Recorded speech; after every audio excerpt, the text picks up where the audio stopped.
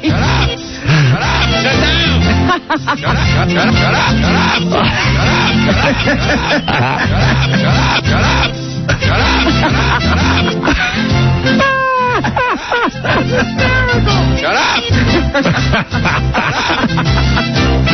Yeah. Java, you're on the air. Oh, no. Yeah, listen, this is Java, man. What are you doing? What are you doing to me? I know. Why do you got to do this all the time? Why do you got to rub my face in it for? I've been sad enough you left.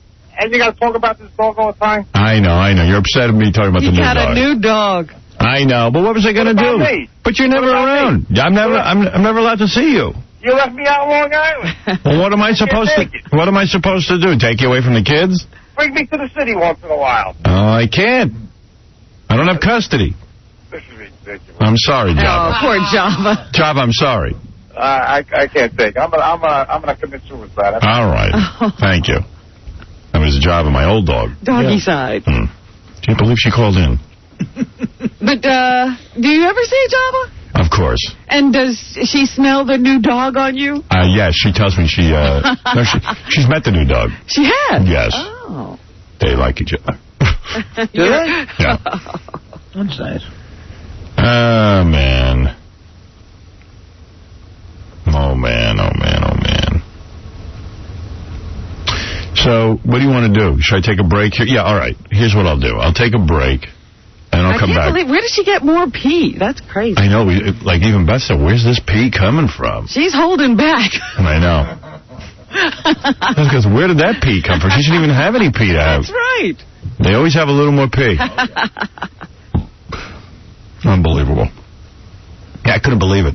It's like, wow, look at this. She's pissed. Yeah. Literally. I'm pissed. Hey, look, I mean, if my buddy put me outside while he banged his girlfriend, I'd crap on the floor. You know, I believe that. I would. Especially at 4 a.m. Yeah, nothing like banging and then all of a sudden you walk out. Shame, no, shame. That's not a good follow-up. And I know, like Beth was, like I left it. It was a weird feeling, like leaving, you know, like I'm a now bad you dude. yelled at, her little baby. Yeah, exactly. I'm pissed at you. And then I'm saying to Beth, you can't be nice to her now. You got to be mean. Stay away from her. Yeah. I was so excited that we had sex in the morning. Yeah, but now are you going to be worried that you're going to have a surprise every time you step out the door after banging? I think I nipped it in the bud, Oh, well, let's hope. Let's see. I'll report back to you. All right, we're going to take a break. And then when we come back, I'm going to report everything to you that's going on. There's so much going on. And but first, these words. Yay! Stuttering John with Yogi Berra. Hi, Yogi. Hi, can I ask a couple of questions? What's that? For WXOK Radio? Just a couple of questions? Can I ask you a question? What, me? Yeah. What question you want me to ask? No, I'm going to ask you. Okay. Did you ever see Mickey Mantle throw up? No, never have. Really? No. Oh, wow. How about, did anybody ever get laid in the dugout? Laid in the dugout? Yeah. What kind of question is that? I'm sorry. The Howard Stern Show. WBCN. Sunday night, February 23rd on WBC TV4. It's the Grammys live from New York City. And WBCN wants you to be there. Listen to Nick Carter this Friday for your chance to win a trip to the Grammys in New York. The nominees include Coldplay, Eminem, Dave Matthews, U2, Creed, The Foo Fighters, and many, many more. Listen to Nick Carter this Friday for your chance to win a trip to the Grammys courtesy of Orbitz.com. Visit Orbitz.com for the most low fares made easy. And catch the Grammys live Sunday night, February 23rd at 8 p.m. on WBC TV4. The Grammys, and you can be there from Orbitz.com at 104.1 WBCN. CBS Tuesday. Will a case of friendly fire incite an international disaster? One grave error, 3 young men pay with their lives. All new Jag, CBS Tuesday. I'm a master of excuses. I mean, if you're going to interview for a job when you still have a job, you need excuses to get out of the office, right? Mine ranged from dentist appointments to funerals. I went to a lot of funerals that year. Oh, the best excuse, though, is the old green apple quick step. Lower intestinal distress. Nobody asks any questions about the green apple quick step. They just say, ooh, too bad, hope you feel better. And that's it. That's probably about enough. Let's try this again without all the excuses.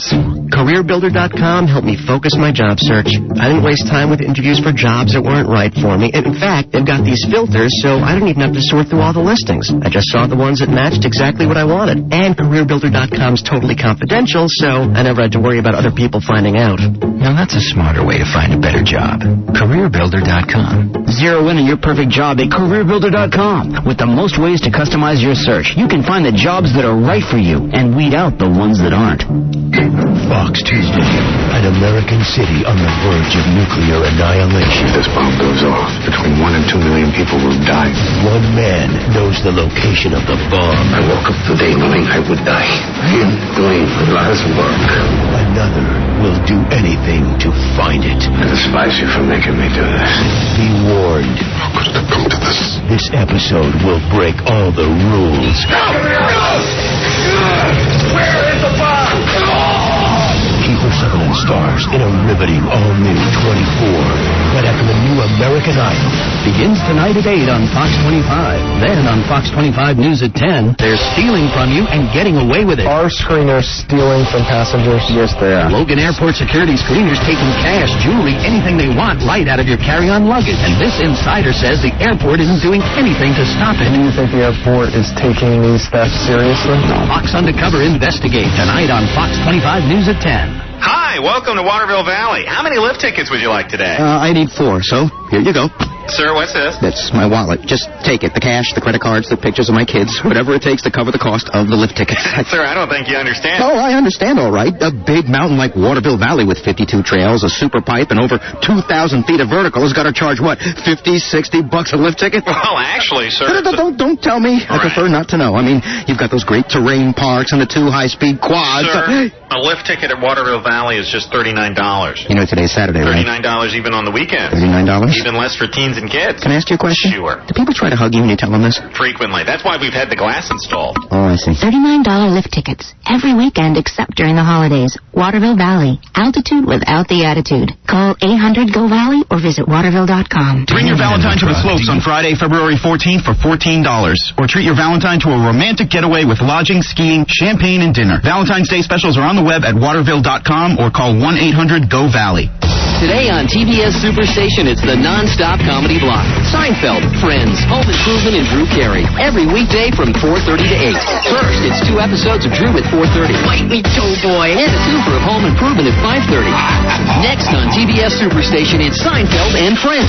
First on Seinfeld at 6:30. Kramer helps Jerry make a very hairy decision. I figured since she likes one hairless animal, why not another? Then at 7 on Friends, when his pals are in need, it's Joey to the rescue. But who's going to rescue Joey? You be my dancing partner? That's not prison lingo, is it? A second Seinfeld at 7:30, Jerry takes the concept of killer comedy to a whole new level. It was a joke! You don't think I killed him? And that's just today. Sure, you might find one or two of these shows on some other channel, but why bother? TBS Superstation is the one place you'll see them all together. Or one-of-a-kind comedies, all in one place, only on one network. The non-stop comedy block. Every weekday from 4:30 to 8, only on TBS Superstation. The new home of Seinfeld, Friends, Home Improvement, and Drew Carey. You need a new truck? Do you want a new SUV? Then get down to Ford Town. Bonnell Ford in Winchester. Since 1925, the Bonnell family has sold tens of thousands of trucks in the greater Boston area. That's because, as a fourth-generation dealership, they pride themselves on giving the customer what they want at a price they can afford. It's why so many of Bonnell's customers are lifetime customers. Get down to Ford Town. Bonnell Ford today and let one of the 12 Bonnell family members on staff make you a customer for life. This month only, Bonnell is blowing out the hardest-working truck in America, the tough Ford F-150. Bonnell has loads of F-150s in stock, and not one dealer in the Boston area can touch their price. Get down to Ford Town. Bonnell Ford, located on Route 3 in Winchester. Call 877-FORD-TOWN or shop online at BonnellFord.com. Plus, Bonnell has a huge selection of quality pre-owned vehicles. If you want a great deal on a new Ford F-150, trust the dealer that's been selling Ford since 1925. Call 877-FORD-TOWN or get down to Ford Town. Bonnell Ford, 877-FORD-TOWN.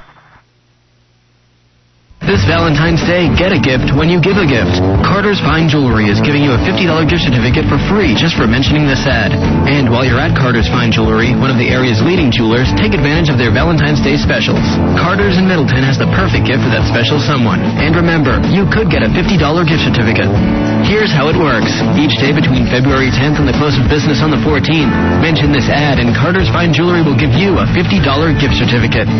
Plus, you'll be able to take advantage of Valentine's Day specials on diamond rings, necklaces, gold bracelets, or any of the fine jewelry that only Carter's can offer you.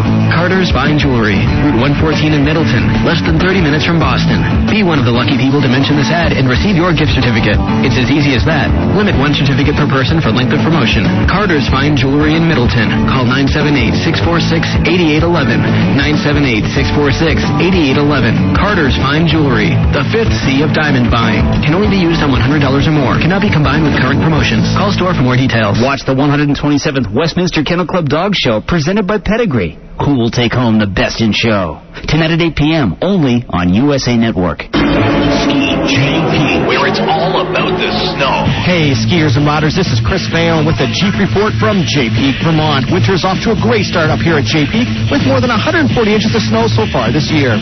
Pack power on all trails, sweet power in the glades. At J-Peak, it really is all about the snow.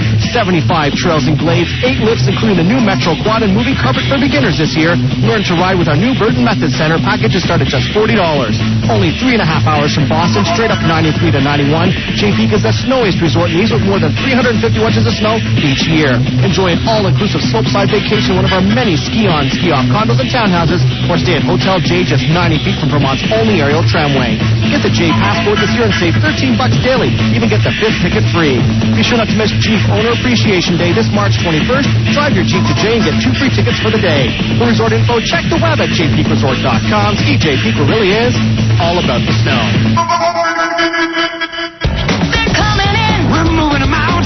This is the place. It's Danvers Chevrolet Buick Pontiac is the place for the most exciting, most value-packed President's Day weekend sale in New England history. Over 800 available new and pre-owned cars, trucks, vans, and SUVs with absolutely monumental savings. Like a new Chevy Cavalier, $98.93, save over $6,500. Or a new Pontiac Grand Prix, $14,995, save $10,000 on a new Tahoe 4x4. And used Auto Depot prices start at $39.95. And listen to this weekend, your credit as low as 0% will be approved by the #1 finance dealership in America. The David Perez Auto Group, including Danvers Chevrolet Buick Pontiac, have been named the Automotive Finance Dealer of the Year. That means nobody is better at getting it done for you, regardless of your past credit history. It's the most exciting and value-packed President's Day sale in New England history. But it all ends Monday night at Danvers Chevrolet Buick Pontiac, Route 114 in Danvers. Fox Tuesday, an American city on the verge of nuclear annihilation. If this bomb goes off, between 1 and 2 million people will die. One man knows the location of the bomb. I woke up today knowing I would die. I am doing a lot's work. Another will do anything to find it. I despise you for making me do this. Be warned. How could it have come to this? This episode will break all the rules. No! Where is the bomb? Keeper Sutherland stars in a riveting all-new 24. Right after the new American Idol. Begins tonight at 8 on Fox 25. Then on Fox 25 News at 10, they're stealing from you and getting away with it. Are screeners stealing from passengers? Yes, they are. Logan Airport security screeners taking cash, jewelry, anything they want right out of your carry-on luggage. And this insider says the airport isn't doing anything to stop it. Do you think the airport is taking these thefts seriously? No. Fox Undercover investigates tonight on Fox 25 News at 10. It's Valentine's Day. Fill it with love, laughter, and the most unexpected gift imaginable. Name a star after someone. It's unique and memorable. For $48 and a call to 800-282-3333 or visit starregistry.com. The International Star Registry will send that special someone a beautiful personalized gift, and the new star name will be recorded in book form in the U.S. Copyright Office. Call the Star Registry at 800-282-3333 or visit starregistry.com for the gift that shines forever. Budweiser Unplugged True Music Series, live at the Place. Join us for 5 hours of best live local music featuring Justin Beach, John Bowser, and more. Other guests have included Goo for Life, Greg Luttrell, Tom Gorello, The Irresponsible, Dick Fiskus, The Other Kim, Derek Trenholm, and more. Every Sunday from 8 p.m. until 1 a.m. at the Place, 2 Broad Street, Boston, 617-523-2081. True Music Live, brought to you by Budweiser, the King of Beer, and Boston's Alternative Rock, WBCN. It's the #1 romantic comedy of all time. My Big Fat Greek Wedding is now available on DVD and video from HBO Video. Ebert and Roper Other Movies rave 2 thumbs up. My Big Fat Greek Wedding, now on DVD and video wherever videos are sold. Could you have thousands of dollars somewhere you don't even know about?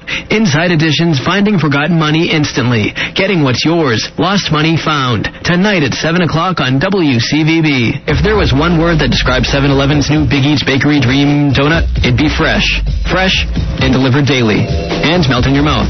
Okay, 9 words. At participating 7-Eleven stores. What is this? Vermont Teddy Bear. Oh, Vermont Teddy Bear. Yeah. VTB, I call them. Vermont Teddy Bear. They're good. They're good. Valentine's Day this Friday. We are running out of time. Please pick up the phone and call Vermont Teddy Bear. But yes, they can still get the bear there on time. Yeah, you could even wait till Thursday night and they can get it there. But you know what? Do it today. 1-800-829-BEAR. Speak with a bear counselor. And what they'll do is they'll come up with a specialized bear just for you and your situation with your girlfriend, your wife.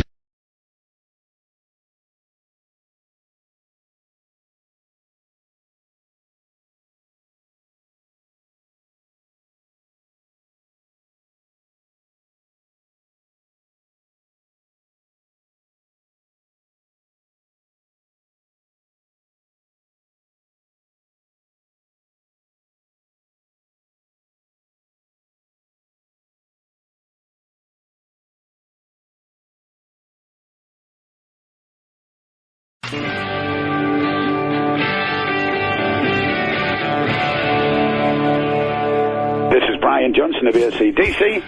We just finished a gig the night before, and me, Angus, and Malcolm were absolutely wrecked, you know. And I remember Howard saying Oh, guys, you going to sing or what? And we're, geez, 7:30 in the morning. I would give her a brick. And he's going, come on, man, come on, we're going to sing.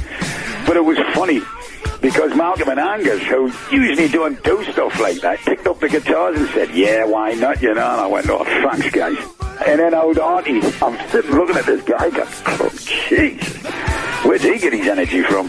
Why that was never a #1 hit to start recording, I don't know. Well, singing You Shook Me All Night Long off 1982's Back in Black with AC/DC, it was just a lot of fun. It was great. They're like fidgets, AC/DC. People, they're so small. They're tiny. And Brian Johnson, the lead singer, is about 5'4", and he towers over the young brothers, Malcolm and Angus. And they were there with the most puzzled looks on their face. I think Gary's confirmed that they were not thrilled with me. They just found me to be an annoying American slob. And, but fuck them. I don't care.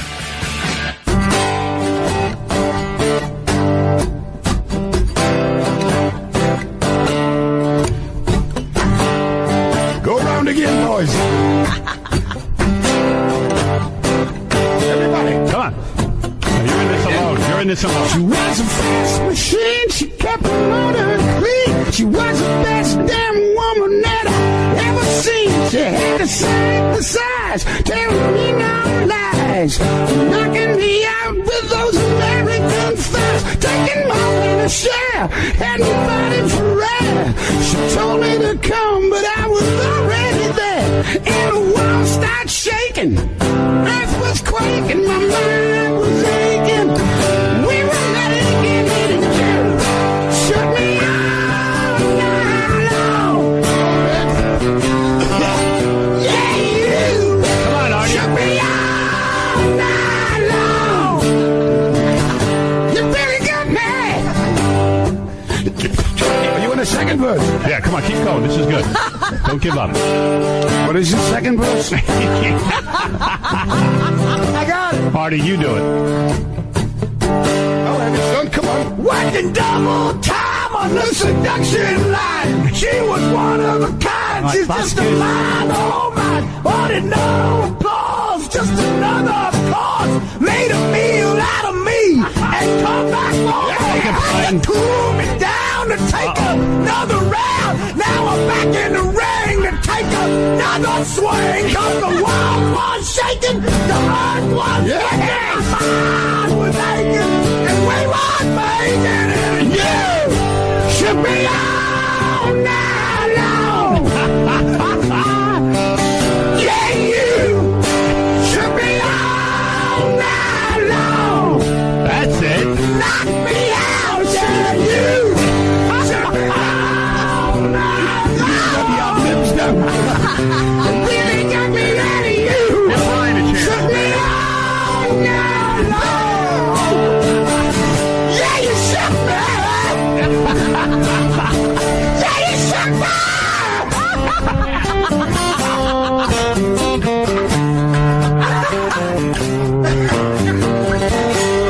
Somebody get me a doctor. Artie's going to collapse.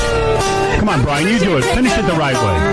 You shook me all night long. All right, son. Uh-oh, he needs help. Go ahead, Artie, you're on. Yeah, you shook me all night long. Let me shake it at you. All night long, fire! Fire the cannon. Yes! Close the mouth, you rock!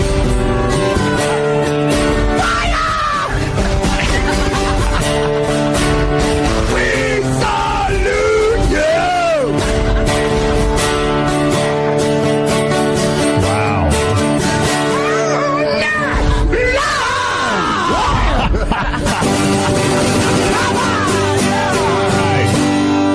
Excellent. Get me a beer!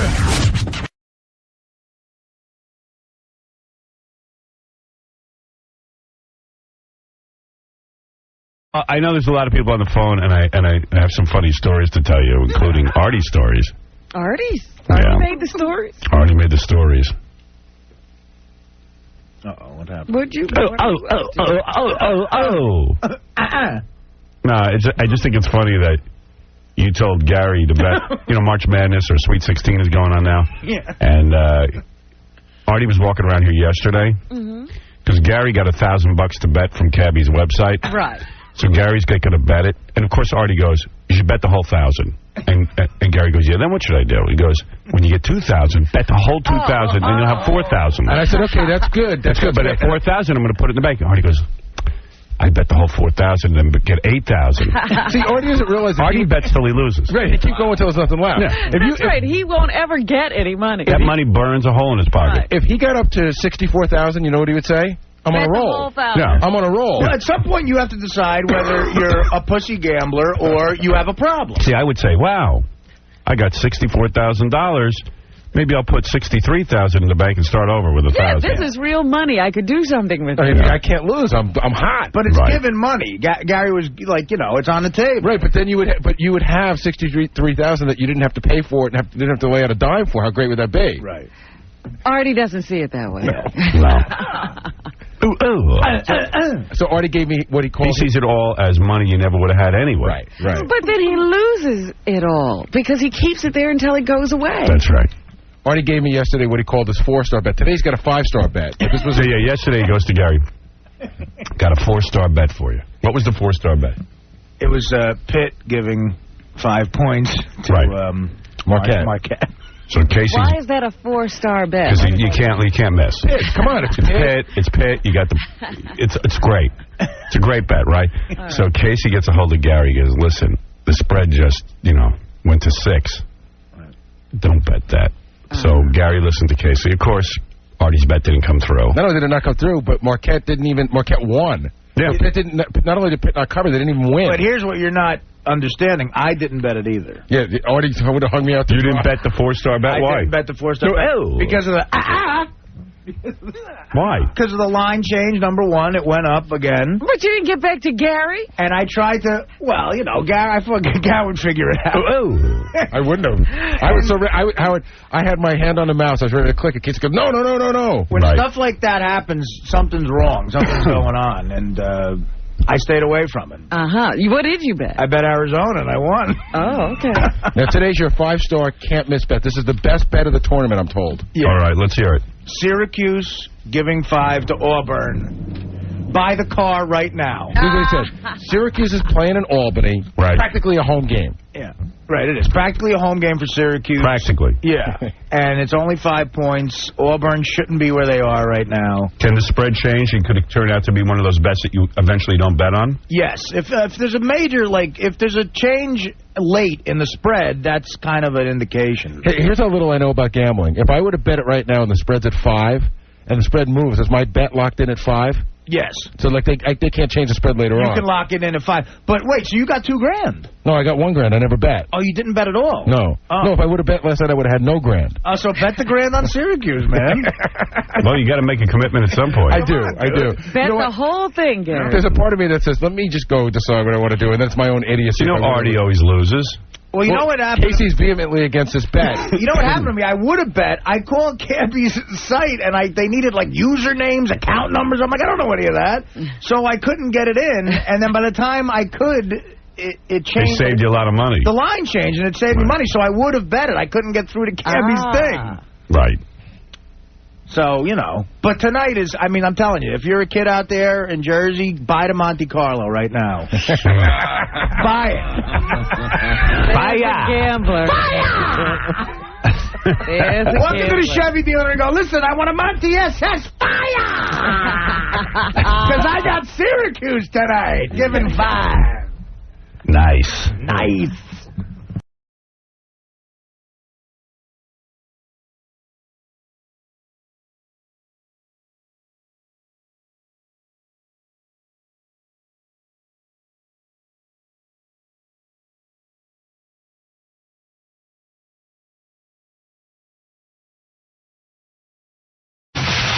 So much to talk about. I don't even know where to begin. Brian, you're on the air. Hey, how are you? Hey. I blew it. I blew the mortgage money. Followed Artie's advice. You know, I heard Artie's surefire five-star bet. This Go is into the one the he announced. dealership in Jersey. Take the Monte Carlo. Right? This is Friday. Yeah, well... Yeah, well... What was the bet? What was Auburn even doing there? Syracuse giving 5 to Auburn. And it was almost a home field advantage. Well, they played up in Albany, Yeah. And Syracuse won the game. But? By a point. Oh. So they lost on the spread. Gary sent me a note. I took my $1,000 that I got from Cabby's website and blew it. I bet on it. And you know how 5-star Artie bet? You know how stupid I am? Because the bet the night before, which was the 4-star bet, Artie lost. And at that point, I should go, maybe Artie doesn't know what he's talking about. But Artie gambles regularly, and I don't. And he said that this was like... Free money. He told the kids in New Jersey, go order your Monte Carlo. Yeah, go order them today. And he was so sure of it. And Casey kept going, you know what, when a bet's too good to be true, it usually means it is. And Casey goes, I don't like that bet. I mean, Artie loses almost every bet. Why would you bet with Artie? Well, because Artie's up for the tournament.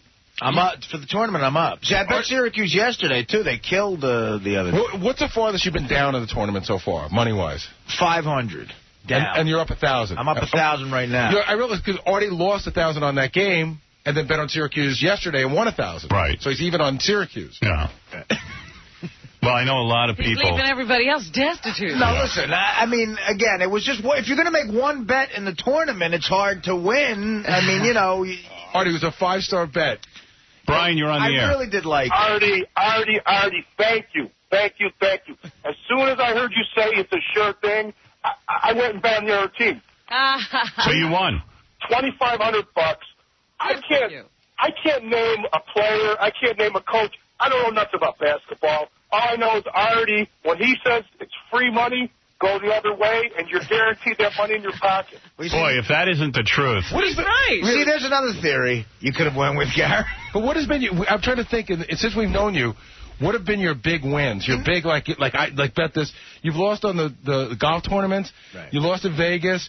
You lost on the basketball. You lost in the Super Bowl. You lost on Tiger Woods. You lost everything. In the couple of years I've been working here, I've been honestly worse than I have in the past. I mean, the football pool especially was really bad. That was, I mean, I never. Did you bet it, Casey? Yeah, actually, I'm killing this tournament, dude. You are? I'm so up. It's ridiculous. Yeah, but you didn't bet what Artie did he? No, I didn't. You know, there was actually talk around the office that actually Scott Salem bet on this game, too. Did he? Did he take Is that true? He said he was going to on Friday. So the double whammy? You know, I'm going to take Artie's advice. 5-star bet. Let's see. Amount the money for anal, $250,000. I'm down $250,000 for the... Need to make a money on Scotty Jr.'s... Tom, you're on the air.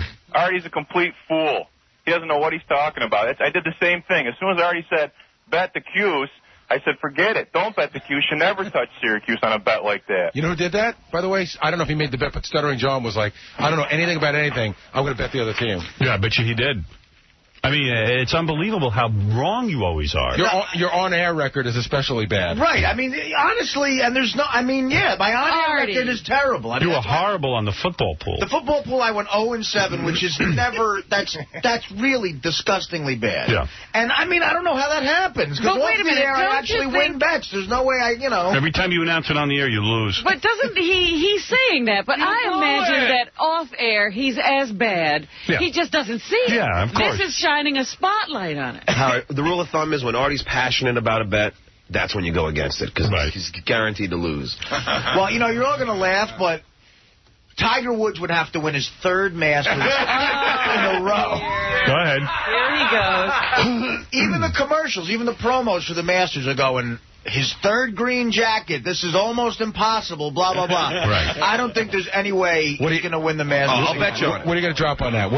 This is a good bet. 5,000. I don't know. I'm thinking, yeah, 5,000. This is a 5-star. See, if I was you, I'd put 10,000 so you could make back the 2 5,000 bets you lost on Tiger Woods. It's actually 15,000 because there was another one before you got here. See, if you're so sure, put the 15,000 down, then you'll be even on your Tiger Woods bet. Tiger Woods has cost me $15,000. That's right. So that's what you need to bet. So there's no way he's going to win a third green jacket. Even the commercial is telling you that. I really don't think he will. Right. So what are you going to bet? So, I mean, will you bet the house? That's a month away. That's a month away. It depends on how I do on this tournament, actually, because we still got the Final Four coming up, and it has nothing to do with how you do it. Yeah, really. What is the tournament? Vegas. That's so true. I know. Because in a month, he's going to be so passionate about it, the tournament will not affect you whatsoever. I plan on having a big Vegas. When we go out to Vegas, I plan on shooting craps, which is my best game. Right, that's going to be the big one. And taking time. If I take my time with craps, I make money. Right. Take your time. That was like one of the worst odds in the casino, craps. I know. He's got to take his time, which means he has to be there all day and night. Yeah, he's going to be planted. I honestly apologize to guy. I feel bad. It's like, listen, I'm my own man. I thought it was a good bet on the surface. Yeah.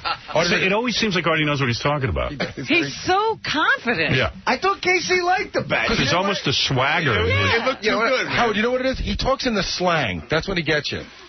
Q's at home, it's not Syracuse, it's Q's. Yeah. He sounds like a guy who studied. He's like those financial analysts who always get it wrong. Yeah, you know what I mean? But they seem to know. Yeah. He's got a confidence about it. He's like one of those guys that uses like the team nicknames to really get you in. He goes, I'm telling you, the Hilltoppers are a shoo-in. You know? Artie's advice has led to people's suicides, whether you know that or not. Yeah, go ahead, Robert. Robert, you're on the air. Hey, Howard. Really good special on Friday night, Jerk Off. Wasn't it great? Oh, it was great. I'll tell you, the most disturbing thing was seeing what Jeff the Drunk looked like. Yeah, Jerk-Offs, hope everybody watched Friday night. Oh, it was great, man. Yeah, that was a good... show. I love the way it was all cut together. Good job from the E-Crew over there, doing some real good work. Thank you. Yes, Thank you. Eddie, go ahead. Yeah, the Jerk Off, the Scott scene where he just goes berserk is just absolutely hilarious. I know, it's one of the things that'll stay with you when Scott is charging down the hall right at the camera screaming. That's just some classic. The what? That's just classic. Yeah. But Howard, can I get back to, you guys are talking about how John and Gary do like a All right, I got to go. Guys who can't talk, I just have no patience for them. They shouldn't call. I got That's classic. You know what was great about the jerk-off thing? I never saw the video of Scott going nuts. Yeah.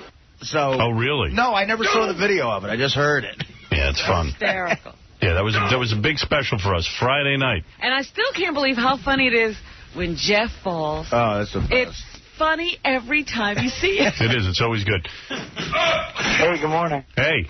Hey, you're right, Howard. Hollywood Square sucks. Thank you. Good morning, Robin. Good morning. Advice for Artie?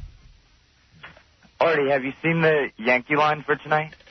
No, I haven't looked at it. No. Come on. Do you bet baseball? I do, but not that much. All right. Not that much. Yeah, he doesn't like to bet baseball too much. I mean, sometimes. I like to bet pitchers. God knows what must have happened on his baseball bets that he doesn't like to bet it that much. Away from yeah, something horrible must have happened. Yeah. Hey, Howard, it's been confirmed Scott Salem did bet on the game. He wouldn't even come in here and tell us. Coward. I wonder what he bet. How much did he bet? I think he bet his house, his new house. I think he had $500 to play with, and I think he put all of it down. Yeah, he's trying to make that $250,000 you lost. How much did you bet? 150. Oh, okay. Doesn't matter. Scott bet it. You got to lose. I just had to prove that I was the biggest loser on the show. Artie, you just don't even come close to me. Scott, you're so great on mic. When you talk, it's unbelievable. The energy in the room just gets elevated. I know. I just had to prove what a loser I was. He's so dynamic. Yeah, I didn't bet the whole thing, though. I wasn't a total loser. Good. I love when Scott knows something we don't know. Because Casey goes to him, so Scott, come on, did you bet the game? What do you think? And he makes that look. Did you bet the game? What do you think? Did you bet it? I bet it. Yeah. He nods. Closes those eyes. Defeated. What do you think? Let's go to Mike. Mike, you're on the air. Howard, are you going to replay the Jerk-Off special again? Did you see it? I saw the last 10 minutes of it. I missed it. See, there was no excuse. I promoted that thing to death. Yeah, you're right. I knew there was going to be a guy like you who didn't watch it. See? I was waiting for it on the couch. I fell asleep. Then I woke up. I was old. It was really worth watching. But, Robin, are we replaying that at all? I think we're going to try and get that on Saturday. We'll have that as a power hour on Saturday. What time is that, 11? 11 o'clock. All right. Cool, thanks. Thank you. Might want to tell E to promote that a little bit. If you laughed. That was funny.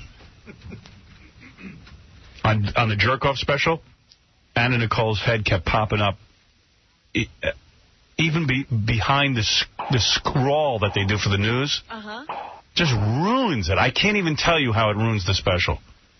He is making me mental. They just don't care. They don't care. Well, actually, they do care about everything but the Howard Stern show. Imagine if you tuned in to, let's say, Survivor, and the entire time they rolled the news or something underneath it. Right. You would go berserk. Yeah, and you're watching Friends. You're looking for a little levity, and they're scrolling war news. It makes no sense. They're trying to be like the news stations. News stations are news. Right.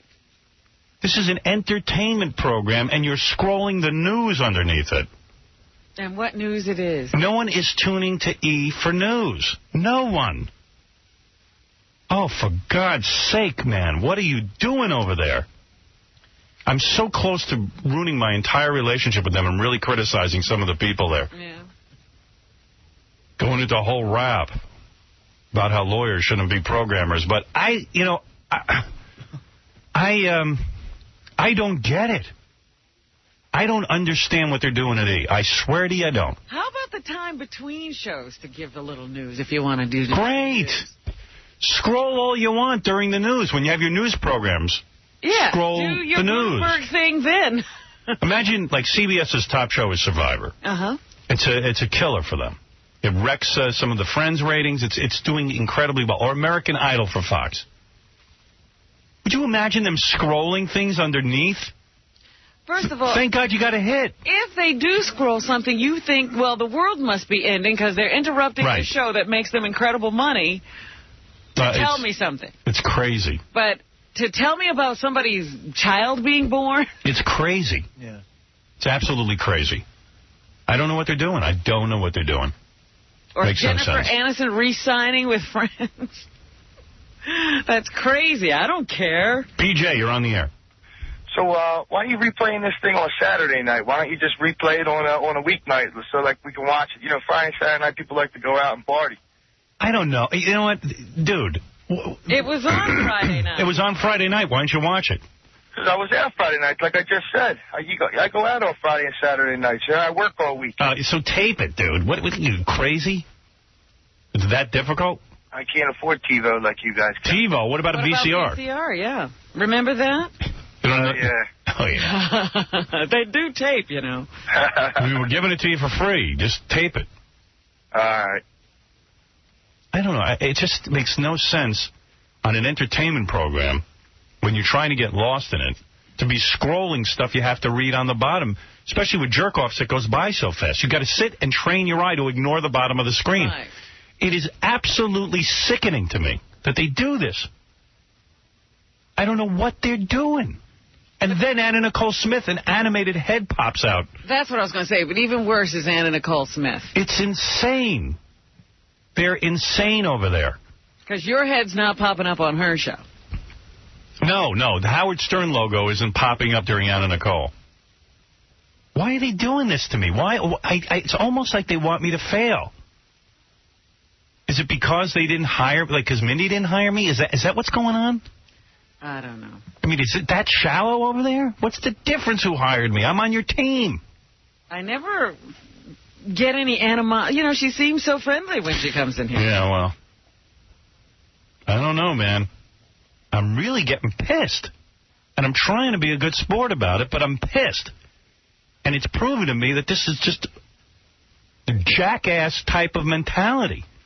If you're wrong, admit it. Dr. Gonzo, you're on the air. This has become a war now. They won't listen to me on it. Yeah, Howard, do you know that E promotes every show on E except your show? Oh, I know. What am I going to do? You're not even mentioned, man. All right, don't throw gasoline on the fire. Mike, you're on the air. Hey, Howard, on the scroll with Anna Nicole, they had her dog bark. Oh, it's a whole cartoon going on. Yeah, and then it jumped off the screen like, it's crazy. So that's why you're trying to watch Jerk Off and hear what's being said there. You got Anna Nicole's dog bark. Yeah, and sometimes Anna Nicole's dog will jump up and Anna Nicole will chase the dog. Don't ask what's going on. You're trying to watch a show. Yeah, and the nuance is totally lost in our show. Right, and Anna Nicole, man, she's at it. She's finished.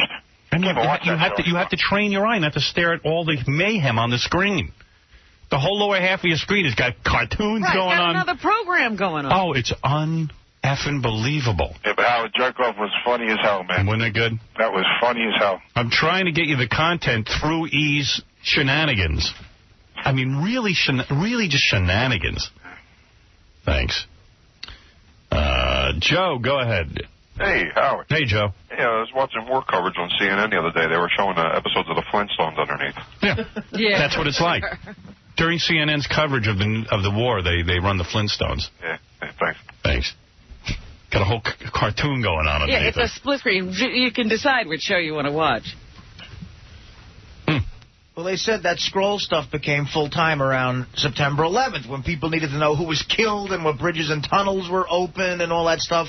Important things. So E felt they had to follow suit on that with showbiz news. Right. Entertainment news.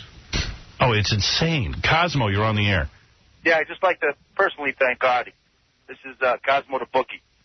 I tell you what, we had a ton of money called in on Syracuse that our offices had layoff bets to other offices just on Auburn because we just couldn't cover everything. It was almost... I tell you what, Artie, I'm going to have a great weekend in Vegas when I come out there to see you guys. Petro, you're on the air. Hello. Hey. Howard, what's up? It's Petro. Hey, did you see that new movie, Head of State, with Chris Rock? No, I didn't get to see it. He gave you a free plug. Oh, yeah? Yeah, with the wrestling scene, somebody yelled out, vote for Howard Stern or something. Chris Rock movie came in #1 at the box office. A little soft, though. A little soft. It wasn't that great, though, Howard. It was all right. It wasn't great. Yeah, it got bad reviews. It got Chris got a 1-star review in the Post. I noticed you didn't bring up the reviews while he was here. Yeah, I was debating it, but everyone was hammering him pretty good. And I mean, the guy... I don't know what it is with him in the movies. It proves that coming in #1 at the box office proves people do want to see Chris Rock in a movie. Yeah, I'm dying to see this guy, but he's getting bad scripts or something, man. They got to unleash him a little bit more. Let him, you know what I mean? He's got to do more. Well, he wrote it, and really, what he's got to do is less. He shouldn't be a director. He shouldn't be maybe he can write, but he wrote Down to Earth. He did. Yeah. Well, then he shouldn't write. Yeah, and if you don't mind, change the subject real quick. Tony, you're on the air looking for a plug. Yeah, Tony. Hey, I got a solution for your problem, and I know he sucks, but what I do usually, I cover the bottom of the screen with the piece of cloth. So you don't look at that stupid thing. Can you imagine this guy has to cover the bottom of the screen with a piece of cloth? And what I'm thinking is television screens aren't that big anyway. Why are we losing part of the picture? Oh, it's insane. They suck, Howard. They suck. Yeah, I'm starting to agree. I mean, it's just, we put so much work into this jerk-off special, Robin Rudzinski and the whole crew back there. They did a brilliant job. And what can I do? I mean, it's crazy. Yeah, Kim, go ahead. Howard. Yeah. You sound like a pussy. Stop complaining. What? You're nagging like a Jew. Cut it out. Shut up, you. I gotta use the C word. Just believe me when I say the... What? You can't think of a name for me because you know what? I can't say the name for you because of the FCC, but you're a C. You know what a C is? I know. You're a sunt. You're a sunt. That's as close as I can come. I'm a #1 fan, but you friggin' sunt. all the time now. I'm complaining about something so that when you watch my TV show, you don't have to see a scroll across the bottom. How much? I'd rather listen to you than view you. But just shut up. How much do you weigh, you fat son? I hate you. No, you don't. Oh, I do. I hate you. You're such a cow. I hate you. Get off my phone. No. You're gone. You're history. So dumb and smelly and fat. Gross. Pig. Go count the warts on your vagina, you animal. What a freak. Not you, Casey, the woman on the phone. I gotta take a break.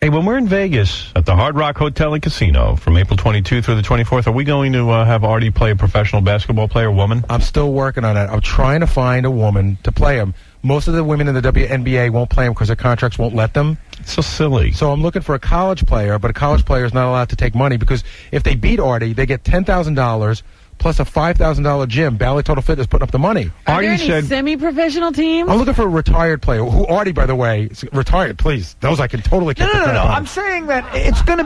The point I'm trying to make here is it will be a competitive game. I feel unless it's like a star, the star WNBA chick, obviously, but a 6-player off the bench. I had a conversation with the guy at the Liberty. There's a 6-player off the bench. Artie said to me, "It's a woman. I can beat her." All right, Artie. And me and the guy from the last words. Me and the guy from Liberty were talking about how the 6th woman on the bench would just pummel him. All right. I think tomorrow Artie's racing my dog. That's right. Yeah, that's happening. That's tomorrow? That's tomorrow. Maybe once that reality check comes back, Artie will have a new view on this. I'm in training for that right now. How long's the race, by the way, between you and Bianca? I heard it was 30 yards, which I think works to Bianca's advantage, but that's okay. Do you know Bianca's full name? Bianca's full name? Yeah.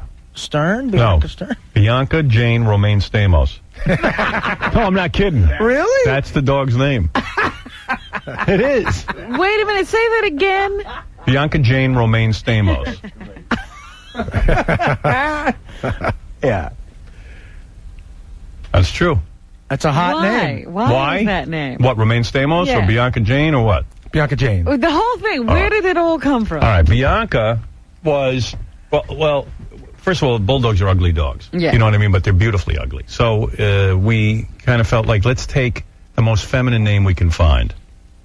So there was a stripper at Scores that dated Ralph. Her name was Bianca. And we used that because that's funny. Yeah. Then Jane, because that's what Beth originally wanted to name the dog, because of her grandmother's dog was Janie growing up, and so she wanted that. Fine, Bianca Jane.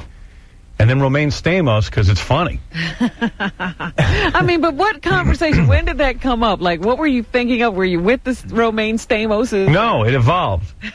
When we would call her to come take a walk, we'd go Bianca Jane Romaine Stamos, and then that's became the name. So when I taunt her tomorrow at the big race, you say Bianca Jane Romaine Stamos. I'm going to use the full name. And she knows that name. You could throw her off if you just call that name. She'll start running to you instead of running her race. Right. And she spells Romaine the same way Rebecca Romaine Stamos does. Well, that's good of her. Yeah, with the J. R-O-M-I-J-N. Romijin. So. Can I ask you, when you get a dog, is there official paperwork where you have to fill out a name and everything like that? Is that what's on there? Yeah, Bianca Jane Romaine Stamos. That's it. You got to name your dog something. Right. What's a more prestigious name than Romaine Stamos? Well, it certainly is hoity-toity. That's show business royalty, then. Mm-hmm. So Artie's we're gonna get a basketball game going when Artie's out. I'm still looking for somebody, but if there's anybody out there who played college basketball. What about a high school senior? No. We're looking for somebody who played college ball on a really competitive female level. Female, maybe didn't make it to the pros, but still very good. But why wouldn't a retired female basketball player want to do it? We're working on that. In fact, you know who really wanted to play Artie, but her ankle's hurt? Who? Cheryl Miller. You're kidding. She would have loved the idea. She's not hurt, Robin. She's scared. Reggie Open Miller. your eyes. Reggie Miller's sister. Who's a phenomenal basketball And what's player. her excuse for not being? No, she's hurt. She's been hurt for like 6 months. She messed What's up her wrong with ankle. her? She's hurt. She's hurt. So let her. So she's that good. She should be able to beat Artie. No, she's hurt. She wants it. She wanted. What's wrong with her ankle? With her? I didn't get all the details. 6 months, her ankle hasn't healed. The answer is she's not playing Artie. The answer is she's scared of Artie. That's right. No. She's the going to answer actually. is she saw my fadeaway Wait a second. jumper. What injury you know lasts more than 6 months? Maybe 3 months. I don't know.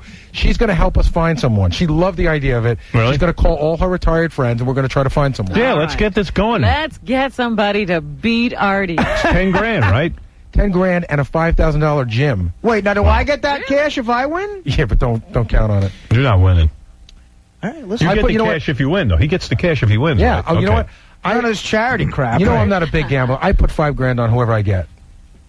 Against you. You would? I would, too. $5,000. Yep, I would. Well, you ain't getting it out of me. I'll bet on that. Look, man, I'm just saying that it'll be competitive. Especially, it'll be competitive, and a retired WNBA chick. I thought the same thing you did. I played one. We should get him that chick I played. But you know what? She's probably hasn't played in a while. I can't remember. Yeah, that was 7 years all of a sudden you're backpedaling. No, she still kick Artie's ass. She had. What did you? Is this chick who dated Gretchen? Let me talk for a second. Okay. It's a chick who dated Martin Landau. She wasn't Martin Landau's age. Come on. I was going to say. She was a young chicken. Right. She played college ball. Yeah. She's about 6 feet tall. Okay. She kicked my ass. I mean, I suck at basketball, but she kicked my ass. It was like he wasn't even there. No. She totally hacked me, too. Is there going to be a ref for this? Official? Yeah, absolutely. I don't want these broads getting inside with the hands. I'm going to get a ref. Artie, so worried. Oh, listen, I can't wait. I love it. What's up, Tex? Tex? Yeah, just the idea that Artie thinks he's going to beat a professional female basketball player, it just shows that his brain doesn't work properly. You know, I mean, come on. This guy, you know, he get the cocaine addiction and the 6 slices of pizza and, you know, the over-gambling. His brain, for the encyclopedia it is, Howard, it just doesn't work properly. Hey, he's willing to take it on. He thinks he can do it. Yeah, go ahead. Hey, Artie, I you know, that's great what you're doing, but some of these women are like men. Right. I mean, they're about, like, over 200 pounds. I mean, they're probably about 6'3", 6'4". He says he can win. He's going to get his ass kicked. Look, if I'm, first of all, I have a good outside shot. Would you play a 7-foot Russian? Woman? A chick? A 7-foot Russian woman? 7 feet? Yeah, I got a possibility of one of those. And I heard she looks like a runway model. Well, 7 feet is, you know. Yeah, but maybe that now, means... don't backtrack. But it's a one-on-one. That means if you got an outside shot, you got to beat. Yeah, but 7 feet, if she... look, y'all get whatever chick you can get fine, but a 7-footer is, I mean, come on. Yeah, I was looking for somebody... That's a monster. That's a monster. I was going to... Yeah, but you should be able to steal the ball from her when she's, like, backing in to dribble. Right. Because she probably has no outside shot. She's got to get close in to do a layup. What she's going to do is, like, what they call posting you up on, and then she's just going to turn around and do a layup. Right. How tall are you, Artie? I'm 5'10".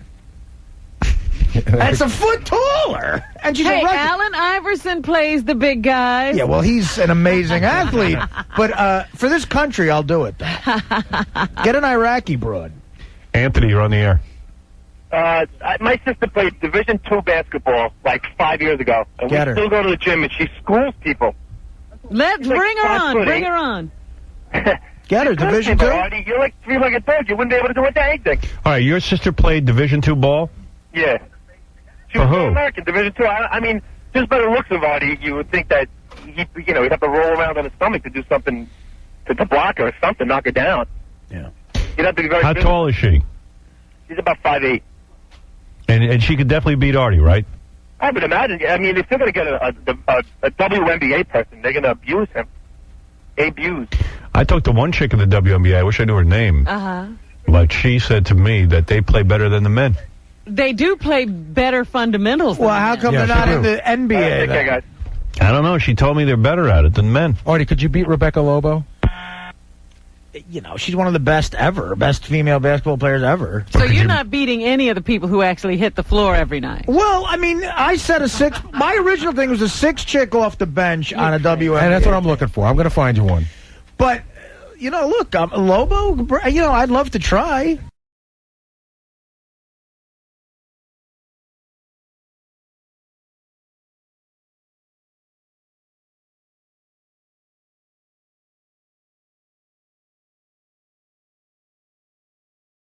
Yeah. What do you say? Hey, everybody. What's happening? Hey, now. Hey, now. Hey, now. Hey, now.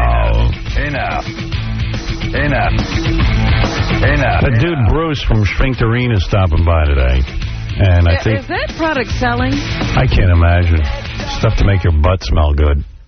It's like a breath mint for your ass. Wow. It's a breath mint for your ass.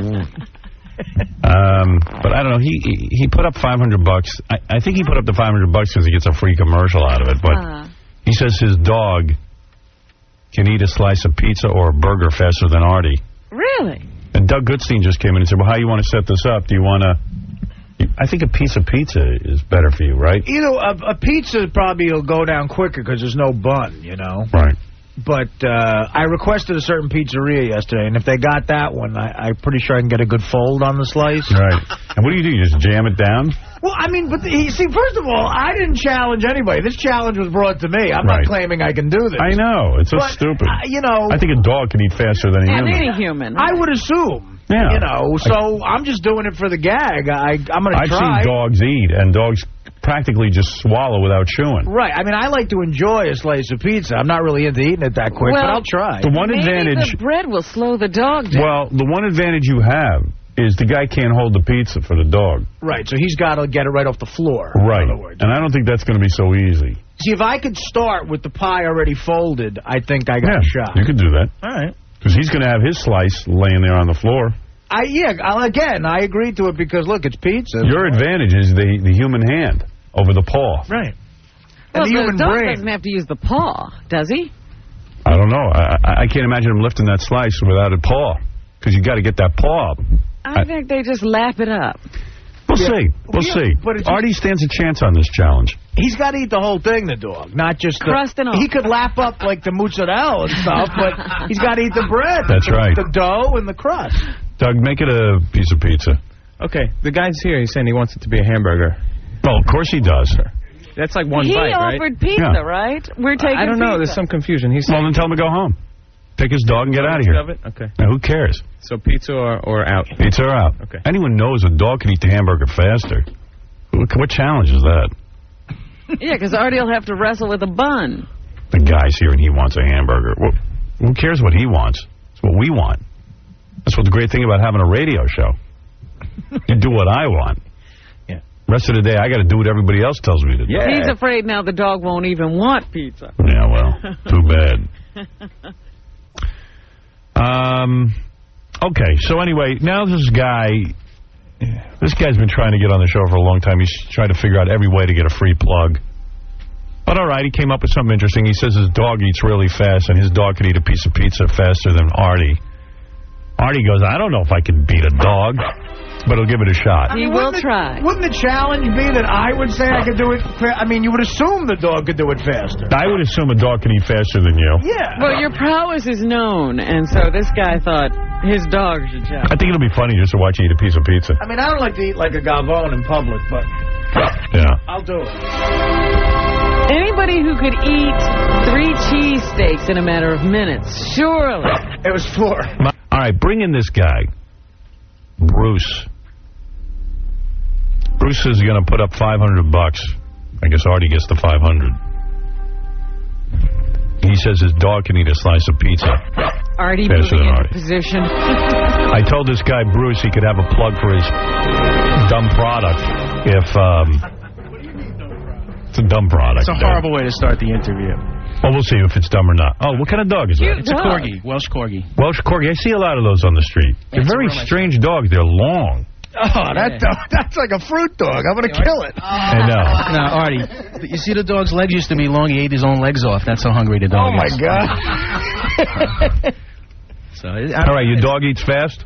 Dog eats fast. That's a good-looking dog. All right, if your dog can beat Artie, I'll give you a plug. All right, that's what we're here for. And I got 500 large. And I have some extra action. I got some action with Ronnie outside. And anybody else who wants some more action, I got cash. Artie, by the way, doesn't know that he can beat a dog in terms of eating. I didn't really ask for this, but I'm willing to try it. What's the dog's name? The dog's name is Buster. Buster. Yes. I want to interview the dog, but he won't talk. Yeah, he'll talk. Buster looks like he is hungry. He's wondering, where the hell... Howard, I haven't fed him in 3 weeks. Is that true? No, I didn't feed him last night. He'll eat Artie. You didn't feed him last night? Yeah. You think Buster's All right. Now, you can't help Buster. The only advantage Artie has is that he can hold his slice. Okay, can we fold the slice as well? Artie's folding the You slice. can fold a slice. If the dog Doug, you can fold fold a slice. Don't give it to the dog to fold. If the dog could fold a slice, let him fold it. I'm a human being, and this is the advantage I have. I'm folding. That's Artie's advantage. The dog should be able to beat Artie. Well, yeah, they're not holding the You can't pizza use for your the dog. hands then if the dog can't fold. Yes, he can. Your dog can use his hands. All right, you know what? I have complete confidence. All right. So there's no problem here. On your mark, get set. Hold on.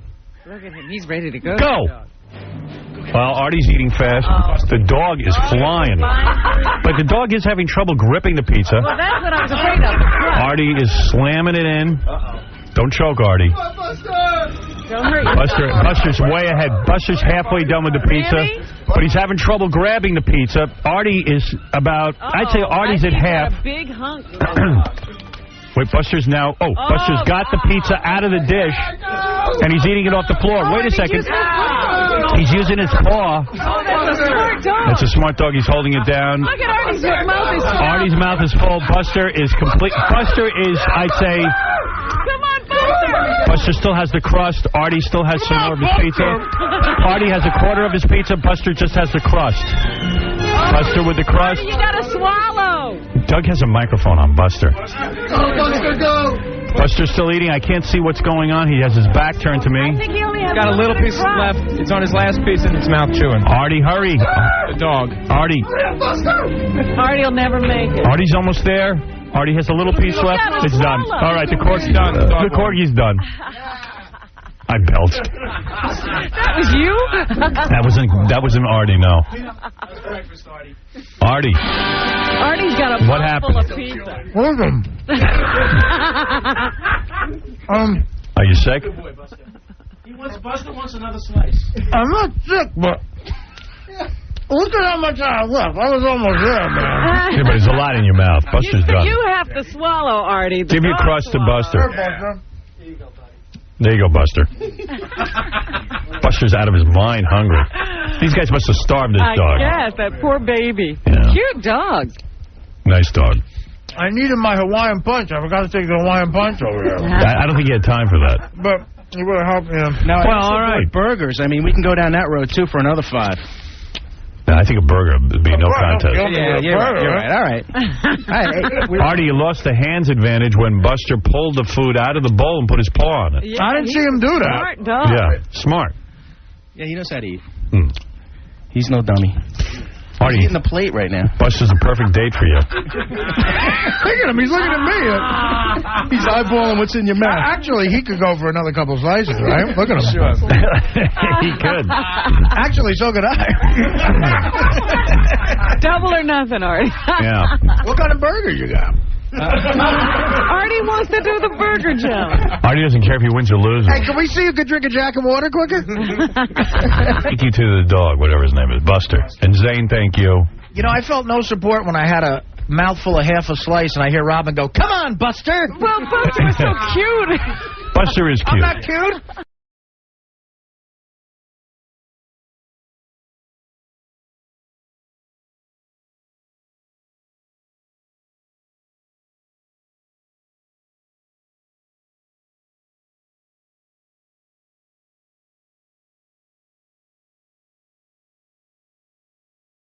Then we're in Vegas. They want to have more meetings. Oh, boy. Because our agent's coming out there. And when he gets out there, he gets bored. And he wants to have meetings, but he forgets that I have to work. Right. You'll be doing a show. Yeah, I'm a little busy. So. You'll be splitting eights. Yeah. Well, I want a little time for that, too. Of course. I need to split some eights. Because you're in Las Vegas. When you're down and out. All right. Please, enough. All right with that guy. So how'd your meetings go? All right, I guess. There's a movie I have a shot at getting in. Oh, so you were out there auditioning. Yeah. Well, just like a meeting type thing.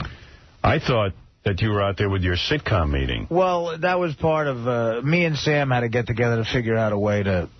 The network did what they call rolling it over till mid-season. What does that mean? I think it means it's dead. Oh. Why, they didn't like the... What did you do? No, I don't think they think that I'd be likable in a sitcom. I agree. So I'm going, what do I have the deal here for? Yeah, what? They actually said that to you? No, I think in an indirect way that's what they say. Because in the sitcom, I play a guy who's kind of like a road comedian, you know? Right. And they want me to have a girlfriend in the show.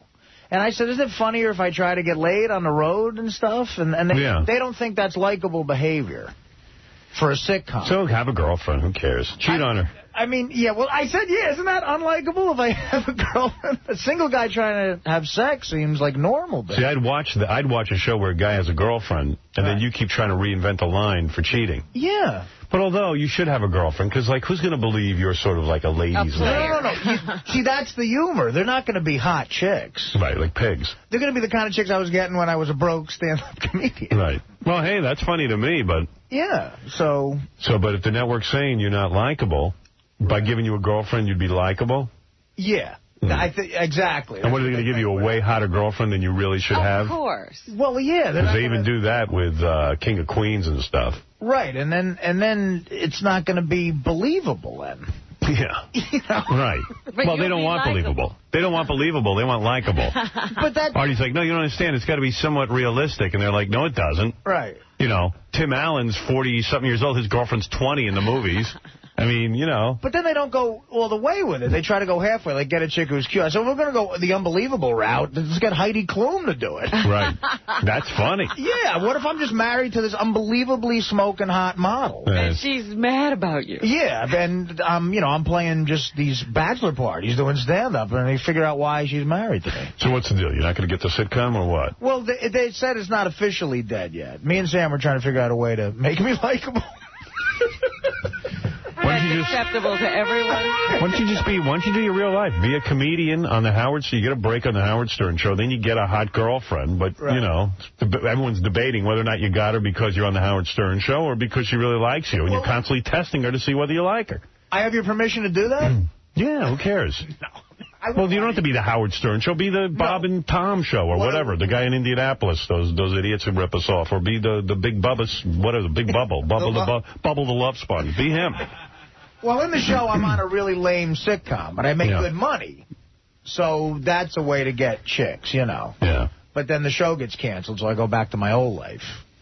So let me think this through. You get a sitcom. Right. And you get a hot chick, and the whole time you're debating whether the hot chick really wants you for you. Right. Or she wants you because you're on a sitcom. Yeah, that's part of what this guy goes through. And I like that. And then the sitcom gets canceled. Go ahead. And then I have to go back to my old life. Well, no one wants to see that. See, that's a problem. That's a downer. No, but it's like I have to do these really bad gigs to keep up the money. No one wants to see that. That's a downer. Yeah, I'm getting depressed. Just be on a sitcom and be a successful sitcom, and you can't figure out whether this chick likes you for you or not.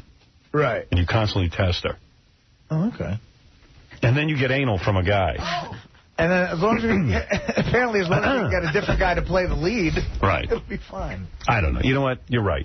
Sitcoms are not for you. It's hard. You and Sam work it out. You know you know what? Why am I busy in your meeting, in your dreaded nightmare? Hey, thanks, man. Can we meet today from 2 to 6:30? Did you work enough yesterday? Yeah, and this is what my meeting was like. Well, you know, rock and roll high school, so then the girl takes it, and I'm like, ah. It's a lot of work, man. It is. Trying to figure out, you know. I just want someone to go off, write it, and I'll collect a lot of money. But Artie said he might be up for a movie. A week ago, he was saying he thought his movie career was over. Yeah, look at you. What movie you up for, bro?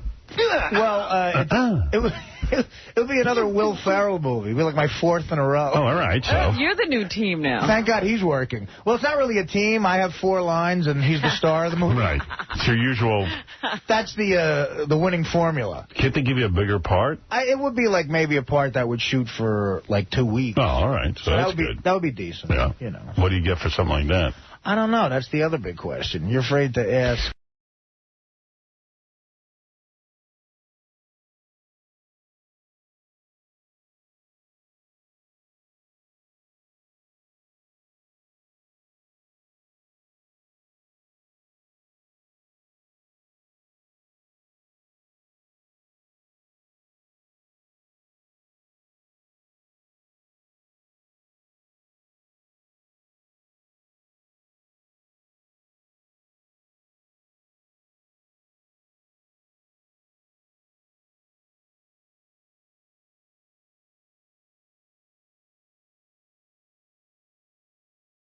Called Las Vegas, Las Vegas, Las Vegas. Jennifer Holloway, Jennifer Holloway, Las Vegas. take the call. What's your name, scumbag? Excuse me? What's your name, fat buddy? This is... Well, no I admire your honesty. What are you looking for? Do you suck d***? 1, 2, 3. Well? What's your name, fat buddy? What's your name? Gomer Pyle. Oh, really? And how are you doing today? What have we got here? A comedian. What's the matter, sir? Do you suck d***? Good evening, Frank. Speaking to help you, please. What's your name, scumbag? Who am I speaking to, sir? Gomer Pyle. Huh? Gomer Pyle. Okay, what can I do for you? Do you suck d***? Okay.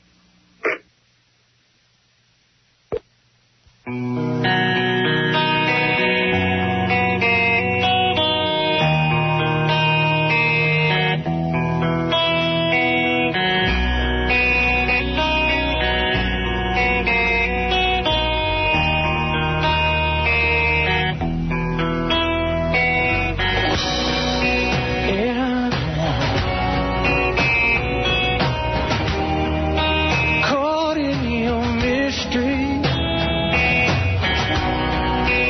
Keep it angry. Keep it wispy. Falling down. Drunk on your juices.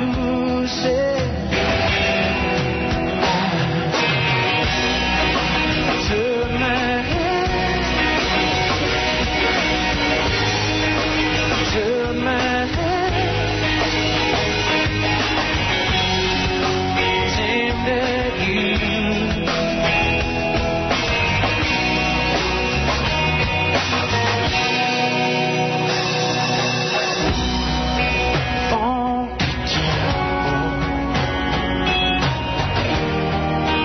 Dress is torn to shit.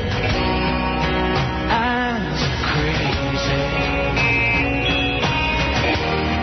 I'm bound to save my head and I can't forget you. But I can't remember.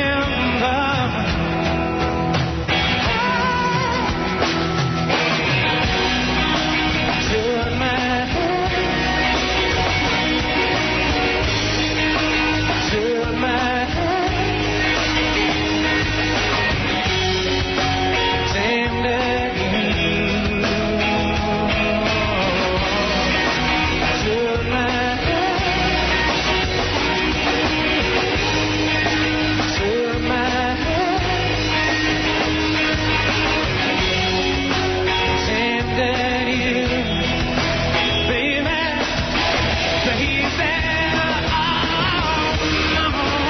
we came to love you. These bastards that leave somebody's gotta stay. Whatever we call you, just a name, just a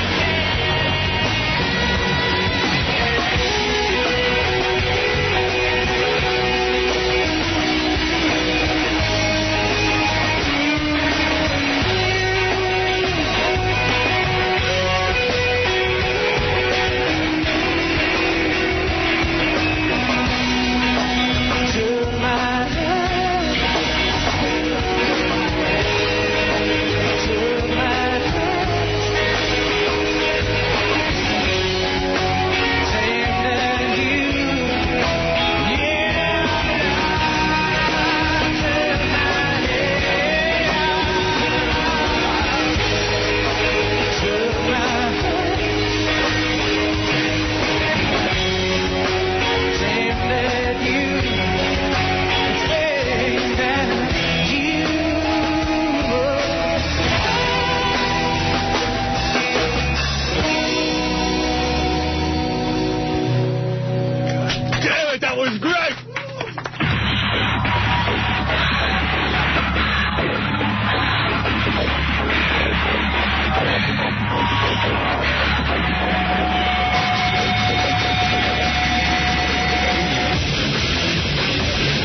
morning, everybody. F you.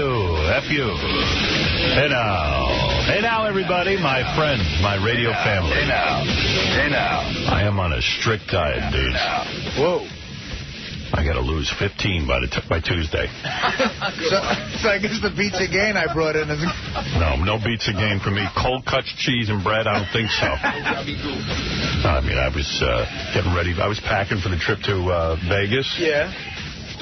I was having trouble squeezing into some of my swimsuits. Right. I got a gut. I mean, I've let myself go. You know, I had the cold, then I got the asthma. Then it was like one thing after another. And so I gained 15 pounds. In the pool in Vegas, you got to... I'm not taking my shirt off. I'm going to be like you when you make love to Dana. Yeah, we'll do that. Keep my shirt on. That works. I'm being like Artie. I'm keeping my shirt on. Just get a nice shirt. Yeah, so you see these egg whites? I'm just eating that. No bread. You can have all my bread, Artie. Oh, good. Yeah. I'm going to have, I brought this for everybody. We're going to cut up some pieces. Pizza game. Yeah, I can't wait. Artie's like, well, I've got pizza game here. He's waiting for me to take the first bite so he can dig in. He's got gift wrapping. Artie's weight gain is due to triple asthma. He was just diagnosed.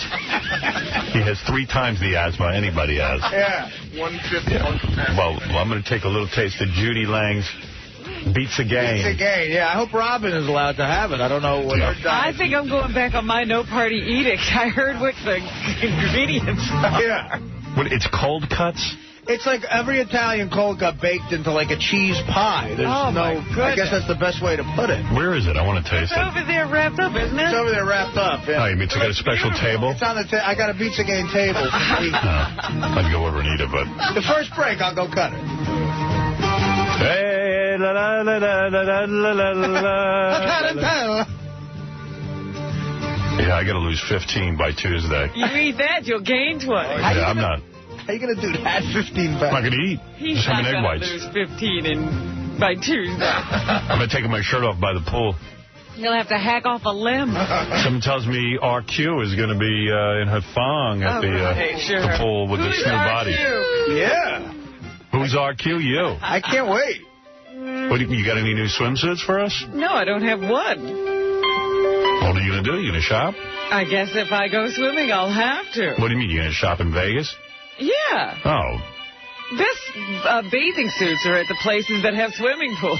They charge you about $5,000. True, but you get a great suit. At the Hard Rock. You don't own a bathing suit? They're all too big. Want me to take you bathing suit shopping? No, that's okay. What we'll do, honey, is you'll try them on for me. Howard, there's a whole rack right in the studio. Yeah, right, sure. Slip into one of those for me. Come on. Give me a little show with the new body. Crazy. $1,000. When you're ready, I'm ready. Okay, let's do it.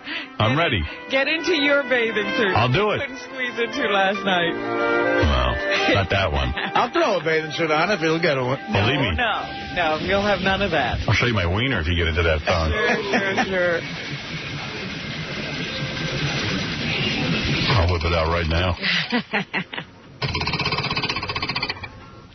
You're not coming swimming in Vegas? I don't know. I have to see the weather. If it's really warm. I'm saying if it's like 80, you're going in the pool, baby.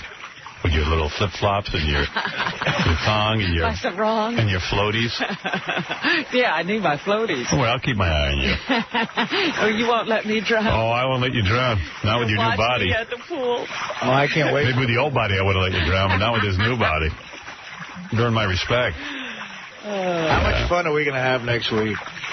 Well, I know how much fun you're going to have. Yeah, you're going to almost die. How much fun. Yeah, he goes right to the brink of death. You know what's funny about last year when we were getting in the limos to go to the plane home? Yeah. I was getting in the limo and back you, and you called me in yours with Beth just to ask if I was all right. Did I do that? It was actually very touching. You said, come in here. And we drove to the airport together. You said, you're all right, right? I mean, the guy was... to leave you alone. And I said, yeah, I'm fine. He was a mess. Boy, Beth had a horrible experience yesterday. What happened? She had to shoot a magazine cover, and the photographer got all artsy. And like she called me and she goes, "Oh, guess what? We're going to be shooting underwater." And and I could tell from her voice. I was like, "Just what? They're rolling around you?" She goes, "Yeah." I go, You're horrified, right? You don't want to shoot underwater. Who shoots underwater? Yeah, I'm a guy. A flip, or, a dolphin? I'm a guy, and I said, I don't want to see women. If it's supposed to be you're a hot chick, I don't want to see a woman underwater. It's some artsy, probably gay dude who's doing this. What's he doing it for? For no reason, because it's just not necessary. It's just some guy wanting to spend his... Because, right, you know, photographers... So he can get his name and his... Oh, yeah, he does those underwater shots. Yeah, and meanwhile, they're horrible, I'm sure. So I said, let me talk to the guy. I said, what are you doing? So it was I guess, his assistant. She goes, well, the work is very beautiful, and you'll see. And I have nothing to do with it. They don't have to explain to me. But she was like, you know, the work is very beautiful. I said, look, I'm a guy. Nigga, please. And I'm telling you, I don't want to see a woman underwater. Right. You can't see anything underwater. I don't want her distorted. I want her hair floating through the water. It's just, I'm just telling you as a guy. I said, you're a woman. You don't know. I've seen enough of that. You're looking to create nonsense. I said, so you know, she said, okay, thank you. And then I get back on the phone, and Beth goes, what did the photographer say? I said, no, I spoke to his assistant, I guess. She goes, no, that was the photographer. Oh. I go, I just said, I'm a man and you're a woman. You sound like a woman to me. That was a guy you said that to? Yeah, I didn't know. No. I didn't know. But anyway, so she did this underwater shoot. They spray painted makeup on her and kept her eyes open underwater. And she was so miserable. That's why she was sick all night, sneezing. Her eyes were watering. They were all closed up. How do they keep your eyes open? She said it was the worst shoot she's ever been on in her life, and she's been modeling since she's 9. Right. Wow. She said it was a nightmare. A friggin' nightmare. I said, you should have walked right out. But she's so nice. I said, you're too nice. Right, so they'll kill her while she's being nice. Yeah, I said, while you're being nice, you'll be dead. I was going to take her to the emergency room last night. I've been up since 2 in the morning. Probably got some kind of infection or Yeah. Yeah, she's got to realize she has the power there. She's the hot chick. Yeah, that's what I said. Yeah, they can't do anything without her. This wasn't even for a lot of money. This was like, you know, she's doing it because it's a cover. Right. This maniac, KC, is another retard. I told him he better go to a psychiatrist. What did he do now? I'm leaving I was here yesterday. After the show, I had to go cut some commercials. I cut like 5 commercials. One of them I refused to read. The copy was so goddamn long, it went on for 7 minutes. I just said, I'm not... 7 minutes? Yeah, literally 7 minutes. Were you in this session when I was recording this? No. That's like, what is that, a book on tape? And I did another commercial for Vermont Teddy Bear. I did a commercial for Pajamagram with 2 different women. Like, I had to talk to them. And I went, these are turning into major productions. And then I do the commercial for Vermont Teddy Bear, and I never hear it on the air. I hear it like once. Right. You know, what you need is now commercial pay, because you're doing major commercials. Yeah, I mean, they're doing a whole thing. So then I went back to my office, and I went to sleep. Tom got a hold of me. Oh, no. After everything you said yesterday, he's still hanging out there. Well, he's got a whole new thing. He told KC, bring Howard down, let him see his new office. I got a new office back where the financial people used to be, back at the Ho Chi Minh Trail. Oh, yeah? Yeah, they cleaned out all the business people who were all Chinese and Vietnamese. Right. I don't know where they went. But now there's a whole bunch of offices open back there, and Tom goes, I'm going to give you an office. I said, not so fast, white man. I said, first of all, it's just going to be quiet. I never use my office. Mm-hmm. It's completely, I just use the chair and I meditate for 20 minutes. It's your sleeping room. It's my sleeping room. And it's nice and quiet back there, except when the girls get on the speakerphones and wake me up, or Cabby has to go back there and yell. Yeah, he can't be quiet. Doesn't his air shift start at like 2 o'clock? The guy's back there at 10:30. You can hear Cabby all over the stage. Yeah, he's like, hey, man. He's got to announce to everyone that he's there. Yeah. God forbid somebody misses him. I heard him yesterday yelling at the fire alarm. Yeah, that's what woke me up. Oh, really? The fire alarm goes, sounds like Star Trek when the captain's in trouble. Red alert. The guy goes, this is a false alarm. Don't worry. It is a false alarm. Do not panic. This is a false alarm. So that was up. Killed my sleep. Yeah. There's no alarm, so how could there be a false alarm? Why are we having to hear all this racket? Yeah. I felt like it was 9/11 what was going on. Cabby asked me to ask you if you'd let him give you oral. What? What? That's what he said. No, I won't. Yeah, I said, you know what, Cabby, you might want to ask him yourself. You know, I don't really know if I What's should his ask problem, man? That's a no, He's Kevin. gay? What's his Well, he told me he was straight and he's getting married and he's not interested in men anymore. Yeah, well, look at all the offers he's made. Why does he want to give me oral? I don't know. Dude, I'm so not about that. Well, am I sending out a vibe? Because you know what? I want to go to vibe school. I want the vibe police to come and arrest me. Howard, in honor of my wedding, I want to give you oral. When did he ask you that? Yesterday. Yesterday, he goes, hey, when he leaves, why don't you just ask him for me? I did look particularly good yesterday. Oh, maybe you're turning him on. You're asking for it. So Casey takes me back to the Ho Chi Minh Trail to see what's Your doing. new office? And, it's just, you know, because Tom's all impressed that he's giving me this office. It's a little tiny office. You know, and I'm not sure it's going to be quiet because it's going to be next to the salespeople, and I got a feeling they talk and yell a lot. I don't know. It's pretty quiet up there. Well, you know, and then I know if I have to walk back there every day, I have to pass Tom's office and all the salespeople. Bucky. And Bucky. Frank. Hey, Howard, you got a minute? You know, my client, and then when I walk by there, if they're having client meetings, you know who gets dragged in, and I will not meet anymore. Jesus Christ, we're doing a client meeting in Vegas. It's going to be a room full of that diarrhea guy and friggin' The love button? The love button guy. Howard, we have a piece of feces that one of the Puristat clients Puristat. It's in case you have diarrhea or something. It's supposed to give you bigger bowel movements. Supposed to clean out that 40 pounds of impacted colon. Feces. Yeah, I want to shake his hand. And then the love button doctor is the guy who can tell you how to squeeze a woman's hips and give her an orgasm. Right. Yeah, okay. That's Dr. Orgasm. We had him on here. I thought so. I said, wait a minute, that sounds sneakingly familiar. What, he's got the love button? Hey, the dude says it works. I believe him.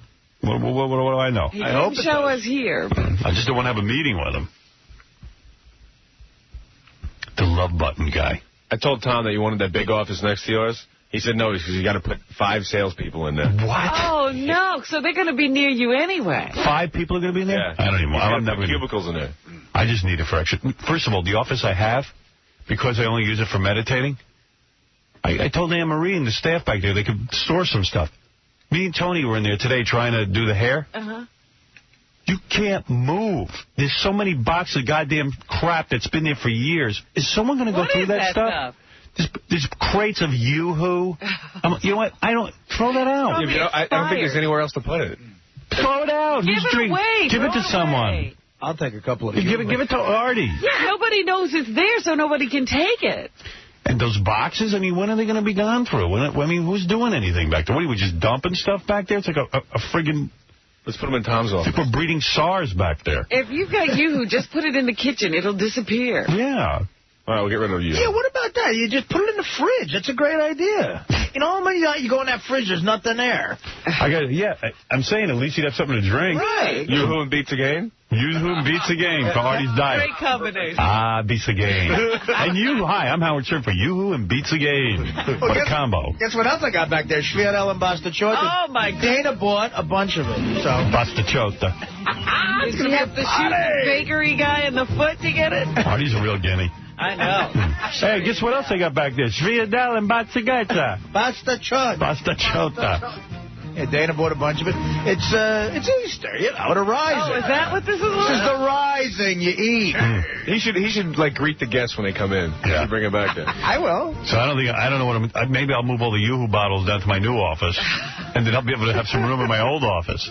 Yeah, use that new office for storage. Yeah, I'm going to check out which is quieter. So then Tom goes, show Howard the furniture I have for him. So I guess Tom had some furniture he's about to throw out. His broken down credenza and this crappy desk. You're getting the old crap. But I'm going to take it. Because I need a desk, and I mean, not that I do anything At in there. least that would be something to put something in. In case any chicks come back there, they can think I do something.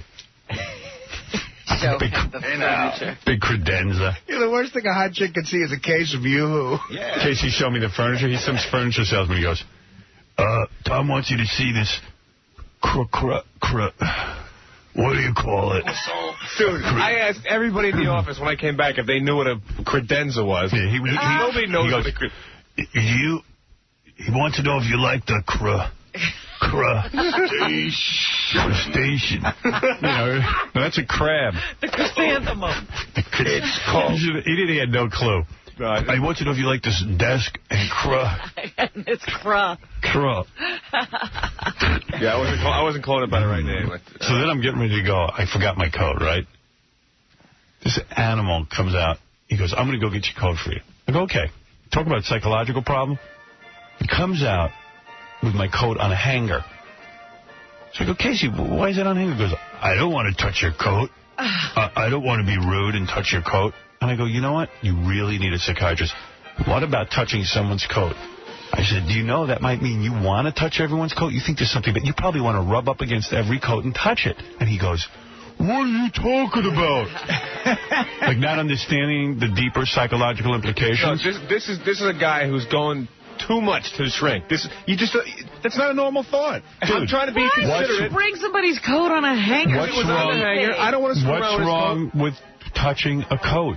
I wouldn't want anybody to touch my coat. Why? Tell me why. What happens if you dick around with it and something falls out? I mean, some private stuff in there. Maybe. Why would my stuff fall out? What would be wrong with stuff falling out? It's not mine. It's yours. All right, so you pick it up and put it back in. Yeah, but that's not my business. But why would a coat prevent stuff from falling out? If you hold it, the same thing can be accomplished. No, but I'm just saying. Why don't you want someone to touch the coat? Nobody wants anybody else's hands on their clothes. How do you know? Maybe you want to put your hands on some clothes. I don't want to put my clothes on. That's ridiculous. What's wrong with you? How did this happen? This is insane. Why is this insane? I don't understand this. You need to go to a psychiatrist. We're talking about his underwear or something he's going to drink. Coat. It's a coat. Yeah, but that's not mine. It's his. Do you want to touch a coat? Why do I want to touch a coat? What if you touched the coat? What would happen? Nothing would happen, but why would I want to do that? I didn't say why you'd want to do it. What is wrong with touching a coat? What will happen to you? I don't know. I don't like people touching my stuff. Why? What if they touch your coat? What's going to happen? I don't know. I don't know what happens. You don't like it, but it's not their stuff. It's my stuff. Okay. But if I said to you, I'm going to go get your coat, and I was holding it, would you be upset? I don't know. Maybe, but why would you be upset? What would be wrong with that? Because I figured I was being considerate by not touching your personal Why don't you go touch my coat? Seriously, touch it. Why don't you go over and rub your hands against it? I don't want to touch your coat, dude. Maybe you do. Go touch my coat. When you go rub your hands on my coat. When you go to a restaurant and you see some guy touching your stuff, do you eat it? Food? You're comparing food to a coat? Yeah. Oh. It's the same thing. Oh, my God. No, but why is that? All right, what's the deeper meaning? So then he runs back and tells Gary, he says I'm crazy. And then he goes telling everyone I'm crazy. I go, I'm not crazy. I can touch a coat. That is an insane... Howard, I'm with you. By the way, I don't have my hanger. No. All right, I'll get the hanger. But Howard, that's not a rational thought. I'm right on this one. You're not right on this. Okay. No, dude, did you ever think that you want to touch coats? No. Maybe you want to touch everything. Why would I want to touch maybe you're really reserved. Dude, you're a dude who's got major problems. Yeah? You go running from buildings, you think gas is poisoning you? Do you ever think that you are the guy who wants to poison everyone? Do you ever think of that? Yeah. Yeah. And that you're really afraid of that, so you think everyone's trying to kill you? But what about the killer in you? What about the guy who wants to go rub his hands on a coat but is afraid to do it? What would I gain of putting my hands? We don't know. Maybe you want to touch things and you want to touch people. Maybe you want to embrace people, but you're afraid to. You're a removed personality for sure. You can't even get close to a woman. What are you talking about? How do I not get close to her? I had a girlfriend for 4 years. You have a girlfriend for 4 years. How many times do you see her? How many times you pee on her? Right. Oh, Robin. Right. No, I see her every weekend. Once a weekend. So you can handle. She goes to college. Get out. Get out. You're delusional. Howard, that's an insane argument, and I'm right. You're afraid of your own needs. You need to touch the coat. Go touch it.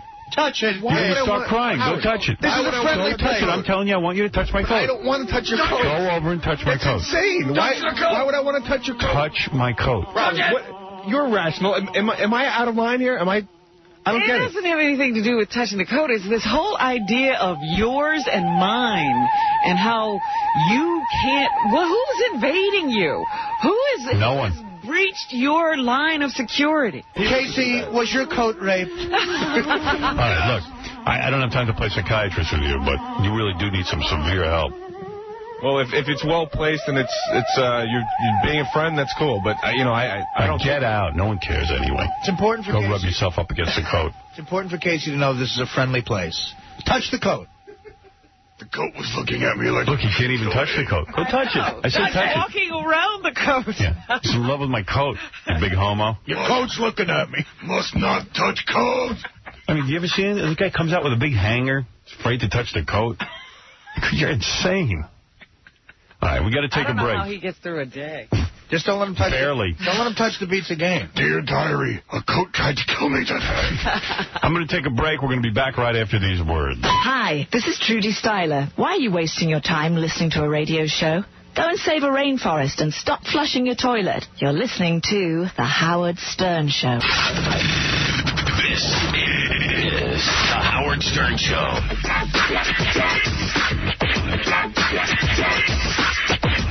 Well, you notice during the commercials I took my pants off and removed them. I'm now in my underpants. I didn't know that. Why did you do that? Casey put down 2 nice hot cups of water on the console and wrapped my bag around and so when I went to grab my bag, the water ended up all over me. Dear. Casey got his revenge. Yeah, he did that on purpose. So there's like this giant lake underneath my feet. My feet are balanced on my shoes. And I'm sitting here in my underpants. Do you have a hairdryer here? Jay Leno is such a... Yeah, we're going to get someone's hair drying my pants. That's what interns are for. Right. It's a great internship over here. You really learn a lot about the radio business. You learn how to hair dry. You take a hairdryer and dry pants. I'm glad I got into broadcasting. Yeah. Jay Leno is a what? Jay Leno is such a freak. I mean, you know, Letterman was sick, so he decided to have guests fill in. So I see today he announced that Katie Couric will host the Tonight Show, and he will host the Today Show. Yeah, I saw that on Access Hollywood. They were making this is the first time since Jay took over that there's ever been a substitute host. Do you think it's because Dave did it? Yeah. Well, he really is like a little copycat. Yeah, you know, I did. No, not because Dave did it. It's a totally different thing, because I'm going to host the Today Show. Yeah, he doesn't have an illness, so he has to go host the Today Show. Isn't that sad? One of my writers suggested me getting singled. I said, no, I mean, you know, I don't have to get sick or nothing. Dave does it, so I'll do it. And it's the same old thing that he's letting Katie Couric do it only because he knows she won't be any good at it. Right. He's, I can't wait to see her do a monologue. Yeah, right. So she can fall flat on her face, and he'll look great. Surprised Dave didn't run out and, Jay didn't run out and get shingles. You're right. He doesn't want to copy Dave that much. See this strap, Casey? You wrap the hot water cups in it. And then when it pulled the bag, it all came down. Oh, he probably didn't want to touch it because it's not his strap. Don't ever do that again. I'm sorry that you got water on you, but how is that my fault? I put it in the same place every day. No, but the strap, you put it around. In other words, if you put, like, here's the strap. Look. See this? I'm going to teach you. See this strap? Yeah. Now, see how it's laying? If you take a cup, like this cup, and you put it here, when somebody grabs a bag, look what happens. What just happened? What'd you see? What happened? Yeah, but most people look before they grab the bag. Oh, my goodness. All right, thank you. You're Robin, no, come on. You're an amazing man. What, you going to take his side? Get out. Just an amazing I man. burned my whole leg. No Get out. wonder he never played football. You can't even coach him. No, he's uncoachable. No wonder his father died young. His father had a real problem on his hands. Yeah. Your father needed to pray to Saint Joseph. St. Jude. The Asperger's? St. Jude. St. Jude. St. Jude, you pray to him for the lost and hopeless. Yeah. Can we put the blame? Let's put it aside. It's not me. It's not you. Let's put it on the blame where it deserves. There's no tops in the cafeteria for the cups. Well, why don't you buy some? No, they're supposed to be there. All right, get out. Come on. I got to move on with my show. It's enough with your nonsense. I'm blaming Tom. Okay. Blame Tom. Blame Tom for your SAT scores, too.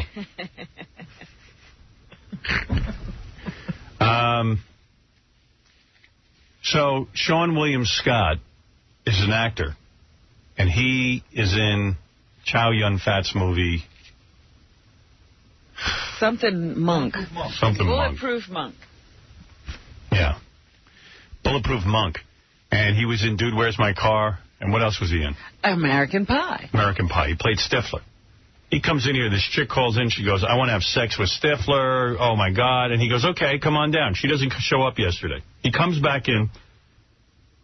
So today she shows up and Stifler's not here because he can't be here today.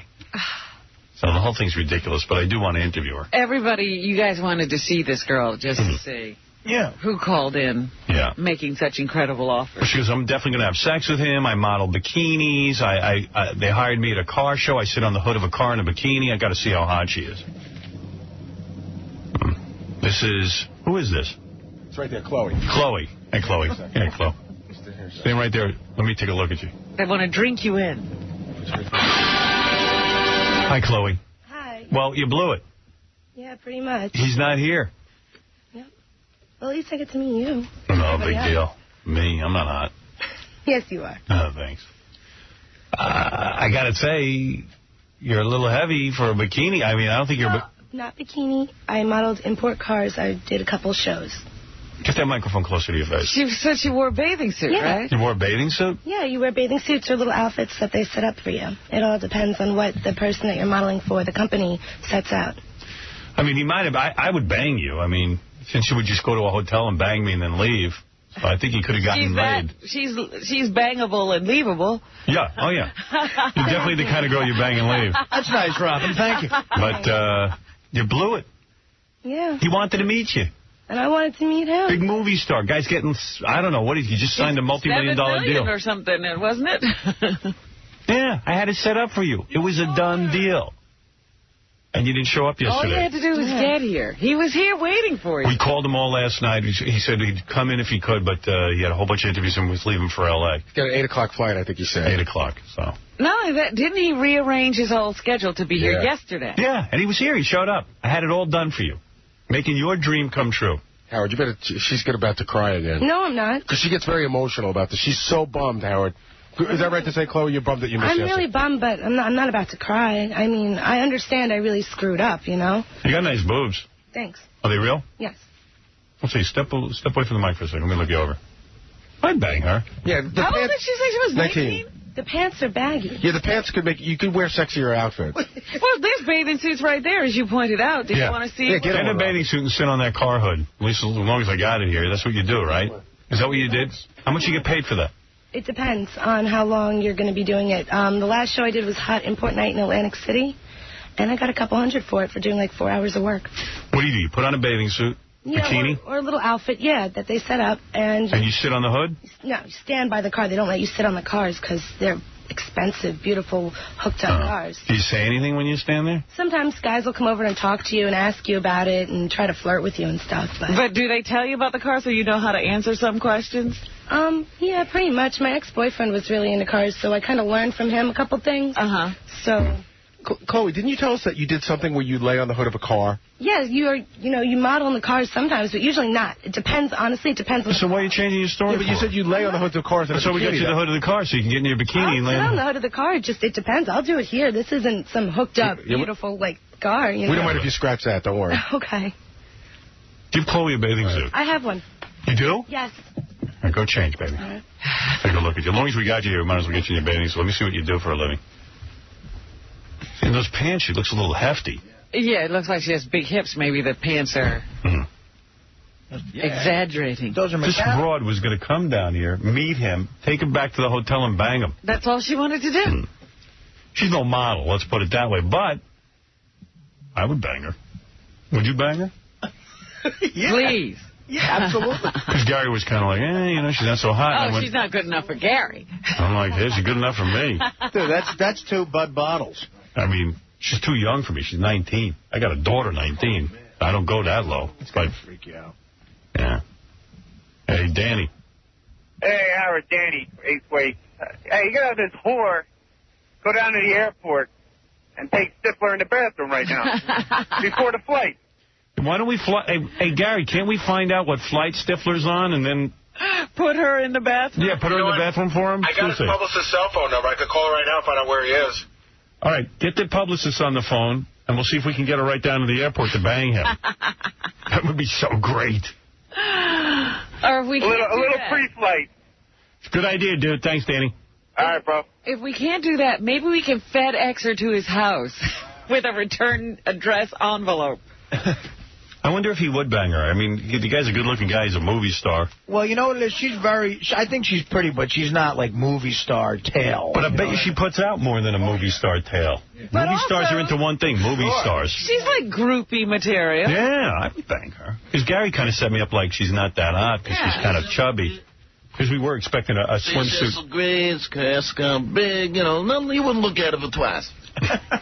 That's exactly what he said. He goes, yeah, faces are so great. She got some pimples. Yeah, this on face. She's a little bit fat. Oh, my goodness. She's not fat. What do you go? She's not fat, but she's not thin. Fat, but she's not great. She could probably still a little, you know, spend a little time on the Stairmaster. Right.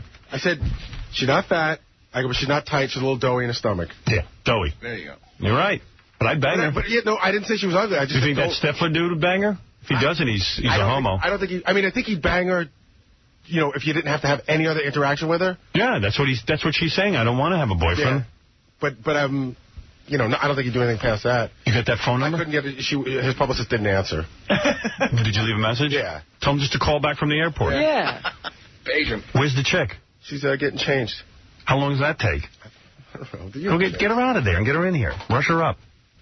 Get her a ticket on the plane. Excuse me, doughy girl. Time to get in here. I got a great Baba Booey story. Oh, yeah? Yeah, John told me. Oh, my. What did he do? He said the other day. She's done? Well, I'll tell the Baba Booey. She's not getting in a bikini. She's what? She's not getting in a bikini. Why? What is she I don't know. Bring her back in here, Ronnie. Let me see. She hasn't changed yet. Oh, you're kidding. She's like, I don't want to get in a bikini. What? Probably because she's listening to you. Yeah. Get out of here. Let me take a look at this broad. She's a screwball. I'm going to send you. I'm going to send you down to meet Stifler at the airport, and now you're bagging out on me on the bikini. Why am I going to all this trouble for you? Why do I go to all this trouble for you? Oh, now we've got another weeper. I'm not going to cry. I don't know. What's the problem with the bathing suit? I don't want to put it on. Why? Because I don't want to. But what's your reason? Is this like we have to pay you now? No, I don't. What's the reason? You do that for a living. Yeah, I do. I busted my balls for you. Now you don't want to put on a bathing suit for me? What's going on? You know what you did to us yesterday? Screwed my whole show up. Come on, honey. You said you would. Why don't you want to? Tell me the real reason. Period? Really? Pretty much, yeah. Prove it. Oh, come on. I don't believe it. That's a lie that every woman uses Why to do you get think out I of used the everything. bathroom when I first came in here? Because you said make duty. No, it's not why. Let's see it.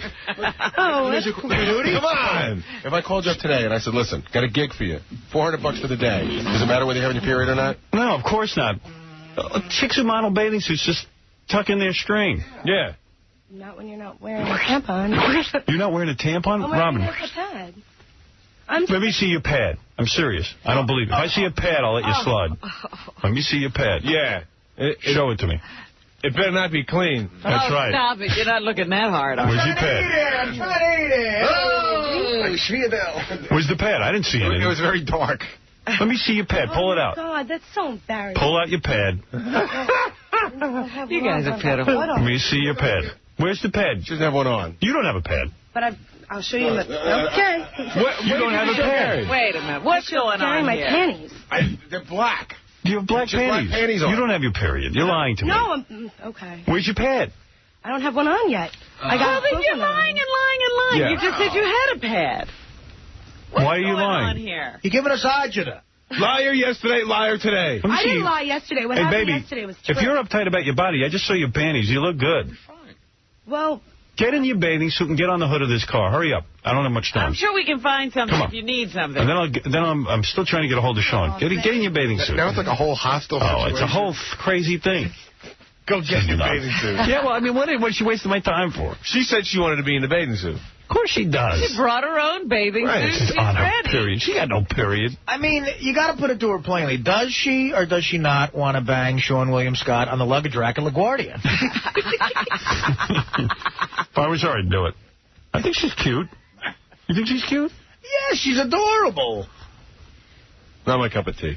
Now, you're Mr. Perfection. Yeah, she doesn't look like a guy. In college, I would have been begging this chick for a date. You kidding? Yeah, Artie's right. I mean, she's a girl you'd bang, like, you know, if you... I was a loser's loser. Yeah, in high school, I'm sure she was choice. Oh, my God. I couldn't get near her in high school. She would have been goofing on me. That's right. Yeah. God damn it. High school sucked. No girls talk to me. Can't get a girl, high school. I had to go to the Bronx to get laid. Do you believe this? I had to get my father's car, drive to the Bronx to get Yeah, laid. you didn't know at the time you got in the car how far you'd have to go. See, the Bronx, they didn't know I was a douche. How far is my reputation reached? It used to take me like an hour and a half to get up to Riverdale the way I drive like a grandma. Aren't you that I'd be like in the right-hand lane, snow. I'm driving. And then I get there and the chick would be like, I don't know about it. I'm seeing someone else. I'm like, oh, please. I drove all the way here. Give me some. Wait. He really only got to score at Camp Wilmette. How far away from home was that? It was a 2.5-hour drive. Your reputation was... But you're not that douche from Roosevelt. Yeah, you couldn't bring him back to your neighborhood because that would ruin everything. Anyway, while we're waiting for the chick to get in the bikini, I got to tell you. John, you laughing about this? What did you but I thought you weren't going to say you heard it from me. Oh, I'm not supposed to? Oh, you blew it. Then I won't say anything. No, it's okay. I don't care. He's going to know it's you anyway. Yeah, I know. John, where else could he have heard it? Yeah, who else has all the stuff? I just got to tell you, Artie's mother made us pizza game. Yeah. It looks like a giant Oh, he cut it. cake with tons of ham and cold cuts in it. Super sauce. So I went over it because Artie's mom wrote me a nice note and said, hey, I want you to try the pizza game. I try to cut into it with my fork. My fork breaks. Oh, stop. Then I finally cut off a little hunk of it. The cheese, you got to take, I know you're on a diet. Is it like a hunk of cheese? It's so horrible. Really? I mean, it's oh my God, Artie, what is that crap? It's like someone took tons of cheese, melted it all together over some bad cold cuts. Dude. Right, I wouldn't eat that anyway. Right. There's no way to make it good. You named the ingredients. There's no way to make it good. Horrible. And Artie's mom wrapped it up like it's fantastic. Oh, wait, here comes the chick. Never mind Artie's pizza game. Let me see you. Oh, I beg your heart, honey. Look at her. Yeah. Why do you look like you're about to cry every minute? You got a baby face. I'm really nervous. Tell you the truth, I'm really nervous about being here, that's all. You know what it is? You got a belly and you got big hips. You got to lose 25 pounds. Yeah, I know. You got it. I get it over the winter. I should have brought in my portfolio because I go to the gym and I will lose this before it's time to go to the beach. Yeah, the legs are thick and the belly's thick. And not that you came in for a big evaluation, Howard, but you know what else you need to work on? You have, I guess it's like a razor burn. Yeah, I know. Major. Turn around, That's why I didn't want to put the bathing suit. All right. Oh. Too much pizza gain, huh? Yeah, Let we me tell got you some more something. for you over there. I think this guy would have banged you, though.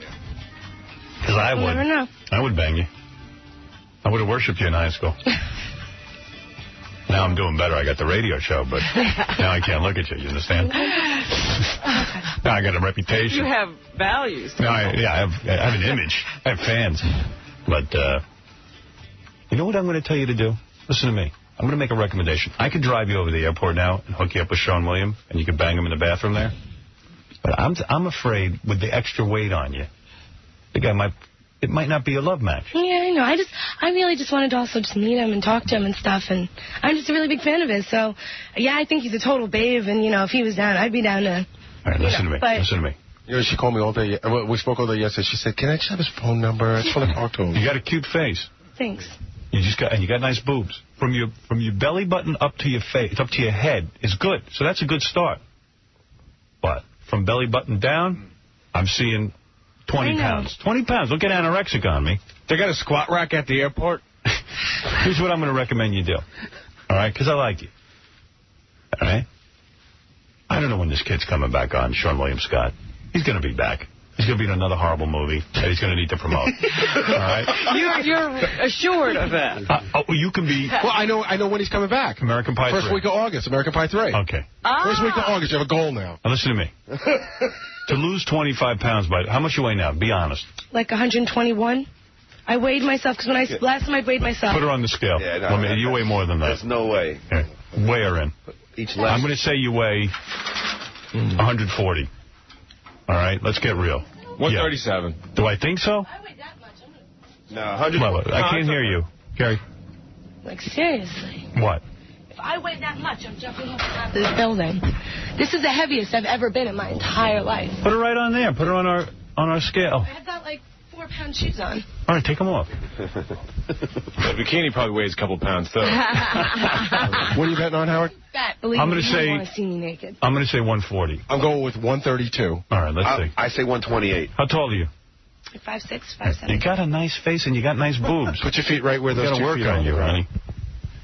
Put your feet on there. Whoa. I don't want to know. tell Please don't say it. I don't I want got to tell you. I'm going to break the news to you. Uh-oh. You're up to 144. You called it that correctly? You're a genius. I know my girl. You're a genius. Wow. No, listen, but you know what? Now you know. Is she holding the pizza game? Listen to me. You're a young girl. You're 19. You got to. That's a lot of weight. Yeah. You got to move around. You want to be a swimsuit model. I don't know. I was just doing it because my friends work on cars and they gave me the job. So You want to bang a guy like Sean William Scott. He's going to, if he More does, than once. he's probably going to just want oral, and then he's going to throw you out of the room if you're up to 144. I know these guys. They're very shallow. Howard, what weight does she need to be at to get a Sean William Scott? Right. With your cute face and the nice boobies, imagine you didn't have a cute face. There's nothing I can do to help that. So you're ahead of the game. But you run at all? I used to. I did point ballet for like 11 years. So you know how to get into shape. Point ballet. I was like, I should have brought. Break your ankles. This is the heaviest I've ever been. Listen to me. What are you eating? What did you stop? Baby, what are you eating? I don't even eat a lot. I eat a lot of carbs, like cereal and bread. That's good. Look at me. If you want to look like That's why Artie. you got Artie's figure. Artie says that's good. Then you're in trouble. You've been drinking too? Yeah, all right. Pizza? You look Pizzas, some cakes and stuff? I don't eat cheese. All right, look at me. What kind of drinking are you doing? Be honest. Drinking beers. A lot of beer. Okay, that's the worst. That's all carbs. This is the kind of chick you take to a Rush concert. I don't even know what that is. Listen to me. It doesn't matter. Artie will educate. Artie's very old. All right, listen to me.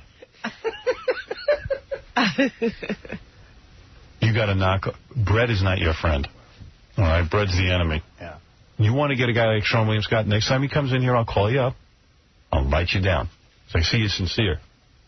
But between now and August, if you see bread, throw it out the window. Run. If you see bread, run. Run from it. And by the way, speaking of running, if you ran to the airport now, maybe you'd be in shape. You got to start running. Yeah, she's got to exercise. Yeah. You got to join a gym and tighten up. You're too young to be letting yourself go at this point. You know, we can help her out, Howard, if you want. How's that? We can give her a free year membership to Ballet Total Fitness. That's what I'm going to do for you. Thank you. Yeah. And consult them. And next time you walk in here, I want to see a piece of ass. I wasn't like this. I mean, to be honest, I started gaining the weight when my mom was put in jail. Right. And I got depressed, and, you know, that's What's she in jail for? I'd rather not say. Prostitution? Parenting. No. Parenting? Cooking? I'd really rather not say. Is she still in jail? Yes. All right. She's still in jail. Do you visit her often? I haven't So seen she her. got convicted of something. You haven't seen her once?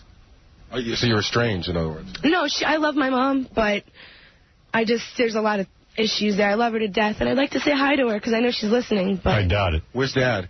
he died. Wait a minute. Mom is in the big house. Do you want to come to Vegas and play for $100,000? I don't want to know what your mom did, but do you have any ecstasy? I don't do drugs. Did she deal ecstasy? No, she doesn't do drugs either. Really? Did she rob somebody? What, did she kill somebody? What did she do? I'd really rather How not long is she say in the out there. pen I'll for? tell you guys off there. All right. How long is she in jail for? Sometime. She might be out on the 29th, but they're looking to send her back after that. So she might only get to be home for like a day. Are you talking about a bail? My guess is... Why do you get out for a day? I got guesses. I don't want her mom out. They got to transfer her. Like, it depends. They're, like, if, let's say they released on the 29th, yeah. she's got to go back to court for another sentencing. And if the judge feels that, you know, she hasn't done enough time, they're going to send her back to jail. Oh, I see what you're saying. So she's been in jail. She might get time served, but... So how long has she been in jail for? She's been in there since Halloween. And I've been living on my own for that period of time. You know what my guess is? Because women crimes, it's either DWI or writing bad checks. I think no? Did she eat someone? No. Is she a cannibal? My mom's really skinny, actually. Really? How come you don't go see her? There's Halloween. I love my mom, and I'd want to go see her, but the lack of transportation, and there was a lot of problems going on for a while. Why don't you jog to the prison? Yeah. Lose some weight. It's all the way in Riverhead. What's wrong with that? Where do you live?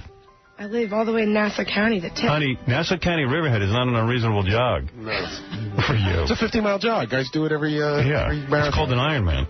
I'd have to work up to that, maybe. What you do is you jog there and you bike back. Oh, you start walking. You're supposed to be running by the time you get there. Then you'll be in shape for Ashton Kutcher, or whatever his name is. Sean Williams Scott. Oh, all right. I understand the confusion. Right. Aw. Jesus. Sad. What do you think the mom did? It's Halloween. She must have been soaping some houses. No? She committed the crime before Halloween. That was just her sentencing day. Oh. Did she paper a house or something? No. She chalked the house. She egged the house. Boy, my old man once had his house egged, boy. He almost said, I'm going to kill him. That's the worst. He could have gone to jail. Yeah, you got to paint the whole house. That's horrible. It's one Halloween, this guy came out with a shotgun.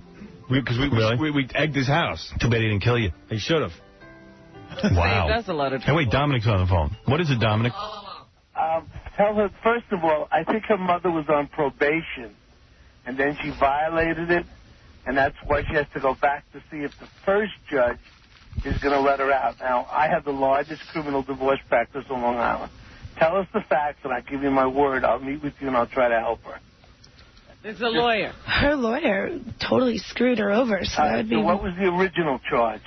Oh, I can't talk to you off air about this? Nah. No, that's not interesting. Well, then, this is something It's that... Dominic. He can get her out. You know, Dominic's one of the top attorneys on Long Island, and he said he'll help you with it. Am I correct? She was on probation, and then she went on another case, and now she has to go back to the first judge? I believe so. Yeah. Wait, Dominic, you're good.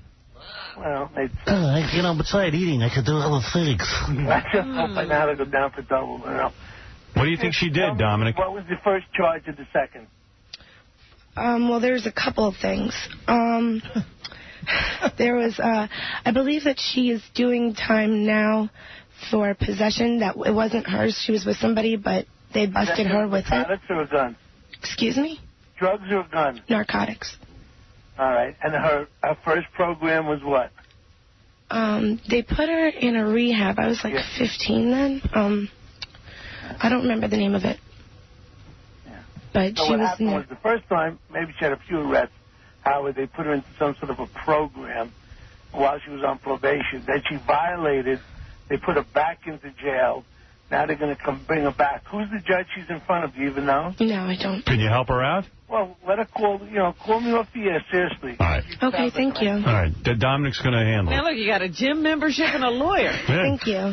Well, you know what? You'll be pregnant. I'm being serious. Hey, Dominic, thanks. She's going to call you. I'm going to set her up with you. So I got a question for her, Howard. That's cool. All right, thanks, Dominic. That was very cool of Dominic. So your mom's gone. There's a house, right? You're running the house all by yourself, paying for everything all by yourself? Well, my sister and her deadbeat boyfriend live there, and Oh, man, this is a movie. Honey, let me get back on track here for a second. Boy, Sean William Scott, what's he missing? All right. Here's what I'm going to say to you. Call Dominic. Help your mom out. Okay. I'm going to give you a Bally Total Fitness gym membership and consult with them. Don't go crazy and just stop eating. You got to eat something. But stop with the bread and the cereal. But if you want to get laid, especially with an actor like this, This is Hollywood, dude. we need you to lose a little weight here. Yeah. Things are getting a little out of control there. Let's nip this in the bud before it gets crazy and you're not hot anymore. You know what I mean? Yeah. You got the clay. You can do it. You got the clay. It's just you got... You're Got too much clay. Right, exactly. You're supposed to have that ass when you're about 40. I got that ass, okay? You don't. She's got a cute nose. I mean, she's got Cute. nice features. You got good things to work with. Oh, yeah. What's doing with that hair? Does it curl up when you don't iron it? Yeah, it's curly. Well, you got an afro? No, not at all. It's Was more it all wavy. kinky? Wavy? It's like Yeah. the beachy kind of look. Beach look? Yeah, it's wavy. It's Tousled look. I'm not into that beach look. You I don't like it like like this. She's all right like this. Keep it straight when you meet Sean William Scott. I dig a beach look. Yeah. Well, because you look like a beach ball. Yeah. I like a chick that, gives off that vibe like anything can go in the sand or something. If this was the Renaissance, you'd be a model. They used to like Zoftig, women. Now, you don't have to... It's called Rubeness. Rubeness. They used to call it Rubeness. Some dude named Ruben.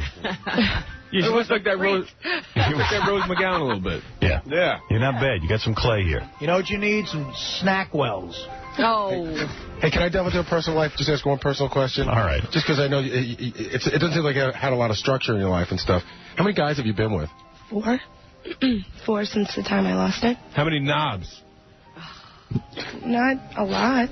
Much more than 4, right? Yeah, but it's not double digits. All right. You guys are tough. How many knobs? You lost your virginity, you said, what, at 13? Was that you? 14. 14. You lost your virginity? Did you pray to St. Anthony? He can find it. All right, listen to me. There's hope for you. But before I introduce you to Sean, this is good he's not here today. Trust me. I'm telling you. He would have found a way to blow you off. Or he would have banged you so quick you wouldn't even know it. He's a movie star. You don't want to deal with that. Come on. August, if he comes back in, I call you as soon as I see this kid again. I'll hook you up. But you got to lose. But you see those girls in American Pie. He hangs out with Tara Reid and Dan and Elizabeth. When you meet him, you got to be down to 105 pounds. Bally's can get you there. Yeah, you're 144. You got until August. How many pounds is that, Robin? If what? Her goal is 105, she weighs 144. That would be... 56 pounds. 37. Oh, 37 pounds. Wait a second, 144? 39. 39 pounds. You're going to be smoking hot by the time you meet this guy.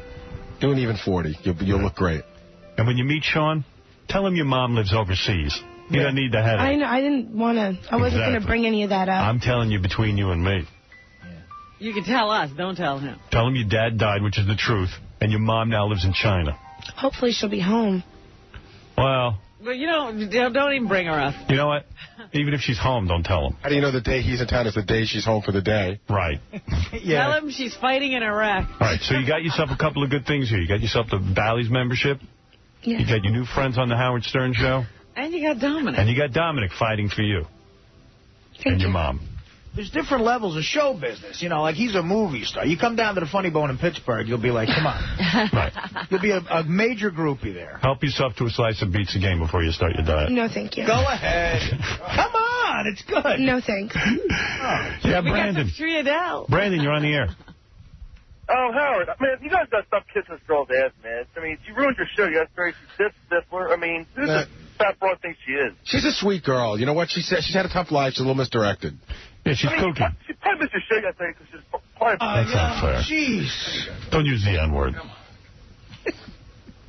Honey, I got high hopes for you. Thanks. This is a makeover. Let's start the workout today. Well, give her membership. Yeah, Scott, you're on the air. Scott? Yeah.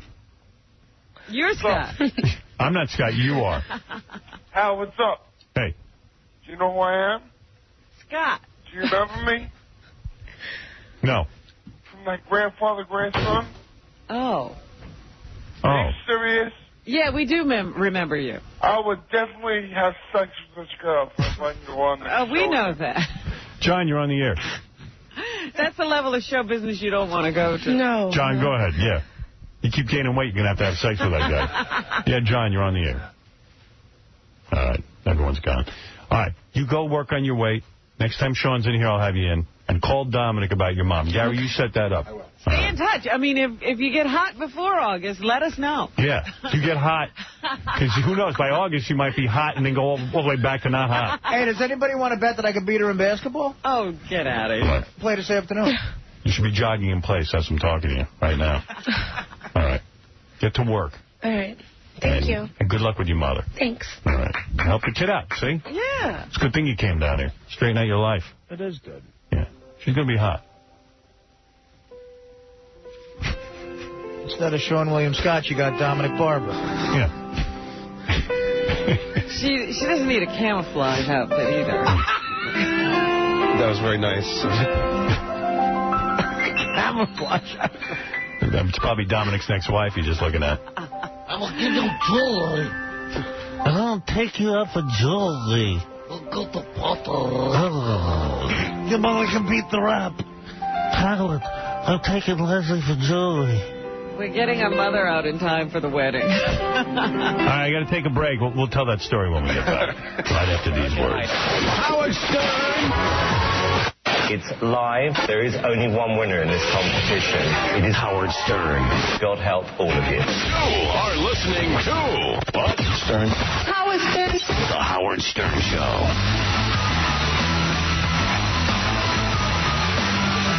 Oh, man.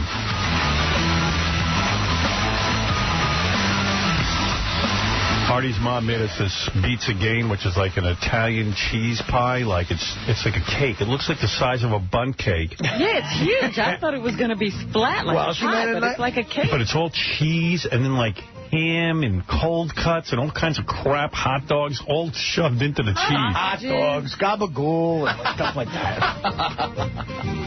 It's so gross. No, by the way, it's a huge hit in the control room. Artie comes in. You should see the guys in the E room.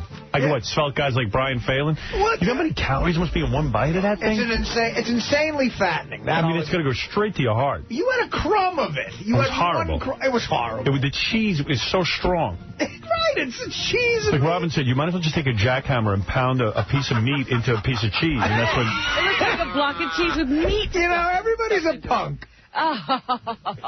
Robin said the crust looked amazing.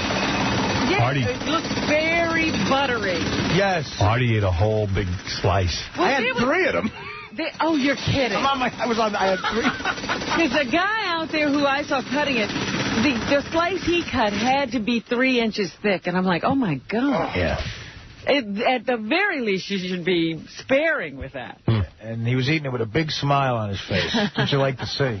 Then I asked him about the Shriadal and the what is it? Pasta chot. Pasta chot. He said, oh, I have those in the refrigerator because I don't want them to go bad. Right. They've got so much stuff in them.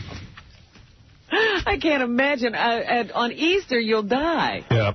That's what you eat before you eat at Easter. Oh. I'm doing Easter this year. Yeah, he wanted you to take. I just remembered he was going to make that so you could take it. Yeah, I'm actually going to Easter dinner with Beth's family. Yeah. Well, that's her nice. brothers, her mother, her dad. I never even met her dad. I've been going out with her 3 years. I never met her dad. Have you talked to him at all? Never. Wow. So, like, it's turned into a whole big thing, but we both don't want it to be a big thing. Why is it a big thing? Everybody's coming now? Yeah. And then you feel like it's a whole big deal, and it's like, now you know, you're being watched. What's the goddamn big deal? Just going to sit there and eat, and everybody just calm down. That's it. That's all that's going to happen. Yeah. I told Beth I'm all uptight about it. Well, you will be the girl. What do you mean I'll be the girl? You'll be getting all the attention. Usually the girl... Yeah, I don't want all the attention. You'll be the girl this time. Yeah, I don't want to be the girl. Well... I don't know. She said that her dad never even met any of her previous boyfriends. She went out with one dude 5 years. He refused? Well, he shook her hand. He shook the dude's hand. Oh. And then there was another dude she went out with for like a year. He never even met the father. No, I mean, I don't know. I don't know that he refused. He's not available. But everybody else meets. Yeah. That's odd. Yeah, you know, who's odder than me? Well, nobody, but this guy maybe.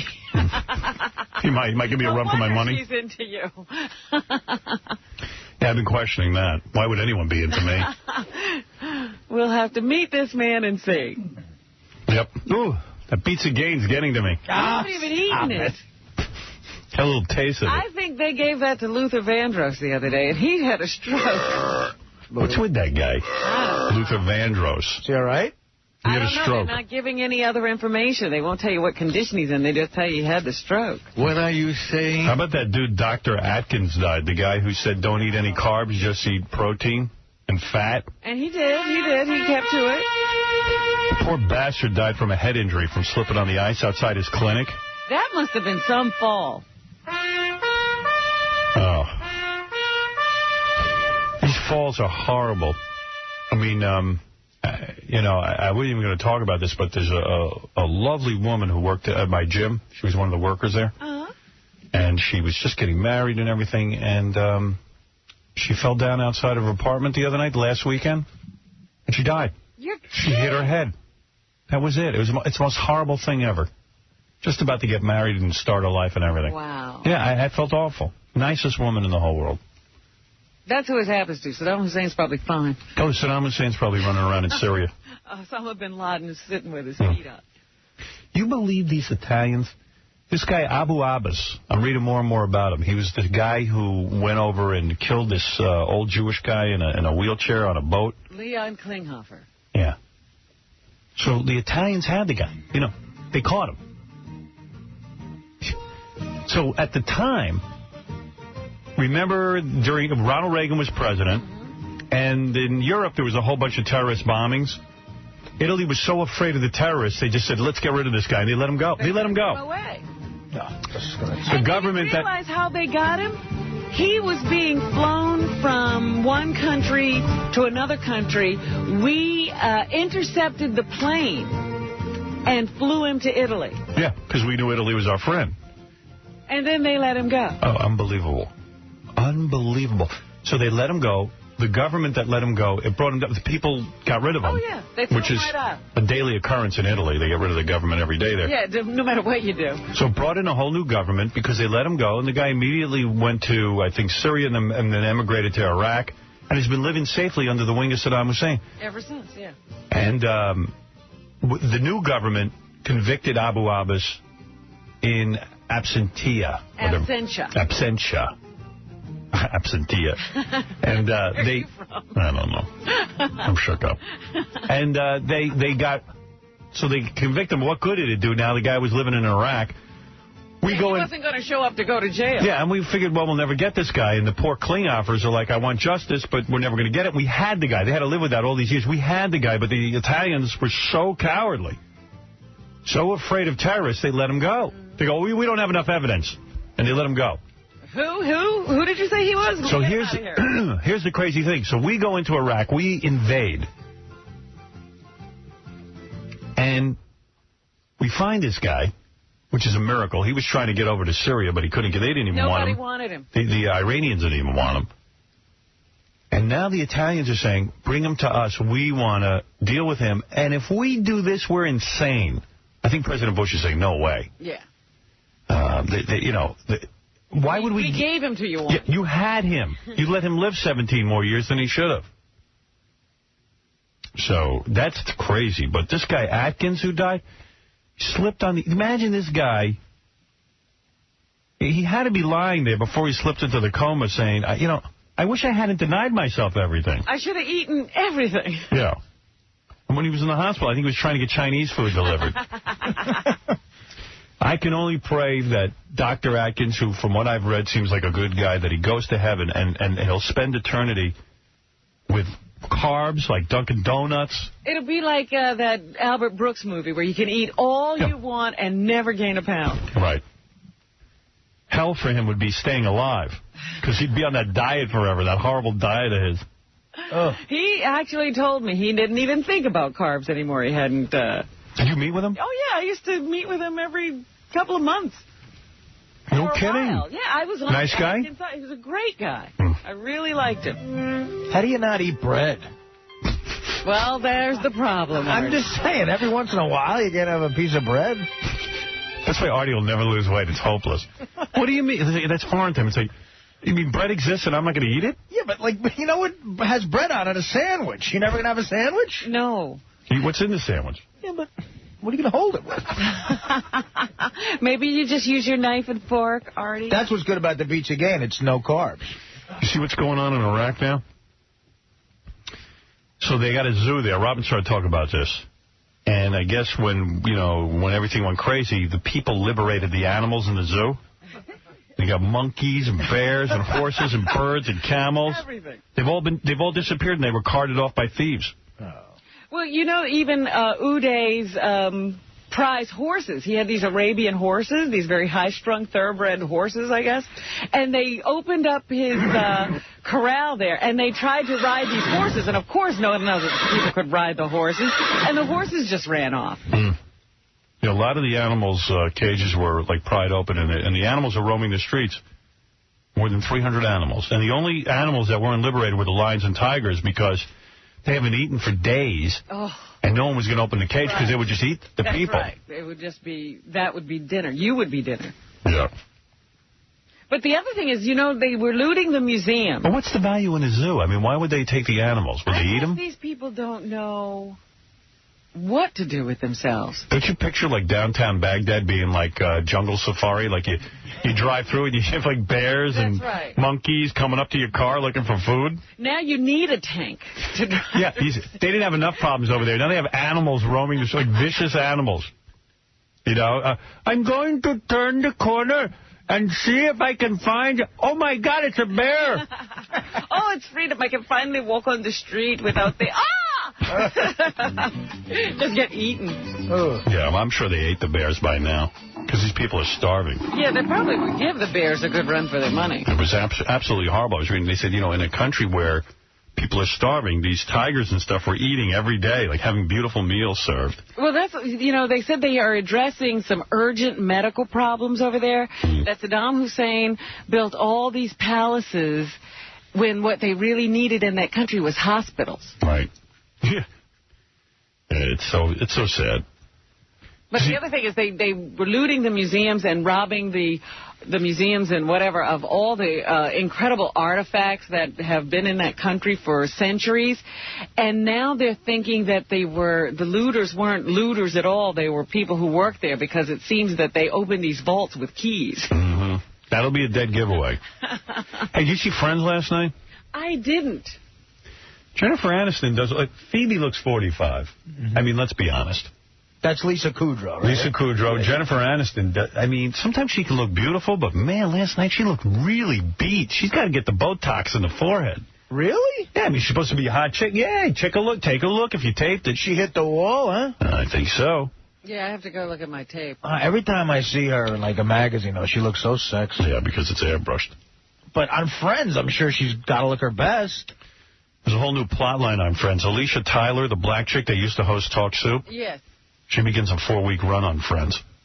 Yeah, I saw them promoting that on Entertainment Tonight. She's supposed to be involved with who? David Schwimmer? Yeah, Ross and Joey compete for Aisha Taylor. Oh, it's a triangle, the love triangle. Yeah. And she's the black chick.